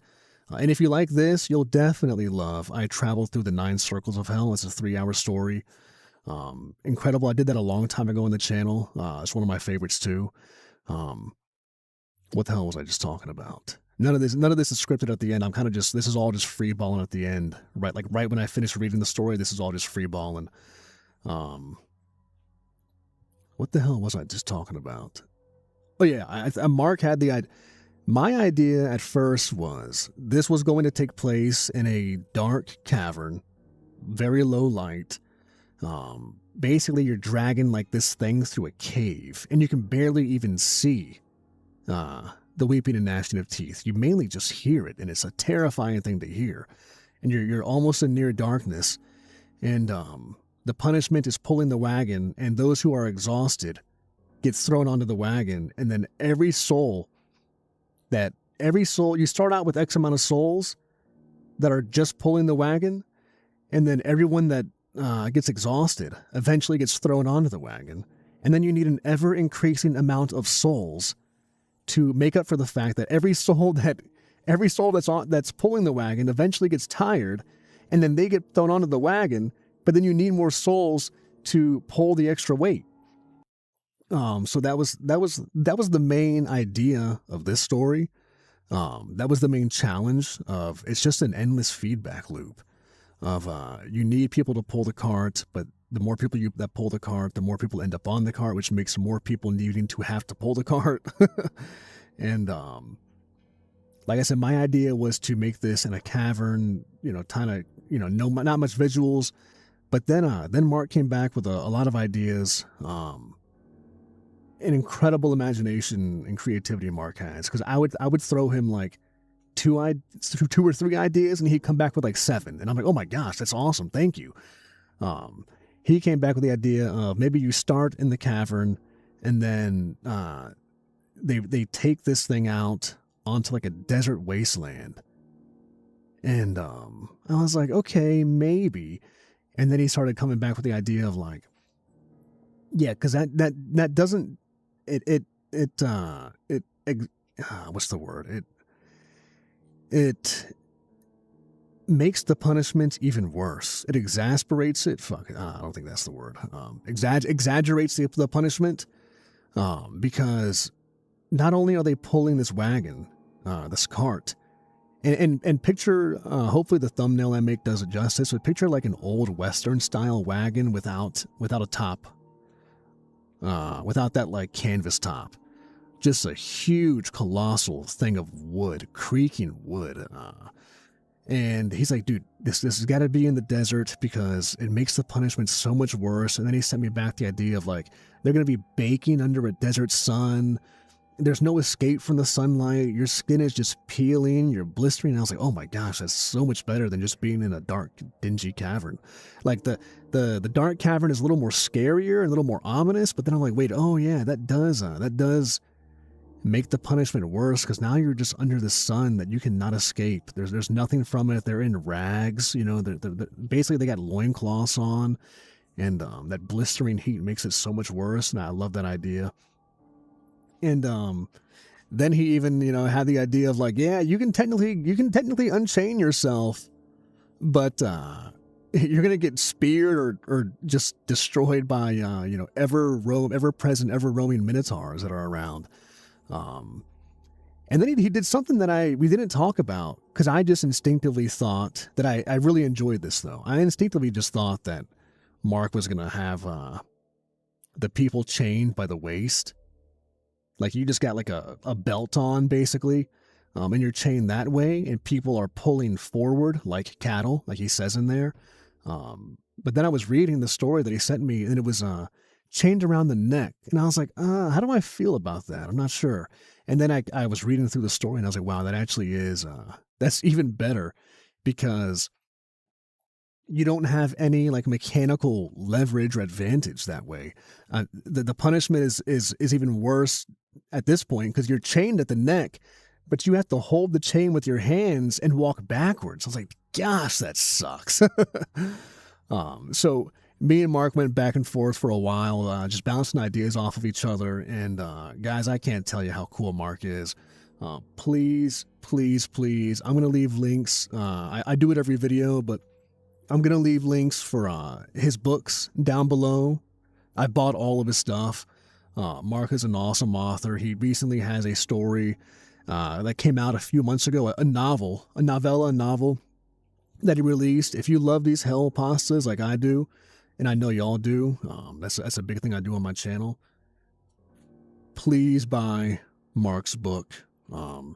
It's all about hell and these challenges that people have to face down there. I'm going to leave that probably in a pinned comment down below, and it'll be in the description as well. Some Amazon affiliate links down there. Please check his stuff out. He's got an Amazon page too, because he's got plenty of other stuff on there. Please show Mark some love in the comments down below. He's a big author. Y'all have heard him all over this channel. You've heard him all over Dark Somnium. He has a lot, and he writes a lot of these hell stories. And that's not the only thing he writes. He's got I'm sure y'all have heard the Astri storyline, the sci-fi line, or plot line on Dark Somnium's channel. I'm a captive in an alien war, something like that. I woke up aboard an alien spacecraft. That's on Somnium's channel, all written by Mark. He specializes in many fields. A really cool one too on the channel, if you want another long series, is the SVA, the Supernatural Vigilante Association. That's on my channel. I don't know who else has done it, but I've got that compilation out. It's like a 2.5-hour story about a journalist that goes around documenting these supernatural individuals. That's a cool one too. Like I said, please show Mark some love. Check his work out. And I really appreciate you all being here. Remember, every Monday is a live stream of me live reading. If y'all can, please join those and make it. And as always, thanks for listening, everybody. All right, there we go.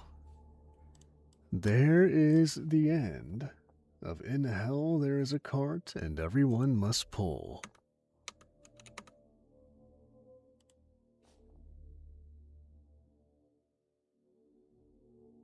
Thank you, Keeper. Thank you. All right, let's see. All right, my voice is back. That was a good little break. My throat needed that. But I still have some work I want to get done tonight, and I might as well do it on stream. So we are going to, I might only record 5 minutes, and then I'm like, all right, screw this, I'm going to bed. But I'm going to start on Manny Willem's radio show. We'll see how far we get. I want to get some more work done before I go to sleep, so might as well stay on stream for that. Let's see.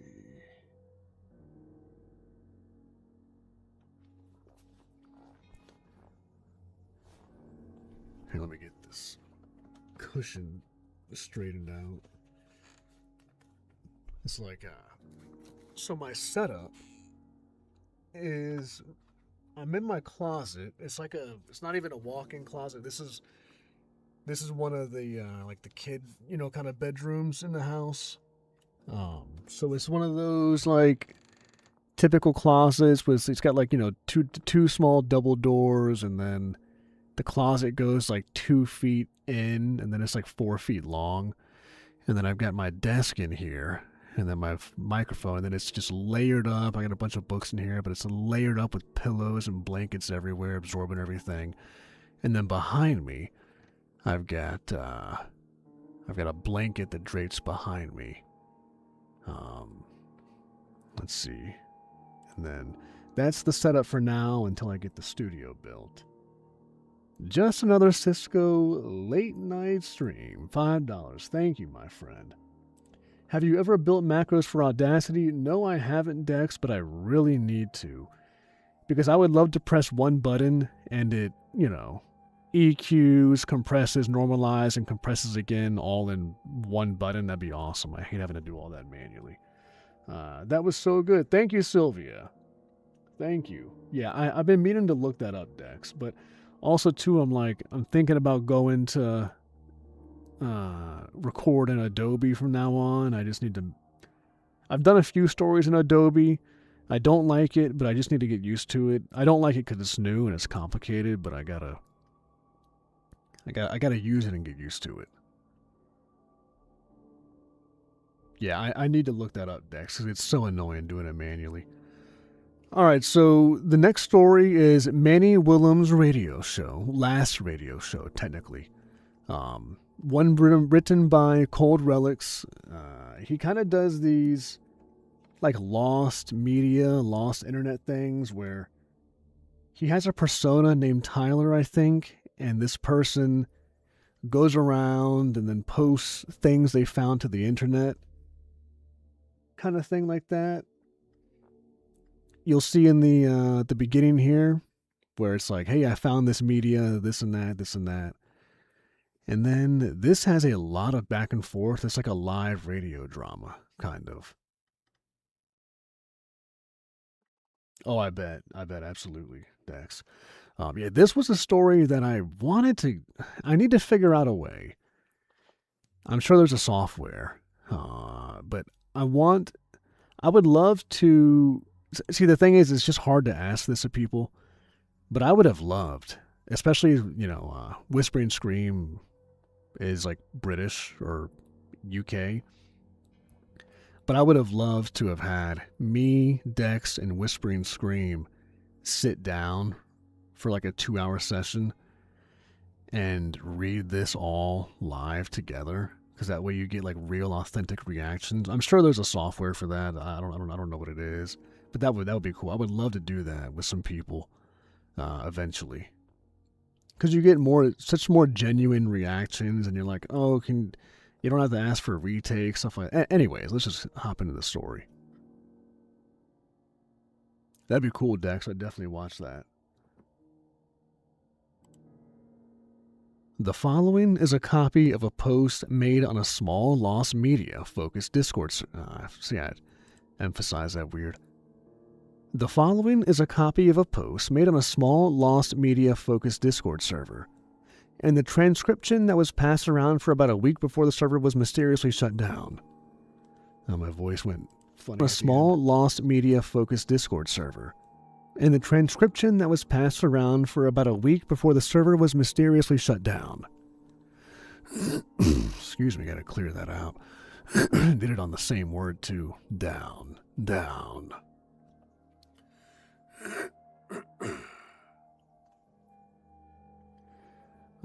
Yeah, I thought it would be something like that, or there's a way to... I know there's a way you can turn this on and you go to like recording device, or no, it's you change the host and then you can actually put record, and then it will record like everything out of your speakers or everything out of your headset. Gotta do something like that. I would love to have just live sessions.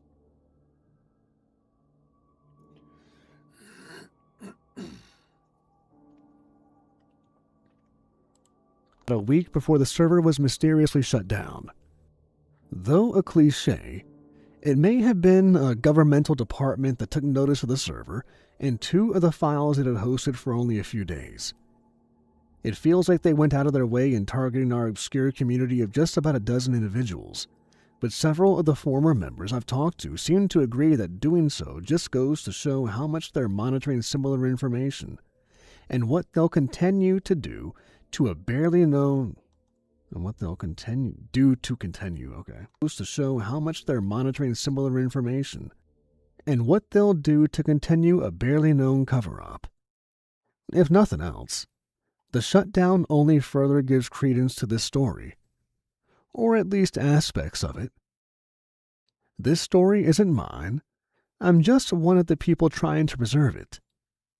I do not know the original poster or where they are now.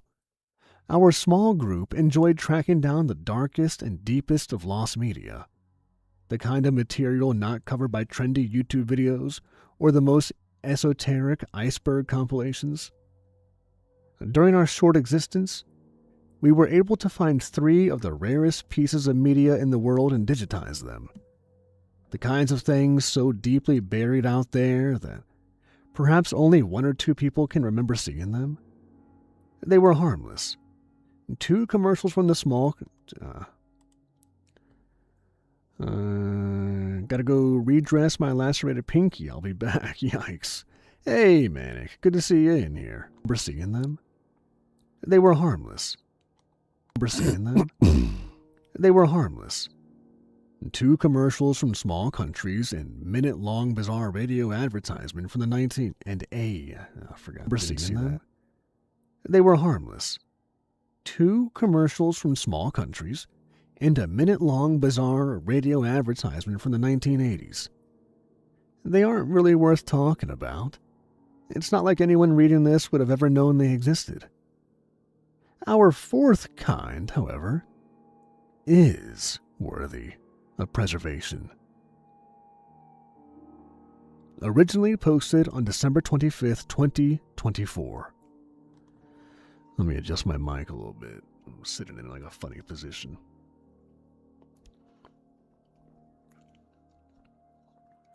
Gotta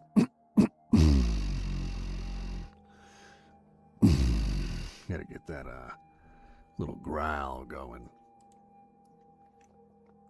December 25th, 2024. Hey everyone. I've been sitting on this finished transcript for a few days now, itching to share it, but I figured I'd wait and give you guys a Christmas present. This relates to my personal search for a strange and nightmarish radio show that played on WSYR, Syracuse, New York, starting at honestly, I forgot that I wanted to kind of say this in a high-pitched voice a little bit. Because Manny Willem is like, and there it is, Syracuse.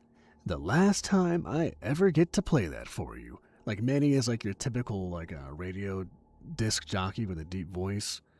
So I wanted to put a little bit of contrast there, actually. See, Manny had one of the voices for radio. A dulcet. You do pronounce that dulcet, right? Let me just look that up.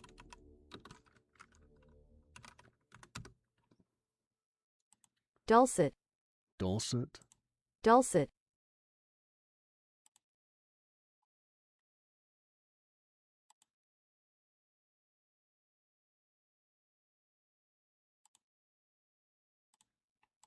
I can't even hear what that is. Dulcet. All right, so it's kind of like a Dulcet. soot, almost. A little softer than that, but... Yeah, let me just... Hey, everyone. I want to do that voice just a little higher pitched. 5th, 2024. Hey, everyone. I've been sitting on this finished transcript for a few days now, itching to share it. But I figured I'd wait and give you guys a Christmas present. Fuck, it's hard to do. Kind of hard. But I figured I'd wait and give you guys a Christmas present. This relates to my personal search for a strange and nightmarish radio show that played on WSYR. Come on. Search for a strange and nightmarish radio show that... Yeah, let me just go all the way back. I figured I'd wait and give you guys a Christmas present. This relates to my personal search for a strange and nightmarish radio show that played on WSYR in Syracuse, New York, starting at midnight on August 12, 1978, fuck. That played on WSYR in Syracuse, New York, starting at midnight on August 12, 1978. I was only 7 at the time, old enough to know that I liked staying up later than I was supposed to so that I could listen to something that felt rebellious, but too young to understand everything I was hearing, or to have every childhood memory be solid and coherent. You remember being a kid and having an experience that stuck with you as you grow up, but you realize that it's fuzzy and unclear? Sort of dreamlike? And the more you try to explain it, the more you find out you just can't. Because details have been lost to time and it's impossible to make perfect sense out of something you lived through? Yeah, this is like that. I spent my late Saturday nights as a kid listening to a radio show hosted by Manny Willem. Who? My point exactly. I brought this up in the server before, and just one of you have even heard of the guy, only because they also grew up in central New York.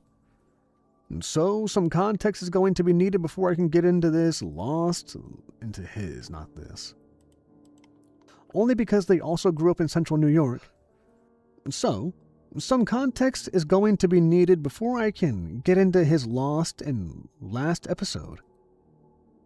My family was poor and we couldn't afford cable TV, so radio was one of the main sources of entertainment. While other kids were going to movies on the weekends or watching Saturday morning cartoons, I was scouring the airwaves for new songs or talk shows with topics that piqued my interest. And in a time when I was too young to watch SNL, I settled onto one of the few pieces of programming that I actually made a conscious effort to listen to every time it aired. While my folks enjoyed their golden era Saturday Night Live, I kept my room's lights off and listened to Manny in the Dark, which really set the mood. Manny had one of the voices for radio. A dulcet, clear, yet slightly deep and scratchy voice. Like a version of Casey Kasem? Casey Kasem? Dulcet, clear, yet slightly deep and scratchy voice. Like a version of Casey Kasem that smoked a pack a day.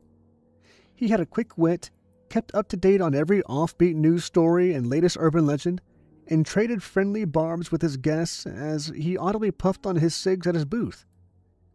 His topics included aliens, ghosts, cults, conspiracies, histories, mysteries, and all things unexplainable.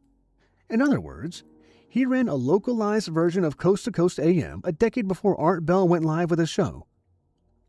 Only he didn't take calls, instead relying on his ability to read the fringes of society that wanted on his show so that he could curate his own brand and quality of content.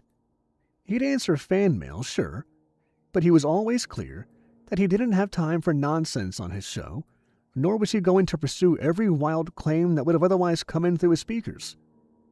Sadly for me, I only managed to catch the very tail end of his career that began as a typical daytime rock DJ and briefly morphed into one of the providers of early metal in the New York area. Fuck. Gotta redo that whole sentence. Through his speakers. Sadly for me, I only managed to catch the very tail end of his career that began as a typical daytime rock DJ and briefly morphed into one of the providers of early metal in the New York area. In 1975, he found his dream job, albeit at a very late hour. Just 3 years later, he announced his retirement as he knew it was only a matter of... Why am I fucking reading weird like that? At a very late hour. Just 3 years later, he announced his retirement as he knew it was only a matter of time before his lung cancer would make it too difficult to host a talk show. Still, for the year that I felt like I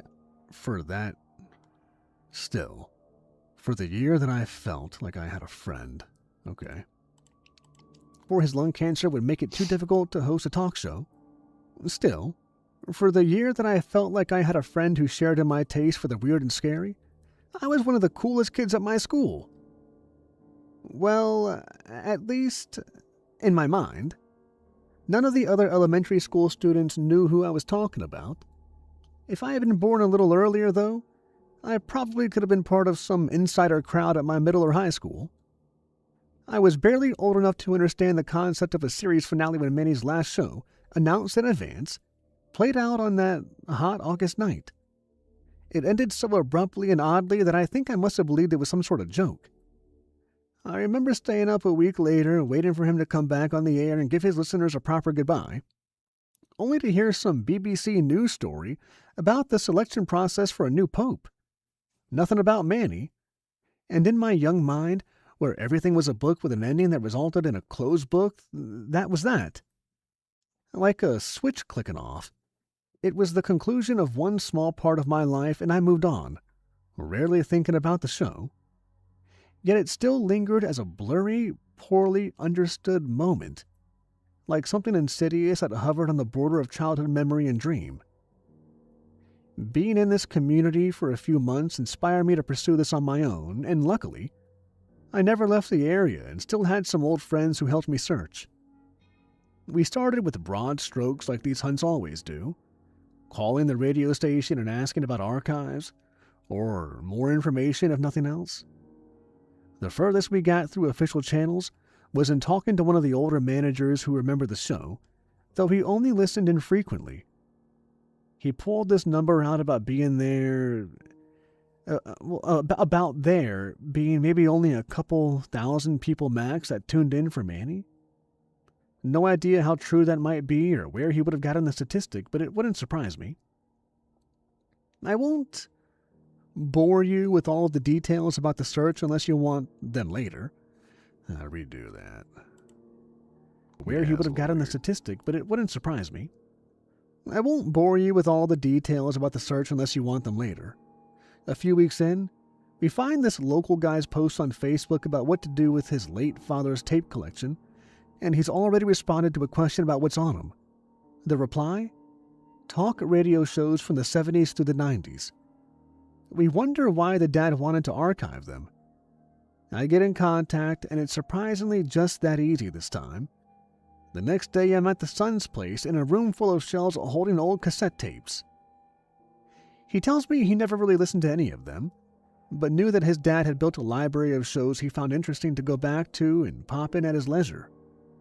He was never much of a music guy, so this was what he had instead. Interesting to go back to and pop in at his leisure. He was never much of a music guy, so this is what he had instead. The collection is well organized, and I find the shelf packed full of Manny Willem tapes in minutes. It looks like he had every show recorded, and at the very end is, of course, the final episode. I'll note that most of the tape cases I saw in this room were dusty with scratches in their cheap plastic. The August 12th Manny Willems show, however, had a particularly scratched and scuffed case, and less dust than the others. I took that as an indication that it had been listened to frequently. If I ask if the dad... Let's see.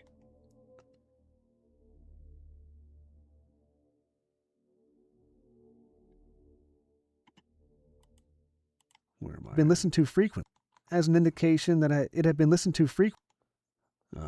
Still on my mini vacation celebrating. That's awesome, Cisco. I hope you have a great night, man. That is 30's a big deal, brother. 30's a big deal. As an indication that it had been listened to frequently. I asked if it had been listened to frequently. I asked if the dad ever might have made notes on the shows, or what was known, as an indication that it had been listened to frequently.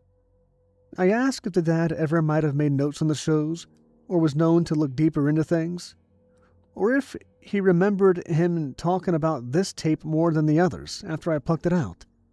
Nah, he answers.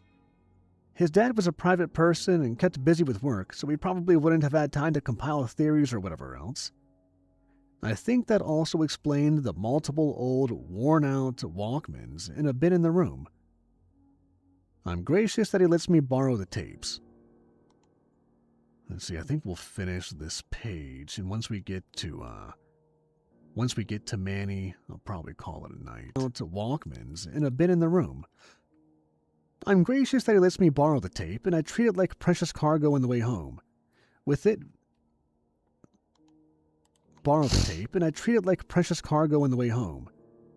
With it, borrow the tape, and I treat it like precious cargo on the way home. With it very possibly being the only known recording of the episode. In which case, the collection may be one of a kind, too. When I get home, I break out my old hardware and make a duplicate right away, and then I digitize the duplicate onto my computer. I run some basic filters and other audio enhancements on the file, because why not? Not like the sound quality from an analog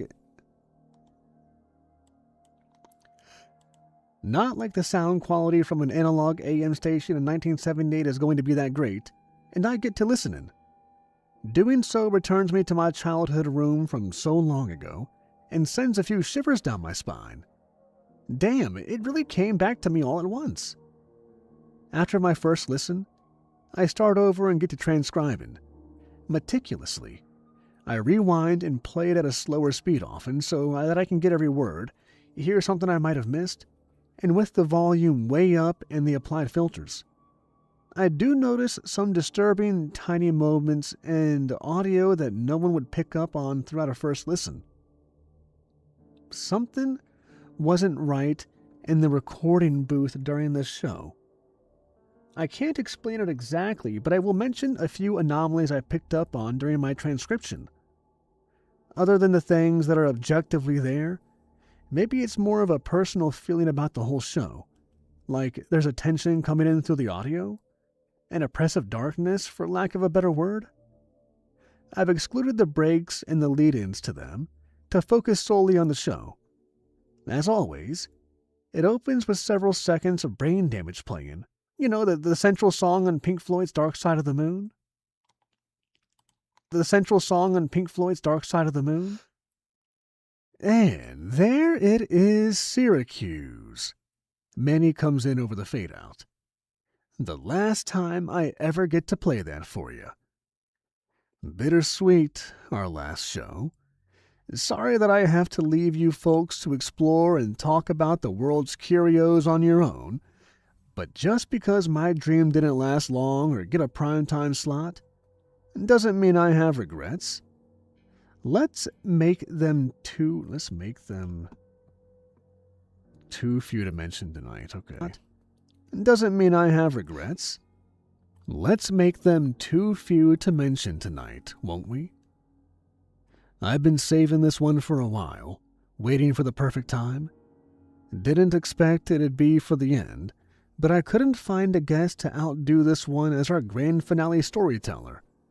you've never heard of this tale, and heck, I've stopped him from telling me the whole thing because I wanted to keep some of the surprise for myself. Moving right along, every minute of this hour needs to be a good one. How are you? Wait a second, is that a... Okay, yeah, it's the same dialogue. Every minute of this hour needs to be a good one. How are you all doing tonight? Another rough week like all the others? For old time's sake, I'm still gonna open with a little throwaway news story and get my opinion in on the world's events. Even for our last show. Now, I didn't really want to talk about this or give these lunatics any credence, but have you ever heard this controversy coming out of the science world? Last month in Manchester, a healthy boy was born.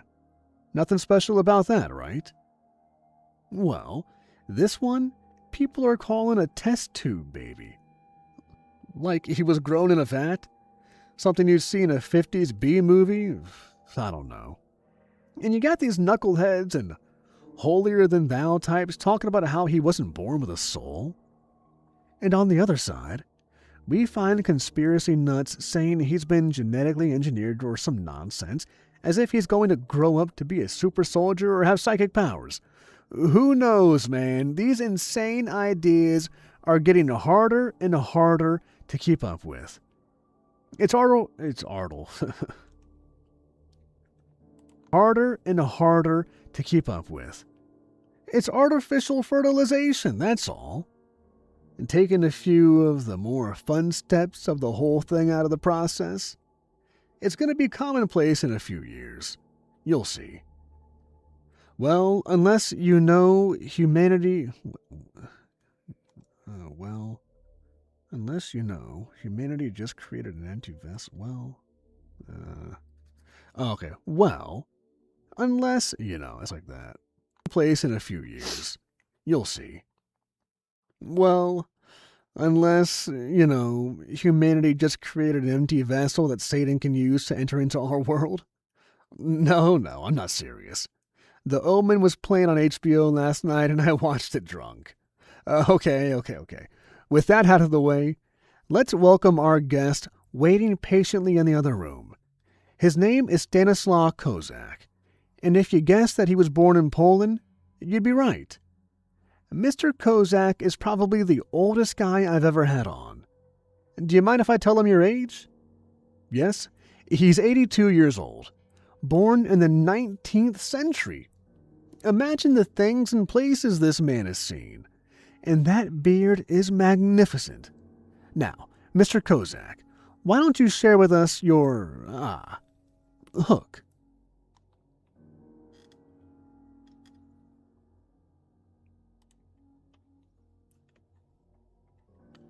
Let's find Dexter here. Dexter is my dog. My man. Oh, wait, is this in stereo? Oh, give me a sec. I gotta change this to mono. All right. Now, how loud is it? Okay, this is Cossack for Manny Willems. Remind me what that means. Sweet.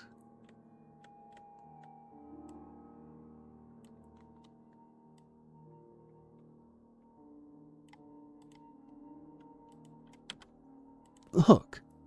Remind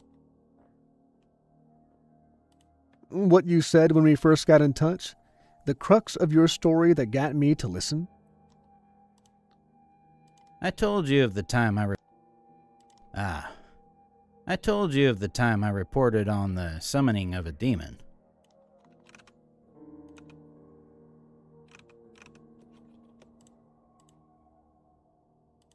Mr. Kozak's accent is subtle, and he speaks clearly and succinctly for a man his age. We will soon find out that he's been in the country for many years. How do you like that, folks? Manny hypes the audience. If that doesn't glue you to your seat, I don't know what you've been waiting... I need to turn that dark mode off, because It's hard to see punctuation with this dark mode, but I cannot turn that off because it's dark as hell in here, so. Let's see.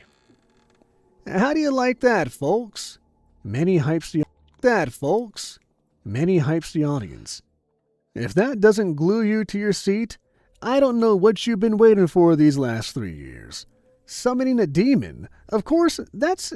don't know what you've been waiting for these last 3 years.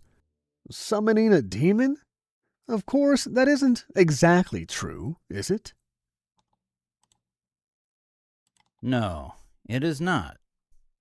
But the truth is more complicated. This is, as you say, just the hook. Begin with something easily understood. Get the other party to listen. Give them a chance to become invested. Here, let me turn this up a little bit.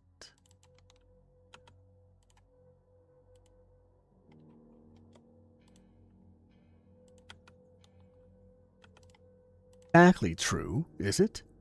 No, it is not. Sweet.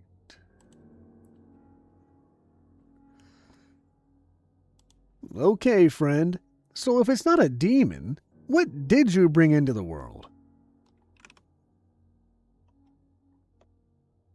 The next closest thing. And this happened in 1929. I like playing a radio show host. It's like they talk in like a funny, like cool, fun to do way. And I wanted to be on the radio since my voice changed since I was like 12 years old. And this happened in 1929. Wow, that feels like ancient history. It is not as long ago as you may feel it is, Mr. Willem. A short jump backward in the grand scheme. But a very different time, yes. No television, no computers.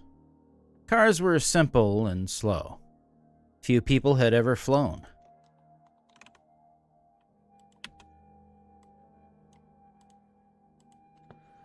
Give me 1 sec, let me check something.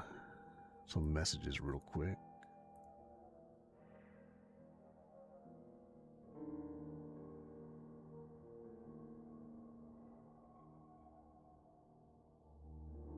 Okie dokie. Ever flown. Slow. Few people had ever flown. And the Great Depression was about to kick off. Your demon didn't have anything to do with that, did it? I doubt it. This took place in November, a month after the crash.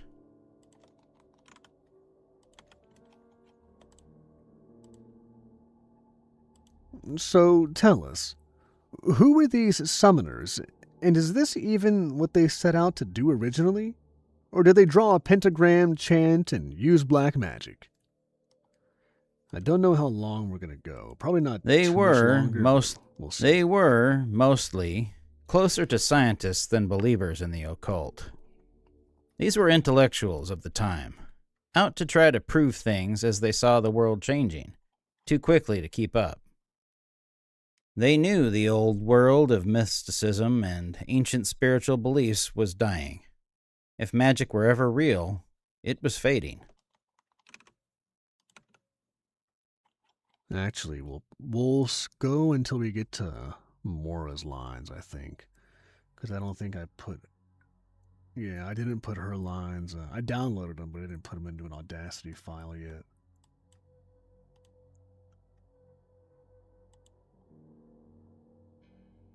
If magic were ever real, it was fading. All right. What kind of people were in this group? How many?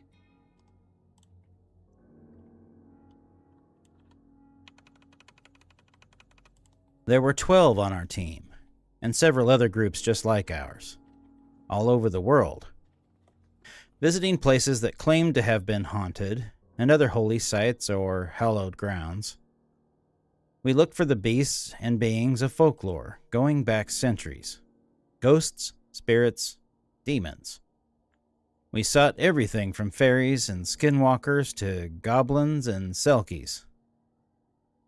Met people claiming to be witches, tried to prove hexes were real.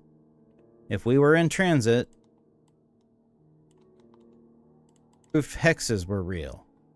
If we were in transit, on a train or ship, with nothing else to do, we'd try to speak to the dead, talk to one another through telepathy, or, on occasion, even attempt to conjure a tulpa. Actually, we will go...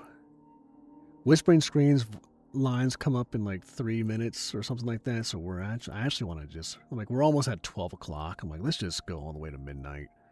So we'll stop at like 12:02, something like that.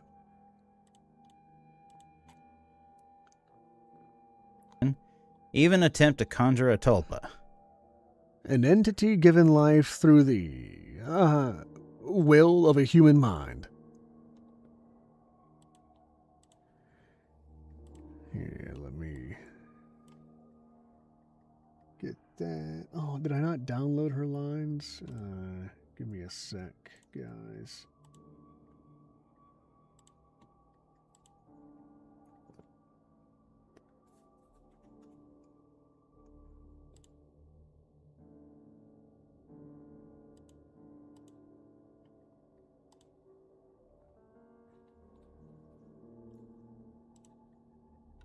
Downloading.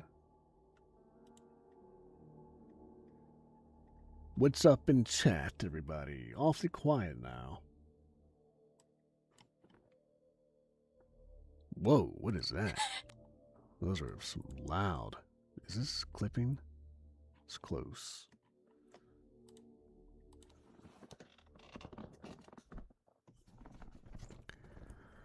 Let's get her stuff straightened out.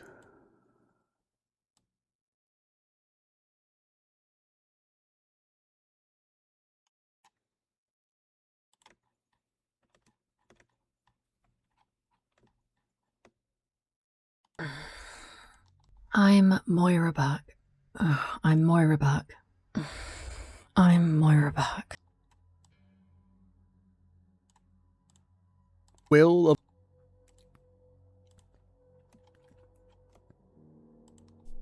Yes, but we never saw anything in this world to prove that there were more layers to reality or creatures lost to time.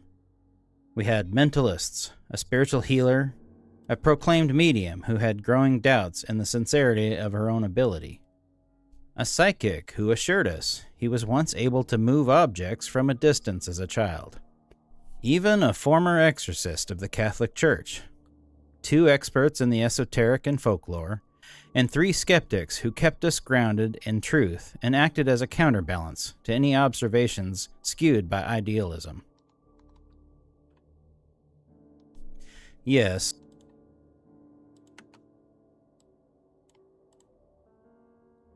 any observations skewed by idealism. You say we. Weren't you only reporting on others' efforts? Several of these people were old friends, and I was ingrained within the group. Officially, my role was to report any findings we made to the others, and to newspapers, perhaps, should we witness or find anything substantial and verifiable.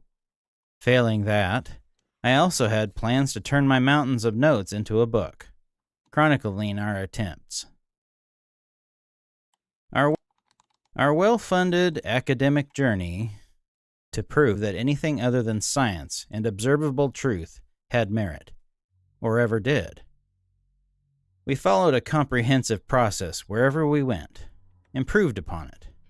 After 4 years of traveling, we were tired and ready to return home, having proven nothing. The skeptics were winning.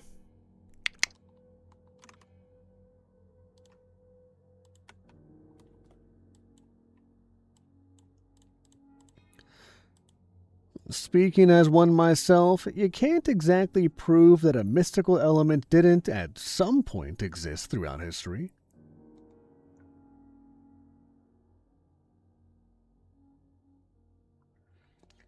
I'd love to read some of the kid stuff you're working on, Kevin. My daughter lives halfway across the country from me, so it would be great to read her some over the phone. As soon as it is written, I would love to send it over to you, Zach. I made some good progress on one of them the other day or the last week, but I just have had very little free time lately. Between regular work and then I've been working a lot more on YouTube the past few weeks, past month really, but the past few weeks. I'm trying to grow this channel as much as possible so it makes as much income as possible before my wife goes back to work, so I can have as much time. Is my wife cooking something? I thought she was sleeping. Oh, it smells good. Yeah, I want to grow this as much as I can so I can take even more time off when she goes back to work. So it's very, man, these smell like tater tots. So it's very little writing time lately. Point exists throughout history. Perhaps not. But what we had seen were nothing more than empty traditions. Fear of unknowns that were no longer relevant in a modern age.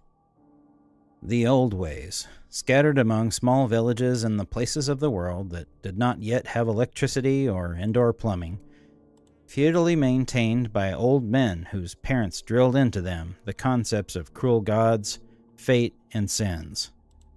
Shadows lurk, waiting for weakness to exploit, as frightful creatures in the woods look for the foolish to spirit away, and ghosts with unfinished desires haunt the night. No, we saw nothing that couldn't be disproven with logic, medicine, and light brought into darkness. They'd still make idols to false or dead deities, believing a greater mind continued to watch over them and dictated their rewards or punishments.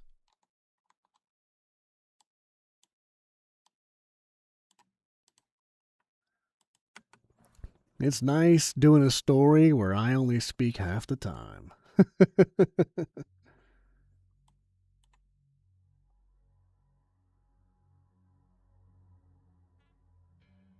Thank you, Zach. I appreciate that, man. You know, really, word of mouth, by the way, guys, is one of like the best ways to grow on YouTube. I mean, it really is. Basically, you're just relying on word of mouth until hopefully a video like goes viral. And I only get a viral video like once every couple months. Thankfully, Tribal Jail Part 1 has done very, very well. Welcome to Hell Now Integrate has done very, very well. Those two grew the channel tremendously. I normally get like 300 subscribers a month, and right now we're at like 800 in the past 30 days, so those two have done really well. But you just grow in spurts of like short virality, and then a video goes viral for like a week and then it dies, or it goes viral for 2 weeks and then it dies, and then you wait for the next one and then wait for the next one, kind of thing. Or punishments. And dictated their rewards or punishments. I take it all of you were, and dictated their rewards or punishments. I take it all of you were, or became atheists. Wow, I'm very happy with tonight. We have done a lot of work, and I did not expect to finish Tribal Jail and then to get this far into Manny Williams' radio show. I was not expecting that at all. That's nice, because this is about an hour-and-a-half story, and I've already got 20 minutes of it done. We seldom spoke on personal beliefs, though I know there were several agnostics among us, at least near the end of our travels. Religion and belief in any higher power is easier when you let it come to you. Go looking for it, make demands that evidence reveals itself, and you may find it slipping away. I watched some of the others grow increasingly delusioned as a result of our not seeing something other than nature increasingly delusioned as a result of our not seeing something other than nature and humanity. I personally never really believed in anything other than random chance, so it didn't bother me. But not everybody is able to bow down to the noise and the nothingness. I saw it more than once among the group. Accepting that there is no plan, no magic, no spirits or gods, it can crush those that want to, need to, believe in something more.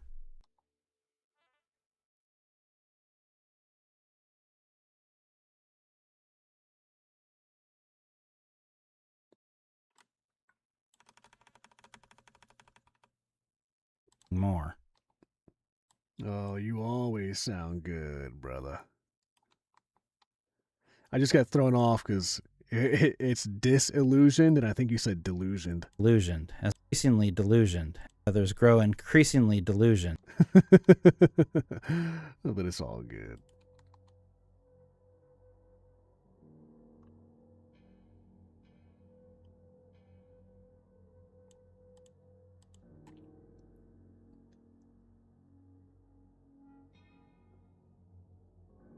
Need to believe in something more. We are our own worst critics. I don't hear the sinusiness. Need to believe in something more. Well, I admit this isn't how I expected this story to open. However, my listening audience, we still have a demon waiting to come into this retelling, and I'm sure that it reignited a few sparks in the group. Unless you'd like to talk faith for a bit longer, Mr. Kozak?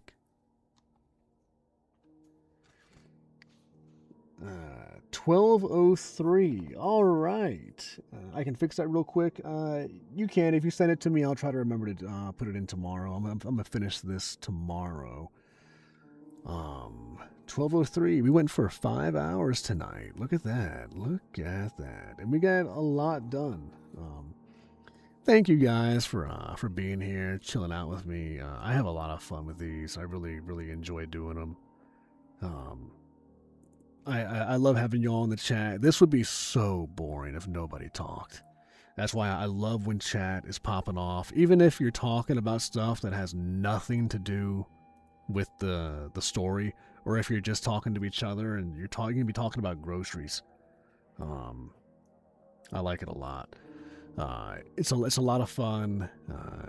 It gets so boring reading these by myself sometimes. So going down to see chat, seeing people talk about stuff really, really helps a lot of these, especially these long stories go by. So I appreciate you guys a ton for being here tonight, staying with me. I can't believe I can hold someone's attention for 5 hours at a time nowadays. Like period. That's crazy. That boggles my mind. So I love having you guys here. Thank you for listening to these stories, for supporting me, for being here. I'd like to keep doing these every Monday for a very long time. But everyone, I will see you all on the next upload, and then this one will probably be Hell is Tuesday, so today. Many Willowns will hopefully be on Wednesday or Thursday. We'll see how many I can pump out. I hope you all have a great night, a great evening, a great rest of your week. Really procrastinating going on a run. Already so tired. I feel you, man. I really appreciate all your hard work. I wish I wasn't always working and could chat more. Hey, I understand completely. I know the feeling. When I listen to some other YouTubers' live streams, I'm usually out driving, doing deliveries, so I can't really chat either. I hope you all have a great week and a great night. And as always, thanks for listening, everybody.